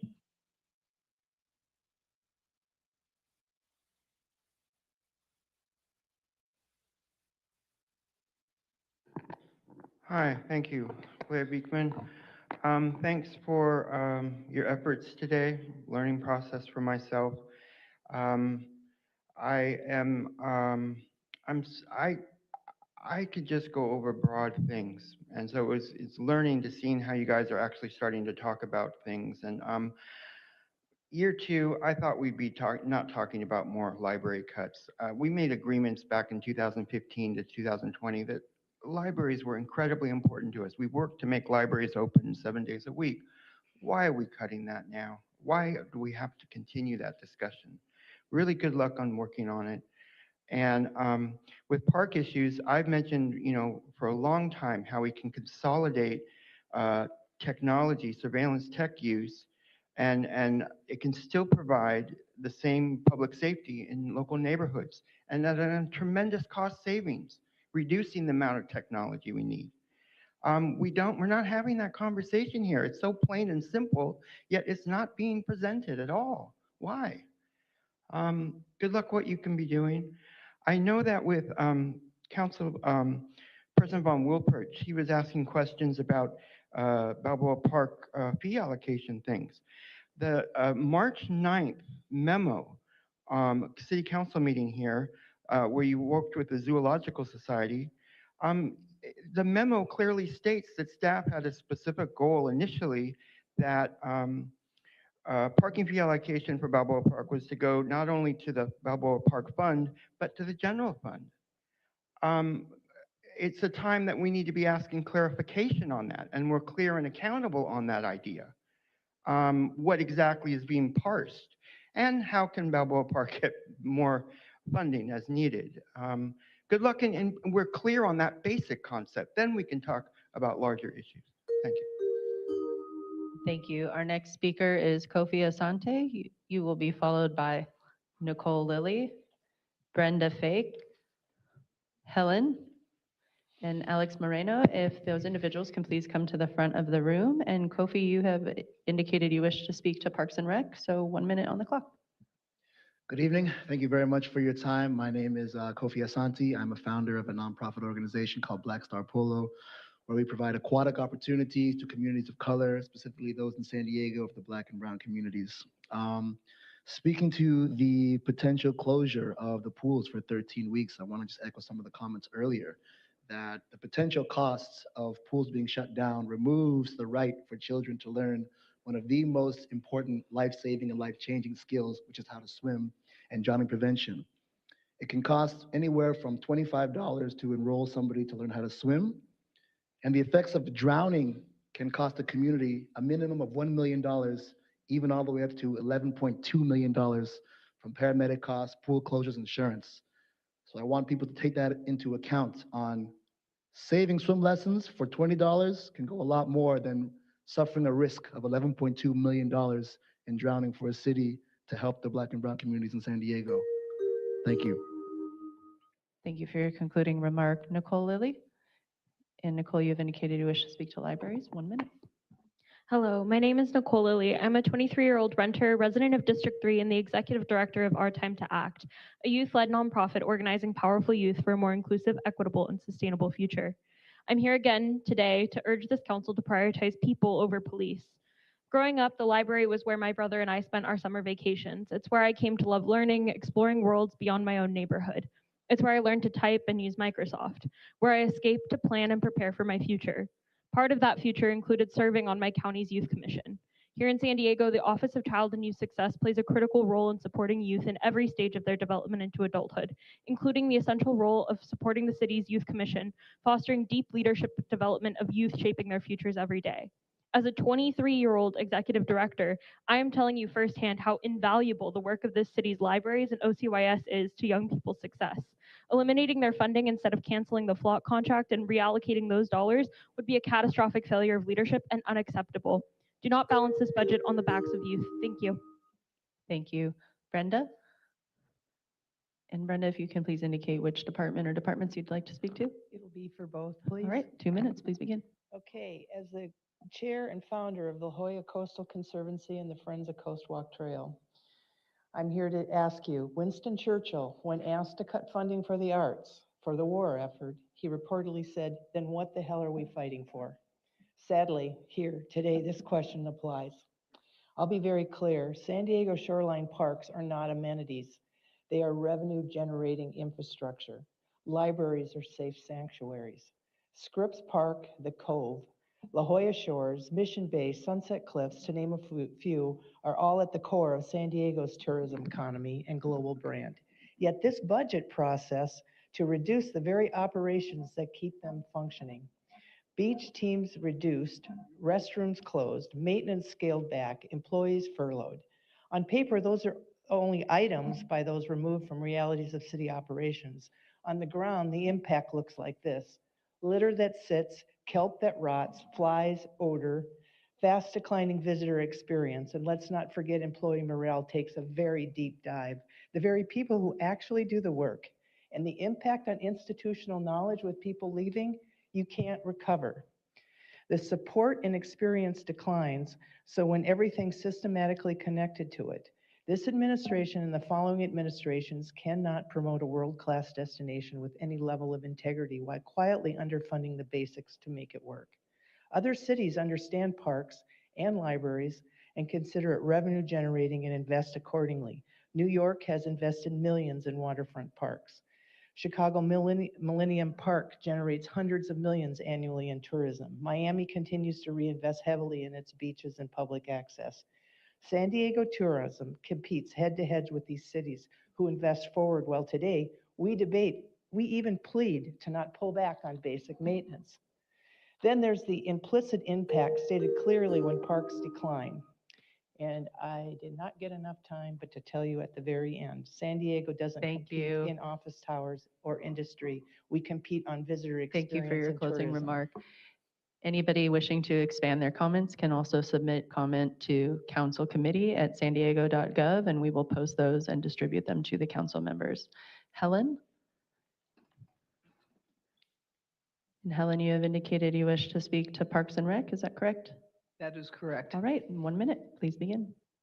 I'm Helen.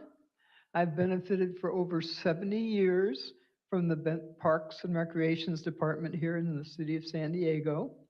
And there's a team called the Asset Management Team, led by Michelle Belishon.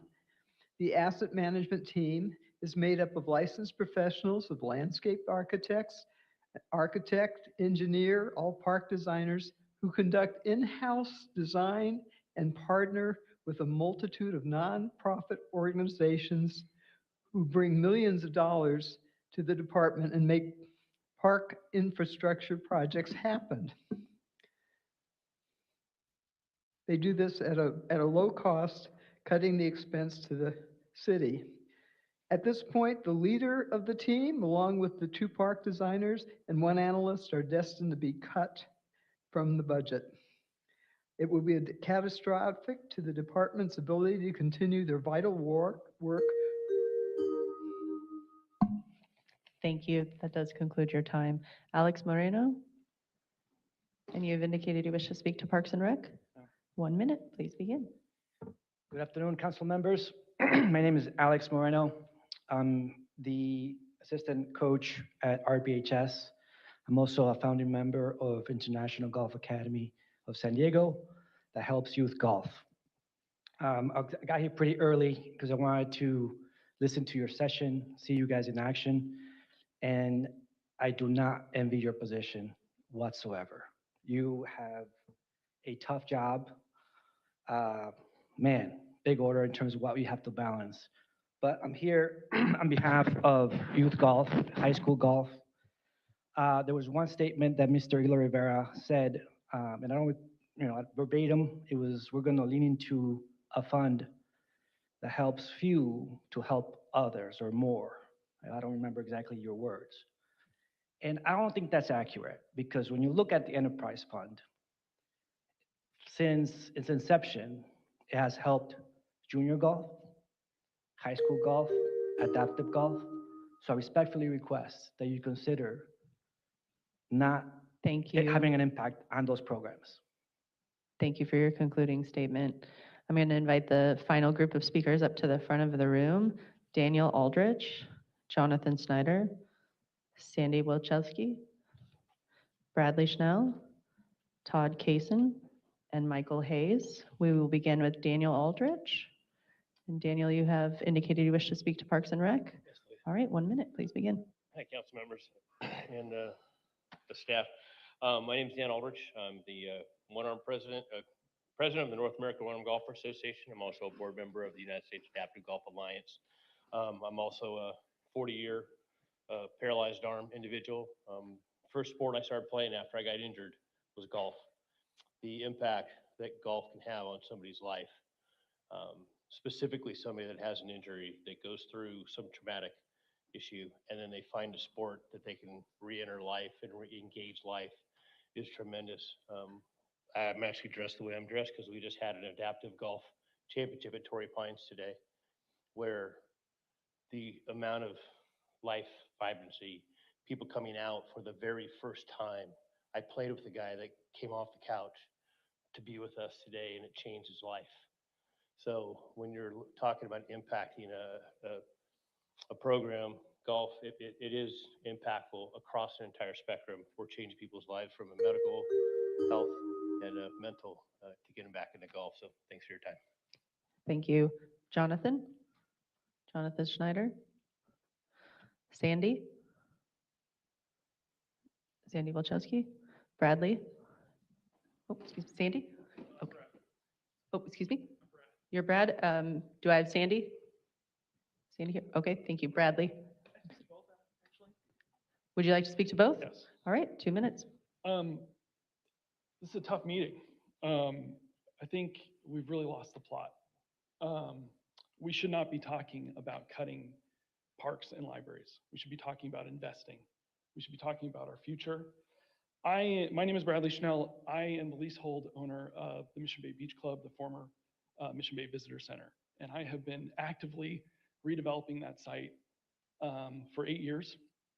And I think that if you've been there, it's an amazing site. And it's made me fall in love with Mission Bay Park. Mission Bay Park was a vision they had 80 years ago, and they didn't have the budget to build it. They figured out creative ways to invest in a future. And libraries and parks are about our future. They're about our children. They're about safe places where people can go and have a clean learning experience. So for that reason, I'm announcing today that I'm actually launching the Mission Bay Park Conservancy. I'm following the footsteps of Brenda, as well as Forever Balboa Park. We need a conservancy that is going to work with the city to help support and invest. The community is ready to invest. We need you, City Council, to invest in our parks and our libraries. And it needs to start today. Thank you. Thank you. Todd? And Todd, can you please indicate which department you'd like to Parks speak and to? Great, 1 minute. Good afternoon, council members. Afternoon, it's evening now, I'm sorry. But really want to thank you first for everything that you do to support this great city and all the residents inside it. My name is Todd Casson. I'm the Assistant Commissioner of the San Diego section of CIF. We oversee high school athletics for all of San Diego and Imperial County. And really, we couldn't do what we do without people like Mr. Fields and the support we get from the Park and Rec Department. As I sit here and I listen to what you guys were going through today, and I listened to the presentations, been here for about 4.5 hours, and can't believe the decisions that you have to make coming up. They're really tough ones. But I hope, as I think it was Chairman Foster who talked about keeping students and the youth in the front of that decision making, because that will lead you in the right direction. And when I think about how the Enterprise Fund supports not only high school golf, it supports junior golf and all of the things that go through to make that possible for students throughout San Diego. We oversee about 83,000 student athletes that participate in athletics, and they mean a lot to us, and I know they mean a lot to you as well. So keep them at the Thank center. you. Thank you so much. Michael Hayes? And can you please indicate which department you'd like to speak to? Actually, both. Both? All right, 2 minutes, please begin. So I guess I kind of want to talk about what I think you want to talk about. I was, last couple of weeks, I've been looking at the Global Innovation Index from Oxford. San Diego area ranks 14th in the world. That's something to be really proud of. But the thing about innovation, with companies like, that's what drives the wealth of this city, the future of this city. Qualcomm and Sorrento Valley, other companies, Illumina, biotech, technology. But the thing is like, what is that? Well, Jensen Huang, founder of NVIDIA, said, the future is going to be run by people who are curious, who are creative, who see around corners, who invent. And the question is, where does that come from? There you go. That's where it's developed. And so the thing is, Steve Jobs said Apple was a technology plus liberal arts company. His early people, his programmers, his technology people had to have hobbies in art, music, drama, writing poetry. Again, where does that come from? There you go. So I look at that, and then I look at, like, say, Balboa Park versus Petco Park. Balboa Park serves 14 million people a year. Petco Park, $3.5 million a year. A $4 billion private for-profit corporation, by the way. They don't pay for police protection at Petco Park. Comic-Con does, Rock and Roll Marathon does. So basically, I mean, it would be too easy to go way too far into that right now. But the bottom line is, America's finest city, it's not just a brand, it's a promise. And our future is innovation. Our future is innovation, creativity, curiosity. And that's what happens at the youth level. That's where it's developed. That's what makes the world's most creative people attracted to this city. Thank you for your concluding remark. Curtis Burkhead? And Curtis, you will be followed by Jonathan Schneider.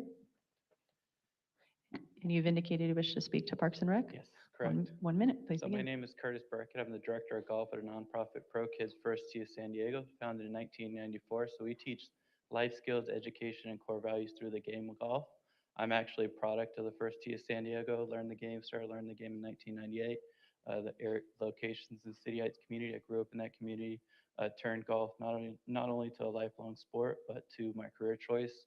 I'm one of tens of thousands of people who has gone through the program. We have anything from cardiologists, people who, gone on teachers, lawyers, public defenders who've learned the game, taken the skills they learned at Pro Kids and, have become successful. But I just want to make sure that we're, continue to be sustainable, in the future and continue to work towards, I think a lot of the commonalities here was seeing youth thrive. And I want to make sure that Pro Kids is thriving, for the next 30 plus years. So thank you so much for your time. I appreciate it. Thank you. Jonathan Schneider? You've also indicated you wish to speak to Parks and Rec. 1 minute, please begin. Well, thank you all. I'm Jonathan Snyder. I'm the executive director for the United States Adaptive Golf Alliance. Came all the way from Chicago to speak with you all today about the golf division here in San Diego. I'm not sure if you're aware, but San Diego Parks and Recs is a proud member of the United States Adaptive Golf Alliance. It's just 61 organizations across the country that focus on making golf more inclusive for individuals with disabilities. On top of all the wonderful junior programs and programs for your senior residents, the golf division has also been developing an adaptive golf program to bring more individuals with disabilities out to the local courses.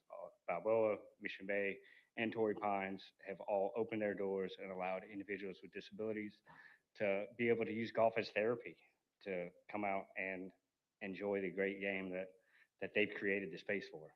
So my hopes are that you would consider to let them continue to do all the wonderful things that they're doing.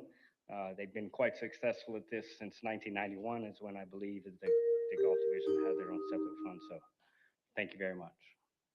Thank you for your concluding remark. And this concludes testimony here in chambers. So I will begin the 5-minute timer for all those in the virtual queue to indicate if they wish to provide comment on sub-item F, which includes the library department and Parks and Rec. When I call on you, if you can please indicate which department or departments you'll be speaking to. Each speaker will have 1 minute per department once indicated. We will begin with Sally Small. Please unmute and let us know which department or departments you wish to speak to. Both, thank you. All right, 2 minutes, please begin. All righty. Wanted to start with saying thanks to Andy. I can't see whether he's still there or not, but he's done a great job with Parks and Rec with the funding cuts that we've had in the past. Mr. Lee brought up Hunger Games as one of the things that we're pitting departments and neighborhoods against one another trying to survive. And I feel that that is true. We need to deputize engineers within the Park and Rec department to speed up and make projects cheaper. 633, I think you guys need to make some changes on that. Audit 800-14, take money out of the golf fund if possible. If not, go for SDPD and flock that we do not need. They do not provide us the safety that our community needs in our hubs like libraries and parks. If we have the places to hang out and feel safe, we will use them. Something not brought up today was cool zones. Our libraries are our cool zones in D4, where I am in Emerald Hills, and many of us do not have AC. OCYS really should be kept based on the grants that it can get, as well as the Film Commission. I think one person is okay, fine. We need to think about those with special needs and all of our youth that need the support. My first job ever was in the library, so I'm familiar with that. Oh yes, pools, D4, D8, D9, please make sure that they keep their pools as long as they can. It is a safety issue. Blue-green infrastructure needs. And keep December nights, just do it another way. Thank you. Our next speaker is Wee. Please unmute and indicate which department or departments you'd like to speak to. I would like to speak on both departments. All right, 2 minutes, please begin. Hi, my name is Wee Ibrahim Piz. I'm Executive Director for Big Voices. I'm calling in to advocating for, restore the library, the park and rec funding and hours, as well as the Office for Child Youth Success. I'm heartbroken over this because every single year, community come out to do that. We have to change the budget process that requires the mayor to have a public hearing so that he have to sit here and listen to every single person in this room and the entire community of people, elder, youth. He have to hear them because you guys hearing them, but he doesn't. He spent more time doing his PR, try to defend his budget cut, and it's not right. I hope that you hear these words and you have to protect a lot of these services for the people. Thank you. Thank you. Our next speaker is Laura Blount. Laura, please unmute and indicate which department or departments you'll be speaking to. Hi, I'd like to speak on Parks and Rec. All right, 1 minute, please begin. Thank you. My name is Laura Blunt, and I'm a resident of City Heights. I'm here today speaking for families who rely on our city pools for safety, health, and community. I have 3 daughters, ages 7, 11, and 13, and they all learn to swim at our city pools. Because of that access, they are now on the swim team and junior water polo team at Memorial Pool, and they'll have the opportunity to join junior lifeguards this summer. Most importantly, they're safe around water. In a city like ours, it's a life-saving skill. Year-round access to these pools keeps kids safe and active. And for many families, these programs are the only option. I urge you to protect funding for our city pools and keep these opportunities available for all our children. Thank you for your comment. Our next speaker is Andrea Ebbing. Please unmute and indicate which department or departments you'd like to speak to. I'd like to speak to both, please. All right, please begin, 2 minutes. So it's Andrea Ebbing. I wanted to echo Audra's comments about the parks. Thank you, Audra. That was very powerful and very true. I'm the woman that was beat to almost death by Anthony Warner, a police officer who somehow suddenly shows up in a park that I'm at when I'm aware that people are taken for sure for addicts that are placed in rehab programs. I'm not sure why that Linda Vista Rec Center has no working cameras, but they know that, and it's been like, I don't know, 8 or 9 months. So I would say safety is not a priority in that area. And we are funding murderers. Like, guys, seriously, like look how much money SDPD is costing us right now. Look at the damage they're doing to people's lives. Not everybody, but a majority. They don't need millions more dollars. They need a real audit. They need an investigation. They need posts to come in and remove a bunch of them. Thank you. And okay, didn't realize I had more. Okay. You have 1 more minute. Perfect. As far as libraries are concerned, I really love what the woman just said a minute ago about the cool zones. So libraries being defunded, like this whole situation is, it's really depressing. Like I'm watching all these people talk, like the kids last night. Oh my God. It feels very, very dark. It feels very evil what's going on. Like these kids have such a better chance if we had better leaders. And by that, I mean, we have an assemblyman who's an obvious. It's clear as day that Gloria has never run a corporation or been held accountable for revenue. Because in any corporate setting, you would never get by with that kind of stuff. These kids need us. Like, make good decisions. I don't know if you can go against the police funding, but you should. It's really embarrassing and sad. Thank you. Thank you for your testimony. The 5-minute timer has concluded. We have 18 hands remaining in the queue. We will take no other callers beyond these remaining 18 hands up. Continuing with Catherine Rhodes, please unmute and indicate which department or departments you'd like to speak to. Hi, I would like to speak to both, please. 2 minutes, please begin. First, thank you, Audra Morgan. According to the mayor, the 10 to 20% pay raise for all the thousands of union worker employees will be added to the budget before the May revise next Wednesday, May 13th. And all the unions are still in negotiations until then. When will the mayor and city council get the money for the 10 to 20% union raises that have yet to be shown in the fiscal year 2027 budget?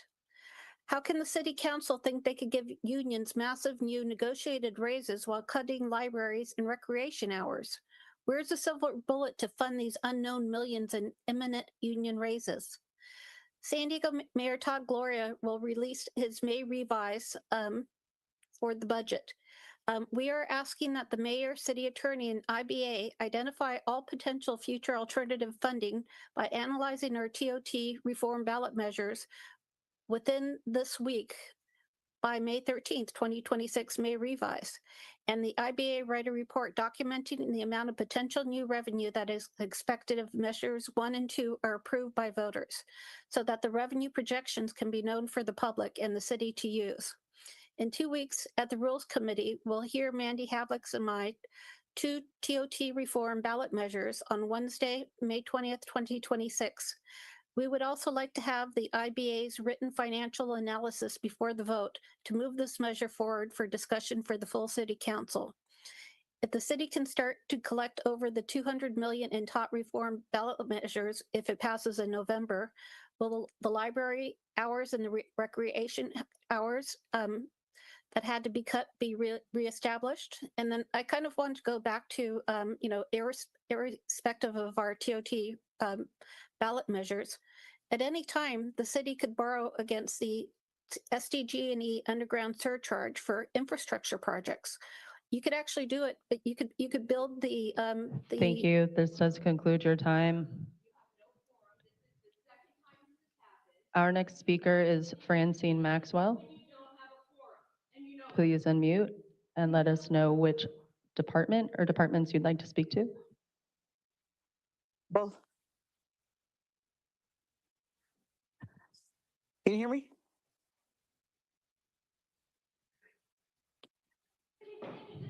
Hello? Hold on, Ms. Maxwell. We'll be with you in a minute. Thank you for your patience.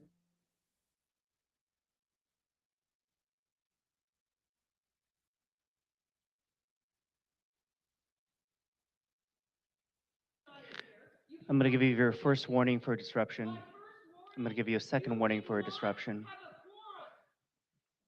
I'm going to ask that you be removed from the meeting at this time.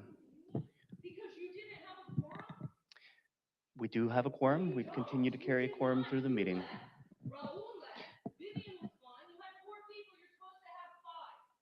I'm going to ask that you step out from the meeting. I'm going to ask that you step out from the meeting. We're going to go ahead and continue the meeting.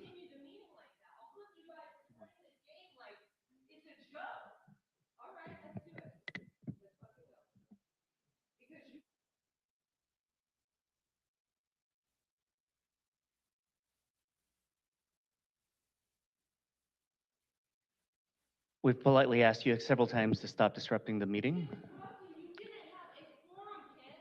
And so we're going to ask you that you depart.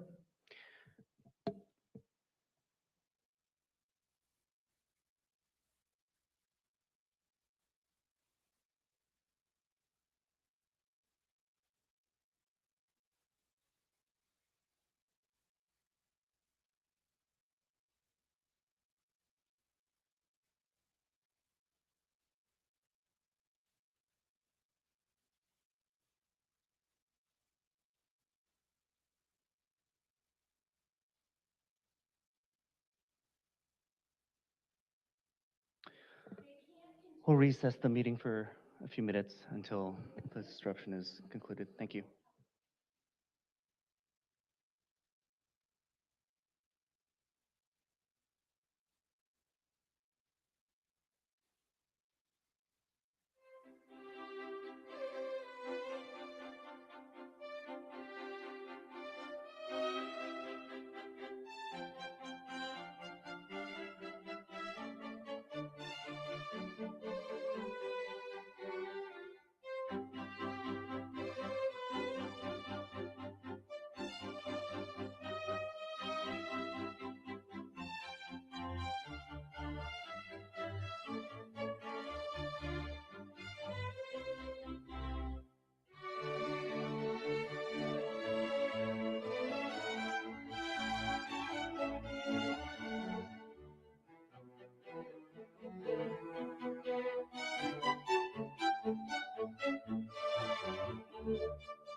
Thank you to all those who are online for your patience in awaiting as we clear the room for a moment. And we'll start back up with the meeting.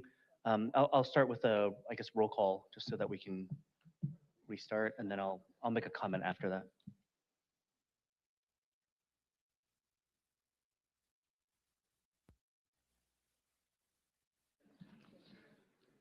Vice Chair, Council President LaCava, Committee Member Campbell, Committee Member Whitburn, Here. Committee Member Von Wilpert, Council President Pro Tem Lee, Here. Committee Member Campillo, Here. Committee Member Moreno, Committee Member Elo Rivera, Chair Foster. Thank you. We do have a quorum. Before we continue the meeting, and I'll thank everyone online for waiting and those who are here for extending their meeting a little longer. But I think we've repeated this several times up here.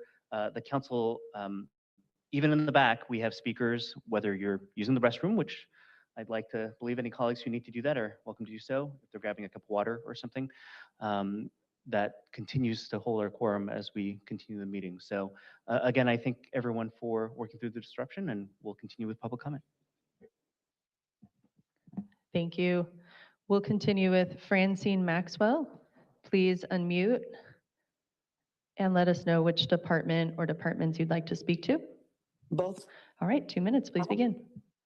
Francine Maxwell, Southeastern San Diego. Thank you so much for the presentations today. I'm just curious, as we were asking and hearing all these questions from the diocese, I never heard of the suggestion for the Office of Youth and Child Success for the council people that attend numerous galas and meet numerous millionaires, how much money you guys have pulled in as far as trying to garner favor for saving some of the park and some of the library hours. I'm also curious that none of you have shared if you would put your CPP money together to save the Office of Youth and Child Success. Very appreciative of the GMs. We need them. We have some top-notch pool staff at Dr. Martin Luther King Park just waiting with bated breath to let the community come back. Life-saving classes, life-saving measures. The seniors can come back and exercise, and this is life-saving. Love the GMs, love the assistant center directors. Want to be very careful when we're looking at cuts because everybody needs education. Education is the great equalizer. And so as we're looking at who has which library hours, again, if we can just be strategic and stop all of this across the board 7%. There's some people that could do a little 13 million and there's some that can't.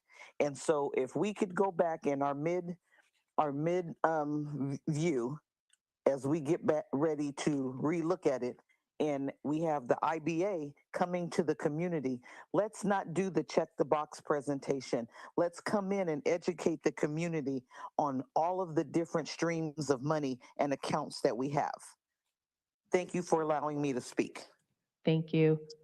Kathleen Lippett, please unmute and indicate which department you would like to speak to. Thank you. Both, please. All right, 2 Community minutes. serv- Please begin. All right. Thank you very much. I want to thank the council members who recognize the importance of providing security in parks and libraries. In recent years, extreme radical narratives advocated for defunding those responsible for maintaining public order, of destroying a cultural fabric that took generations to weave and trying to replace it with a vision of social justice that ignores the realities of human nature is naive in the extreme.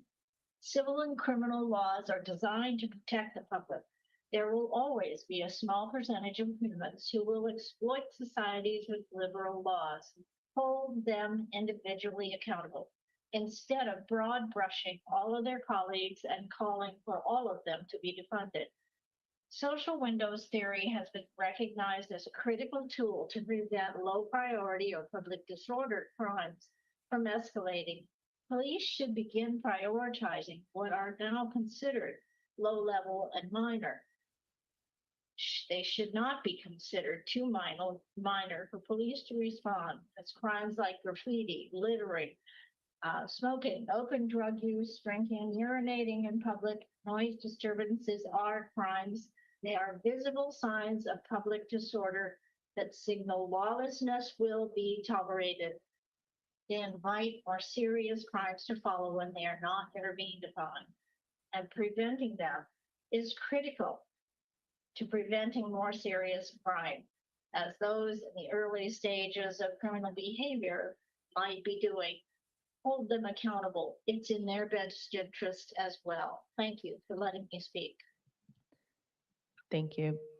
Becky Rapp, please unmute and indicate which department you would like to speak to. Hi, I'd like to speak to both departments. 2 minutes, please begin.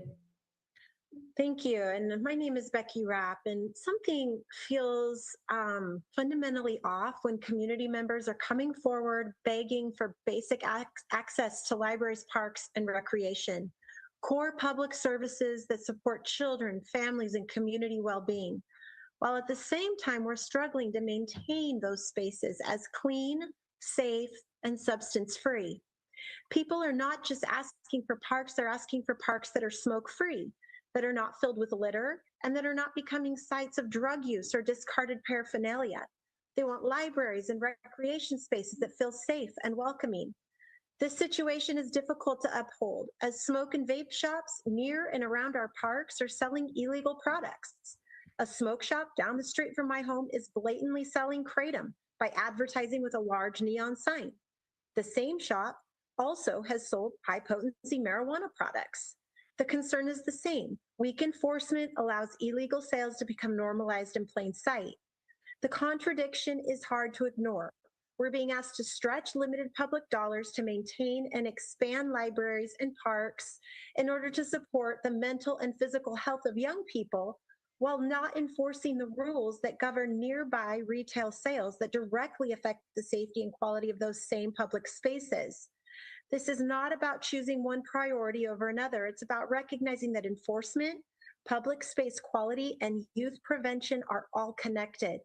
It's worth thinking about what message this council is sending to the public. Are we going to allow for illegal drug sales in our neighborhoods and defund parks and libraries?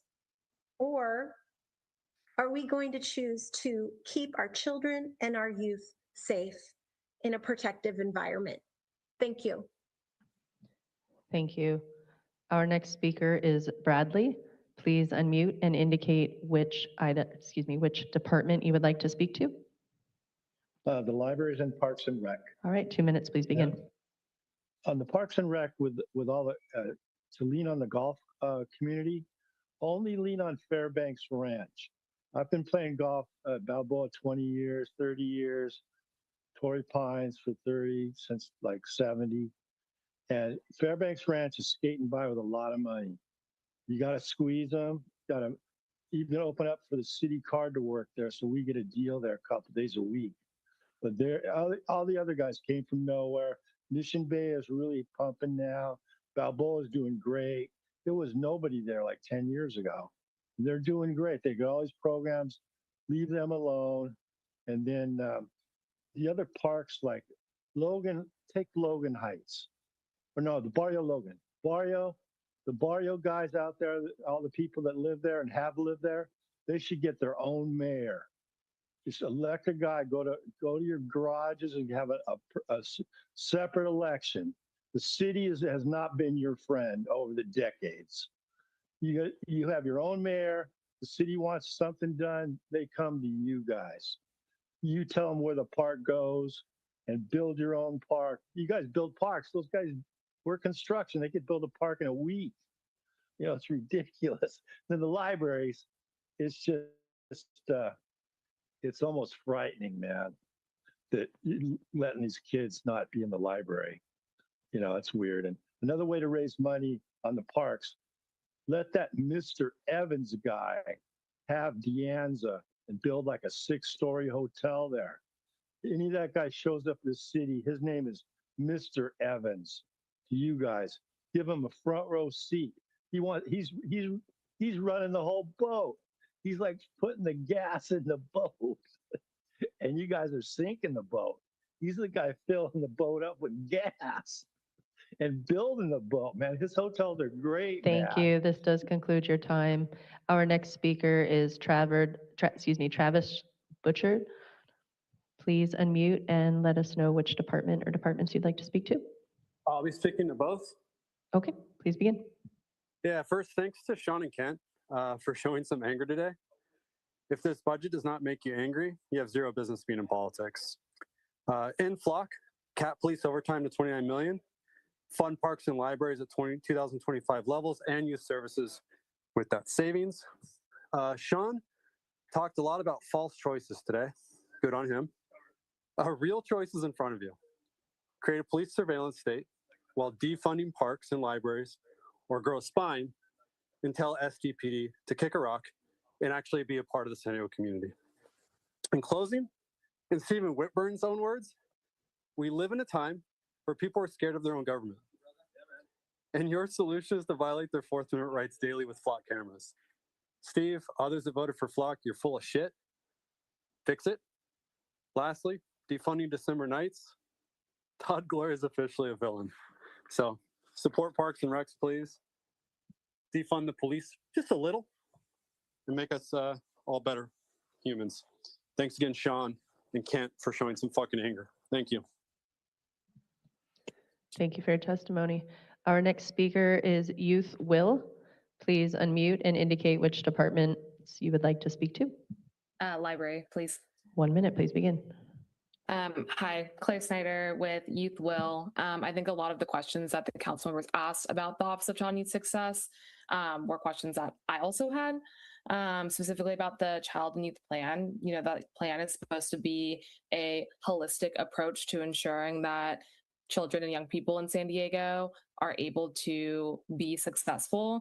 And there are 5 different focus areas of this plan, and didn't really get a clear answer about what departments would be taking over what areas, which shows that there really is no plan with cutting this office. But do these departments have the capacity and the cross-sector knowledge to be able to implement this? Do they have the knowledge for workforce development and financial well-being? Do they have the knowledge about and expertise for childcare? I don't know. And I would hate to see this plan and the Office of Child and Youth Success disappear because of that. Thank you. Thank you for your testimony. Our next speaker is phone number ending in 8813. You can unmute by pressing *6. And please indicate which department or departments you'd like to speak to.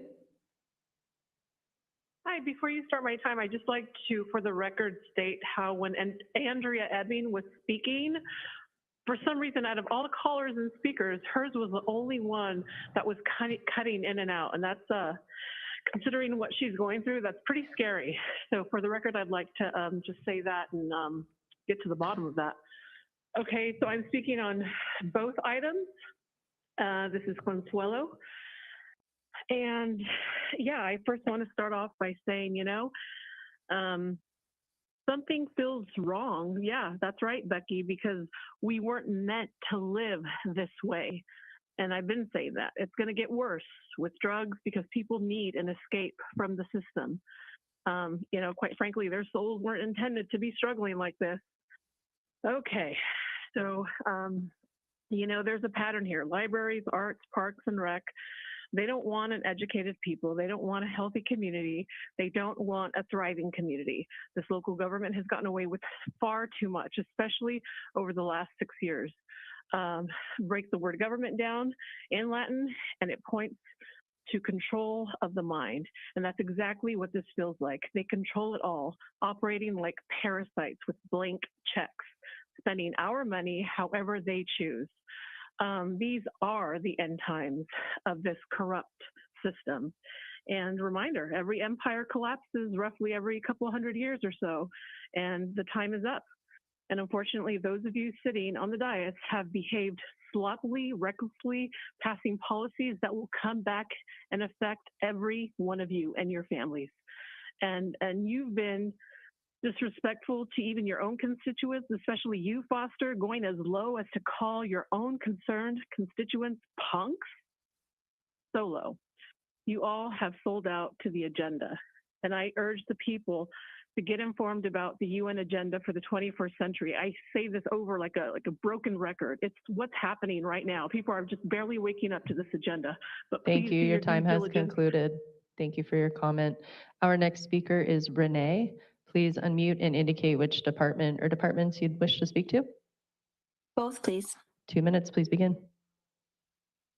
Thank you for the opportunity to speak and for everyone still on hold waiting to share our comments. I've been a resident of Claremont for over 10 years now, and I'm a mom of 2.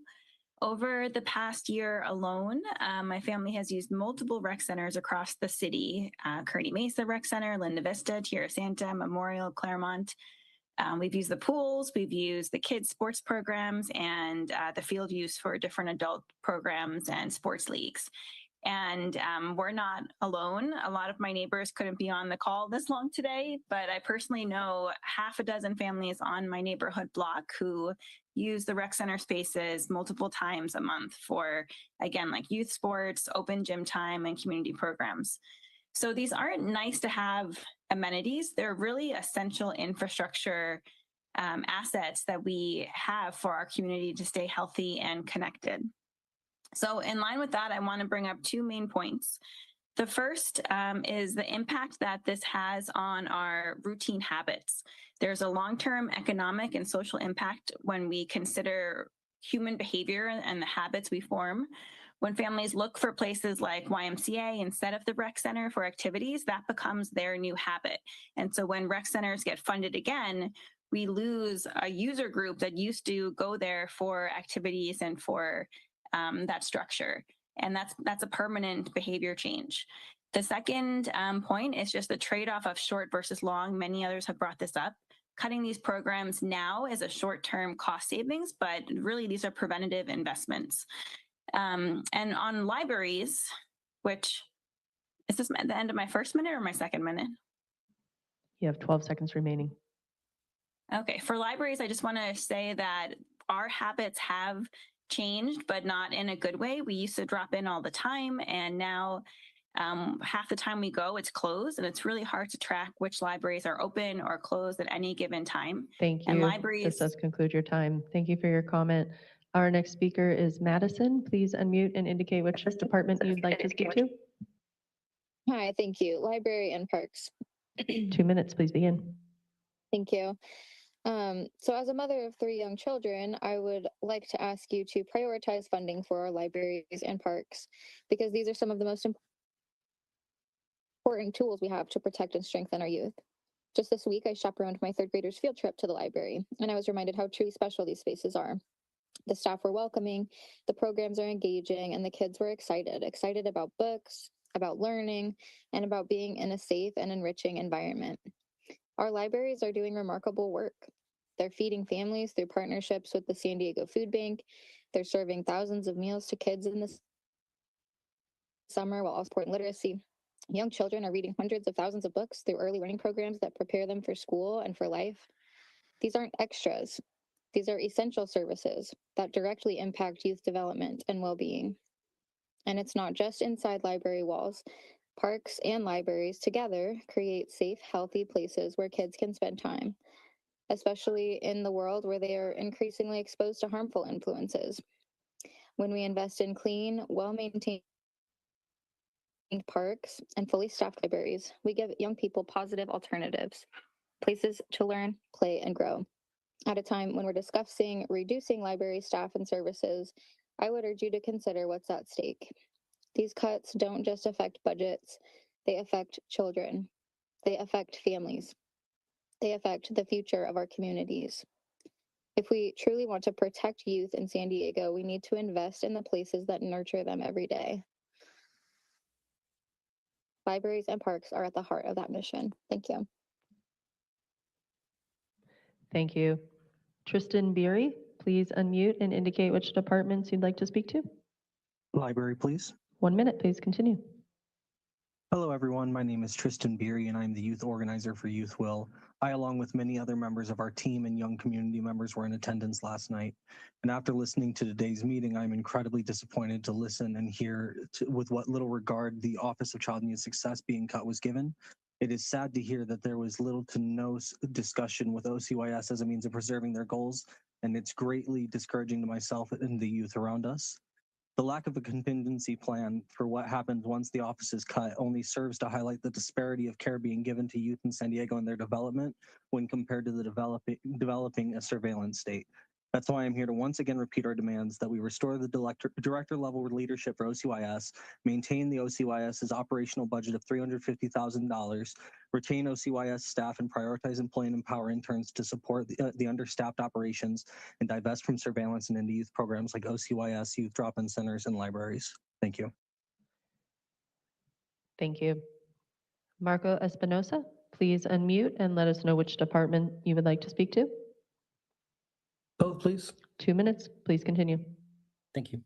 Good evening, Marco Espinosa. First off, for a little nerd moment, 3 cheers for Andy Fields. Hip hip hooray, hip hip hooray, hip hip hooray.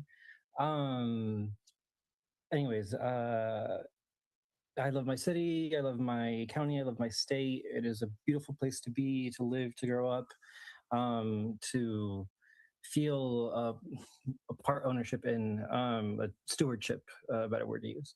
And so I just wanted to say that everything we can do for our Parks and Rec and our libraries.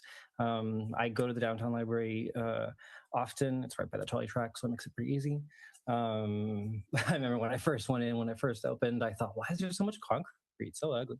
But it really, really grew on me. And now I just love it. So yeah, I just keep on doing great things. Look forward to the rest of the week. Thank you. Thank you. Phone number ending in 8700. Please unmute by pressing *6 and let us know which department you would like to speak to. Sarah, I'll speak on both. 2 minutes, please continue. Thank you. Joy Sunyata.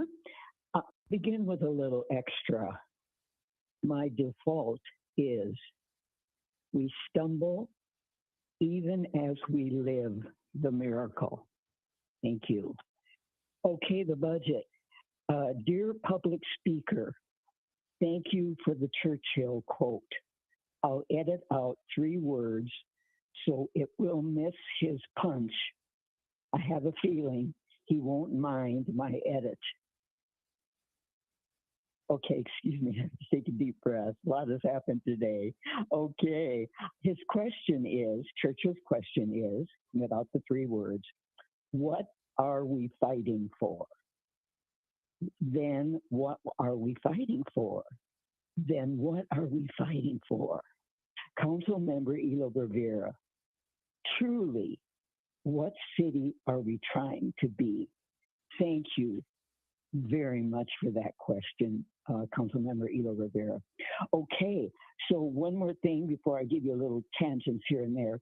It felt like a real team today with Emily from the mayor's office and all of you collaborating this afternoon. It just felt right. It just was great. So I opt for a hybrid model regarding library hours. All the wonderful stuff was said about the Parks and Rec. I won't repeat any of it. Yes to maintaining our library core services. Yes to SD access. And then I'll conclude with a great day. A great day. I'm serious. A great day. Thank you, Chair Foster III. Thank you, President Pro Tem Lee. Thank you, everybody, and love to all. Thank you. Armando Sepulveda, please unmute and indicate which department you would like to speak to. Both, please. 2 minutes, please go on. Thank you. Good evening, council members. Thank you for being here tonight and for listening so diligently on all the voices advocating for our public spaces. My name is Armando. I'm a lifelong resident of the city of San Diego and an advocate for our youth.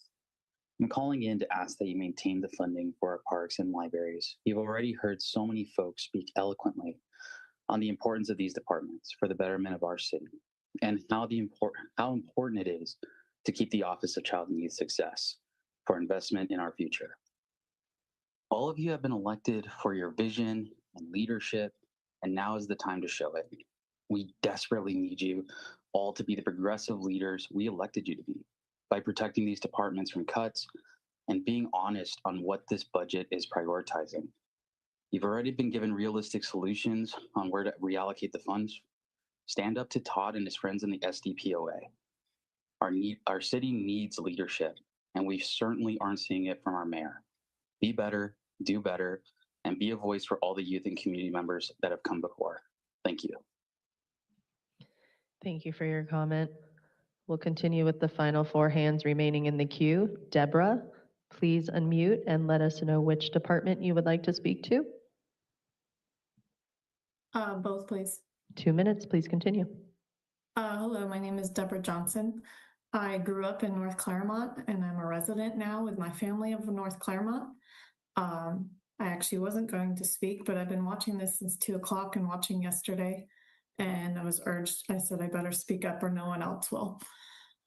I think all the people, the council members still sitting there listening to us, it's hard to watch with Jen Campbell not sitting there when North Claremont Library is on the chopping block. We need a voice, and I hope you're all paying attention. I went to the library today. I go often with my family. It's a place for young and old. They do adult Scrabble, crafts, help people with scanning items, computers, their tech support. We have an aging community here, and it's a resource that they need. And as people said, that's a library that gets walked to, and just because there's other libraries that seem nearby, they're not as accessible. As far as the parks, I think the city council will be hearing from North Claremont soon on parks as well. They're proposing a cell tower on one of our parks, and it got brought up in the community meeting that we have broken park equipment for years that has gone unnoticed in Get It Done app requests. So cutting both these budgets would highly affect me and my family and this community, and I don't think it's the place to take the money. Don't pit us against each other. Take from the other funds, as people said, and get us what we need. Thank you. Thank you for your comment. Patricia Fillet, please unmute and let us know which department you'd like to speak to.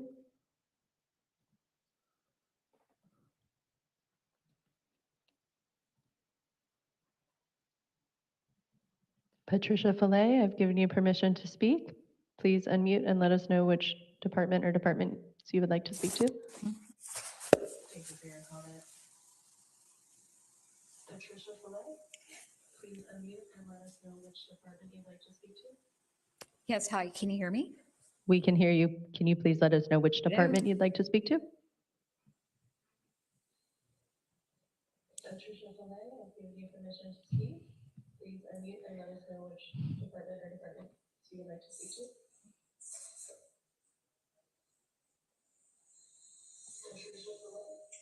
Hello, can you hear me? We can hear you.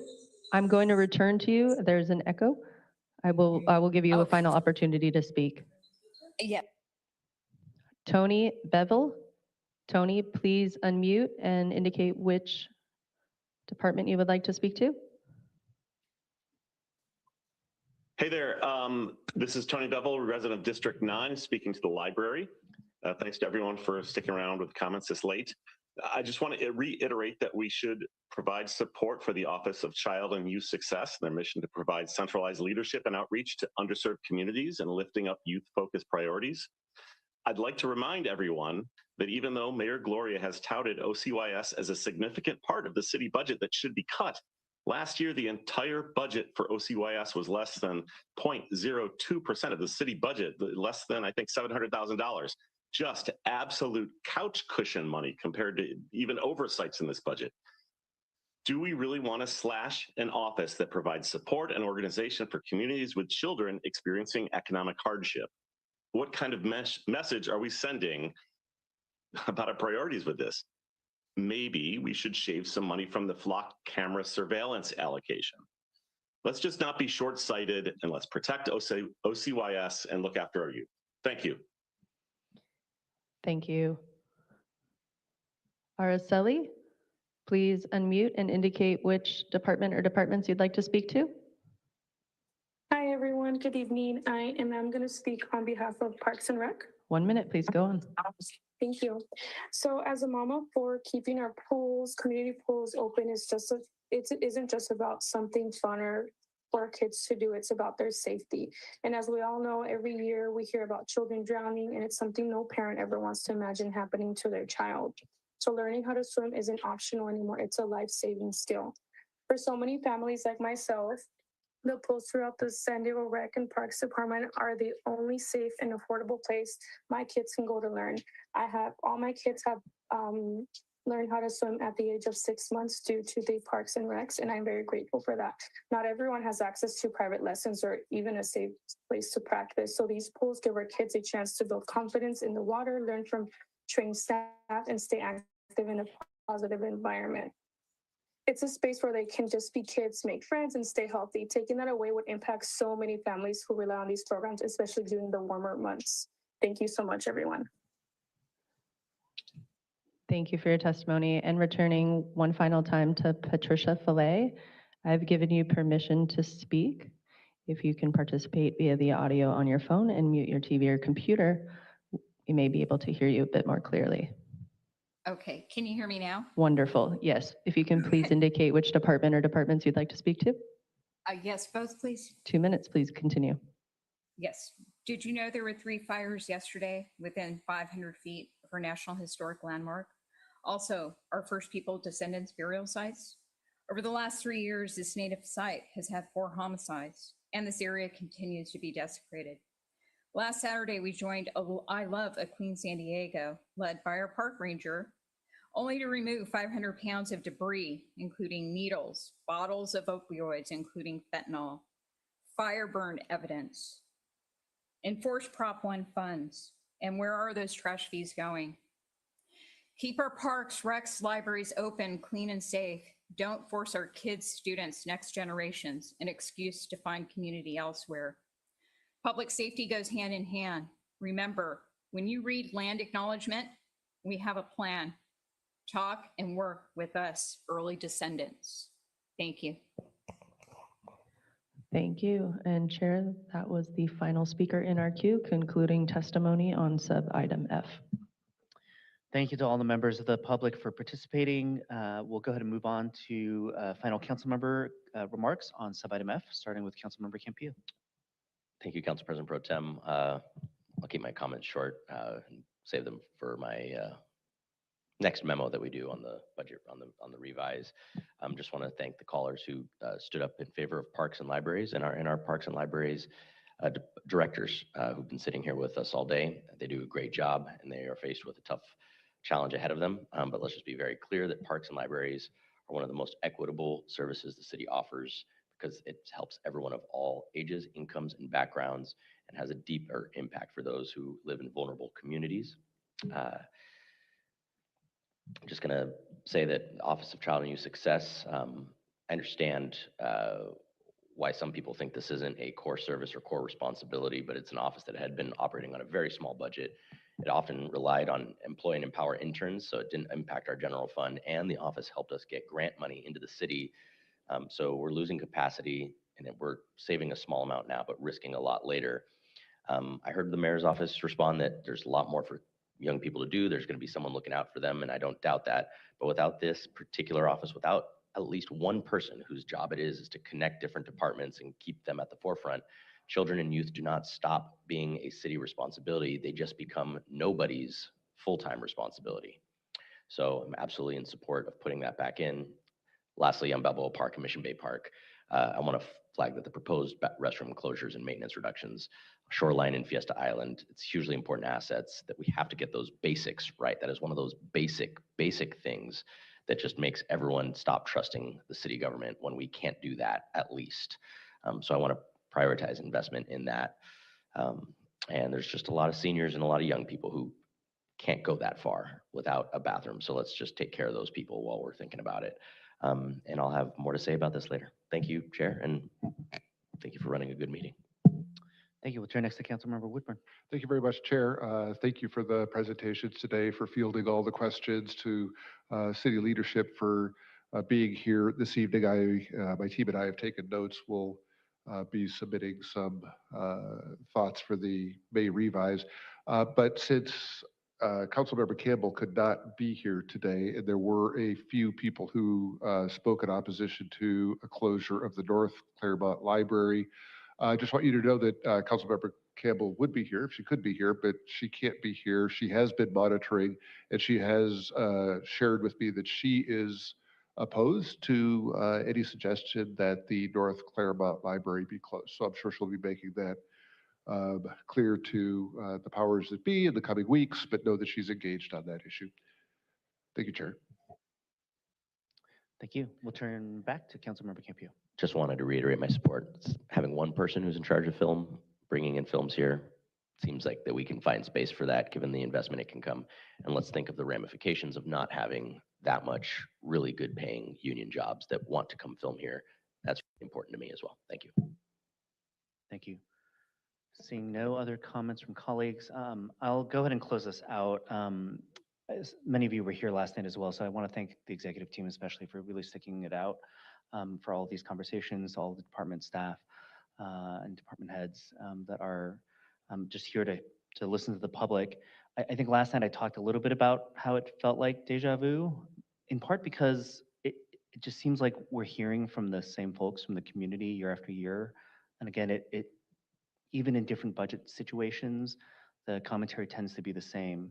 And yet we keep facing the same cuts. And again, this is not to acknowledge that there aren't difficult choices to make this year. I actually believe that members of the public really understand, if they're given the information, the fiscal challenges that the city is facing. And these are not the folks that are trying to bankrupt the city's future. They're actually the folks that we need from a support standpoint to try to solve the long-term challenges that we've got. And so no one was surprised that cuts were coming. I think, as you can probably tell now, the surprise seems to be, I mean, they were not surprised, and yet somehow it feels like they still are, right? Based on all the comments that we've received. And to me, that's a clear reminder that our role in leadership is not just to make these difficult decisions, it's to determine how we come to those decisions, and then how do we communicate and implement them in a way that the public can feel like they're involved in. We already know who's going to pack the room. They did today. They did yesterday. And they involve stakeholders who are advocates in many ways for our neighborhoods, but they also include philanthropic partners, like we saw today with libraries and parks. And these are folks who, again, want to help the city out, but they're also not here to bail us out. I think we heard that from some today. So I don't think what the public expects is that much different than what we expect on this council. And so I just share this as feedback really for our leadership that is here. And that is that at the end of the day, everyone expects that there is some kind of plan. We don't get to make that up here. And so what we need is something presented to us. And when you present us a plan, I can guarantee you that we probably won't like it. We're going to have issues, and I think it's fair to expect that we're going to throw it back at you in some way or another. You've seen it before. But I think what we want to believe is that there is a plan, that it's been thought out in some way, that there's some intention to the decisions that are being made, and therefore that you have a way of justifying that. And ultimately, I think people want to see that you've tried to find other solutions. And by the time you get to engaging stakeholders, if you can't show that all of that is in place, I think you're going to get what we've been getting the first couple of days this week, which is just pure frustration and this feeling that they've come out time and time again, repeating the same things to us. The last thing I will just note is that we need to stop talking about these cuts as the necessary cuts that the city needs to make. They are difficult ones, but in many of these cases, the cuts that are being made impact real people at the city. We talked about it today. Many of them hold positions, and they are providing real services that St. Egan's face. And that's what we're eliminating. And so I know they're necessary, but there are still choices that we are getting to make. And I think that human component of it is something that we should never forget to acknowledge. And then finally, I think what everyone is looking for from us today, whether it's from the administration, from those of us on this council, is to believe that we are actually fighting to do everything that we can to protect the things that we've all said we care about. That is something they need to see. And I hope that that's something that as we move through the last couple of days, we'll be able to impart to everyone who participates here. So with that, I will thank our council administration team from their efforts, the colleagues who stuck it out to the end, and of course the city TV and our executive protection detail for helping us to run a smooth meeting. And with that, we will recess to the next hearing of the Budget Review Committee tomorrow, Wednesday, May 6th, 2026 at 9:00 a.m. And we'll see you all soon.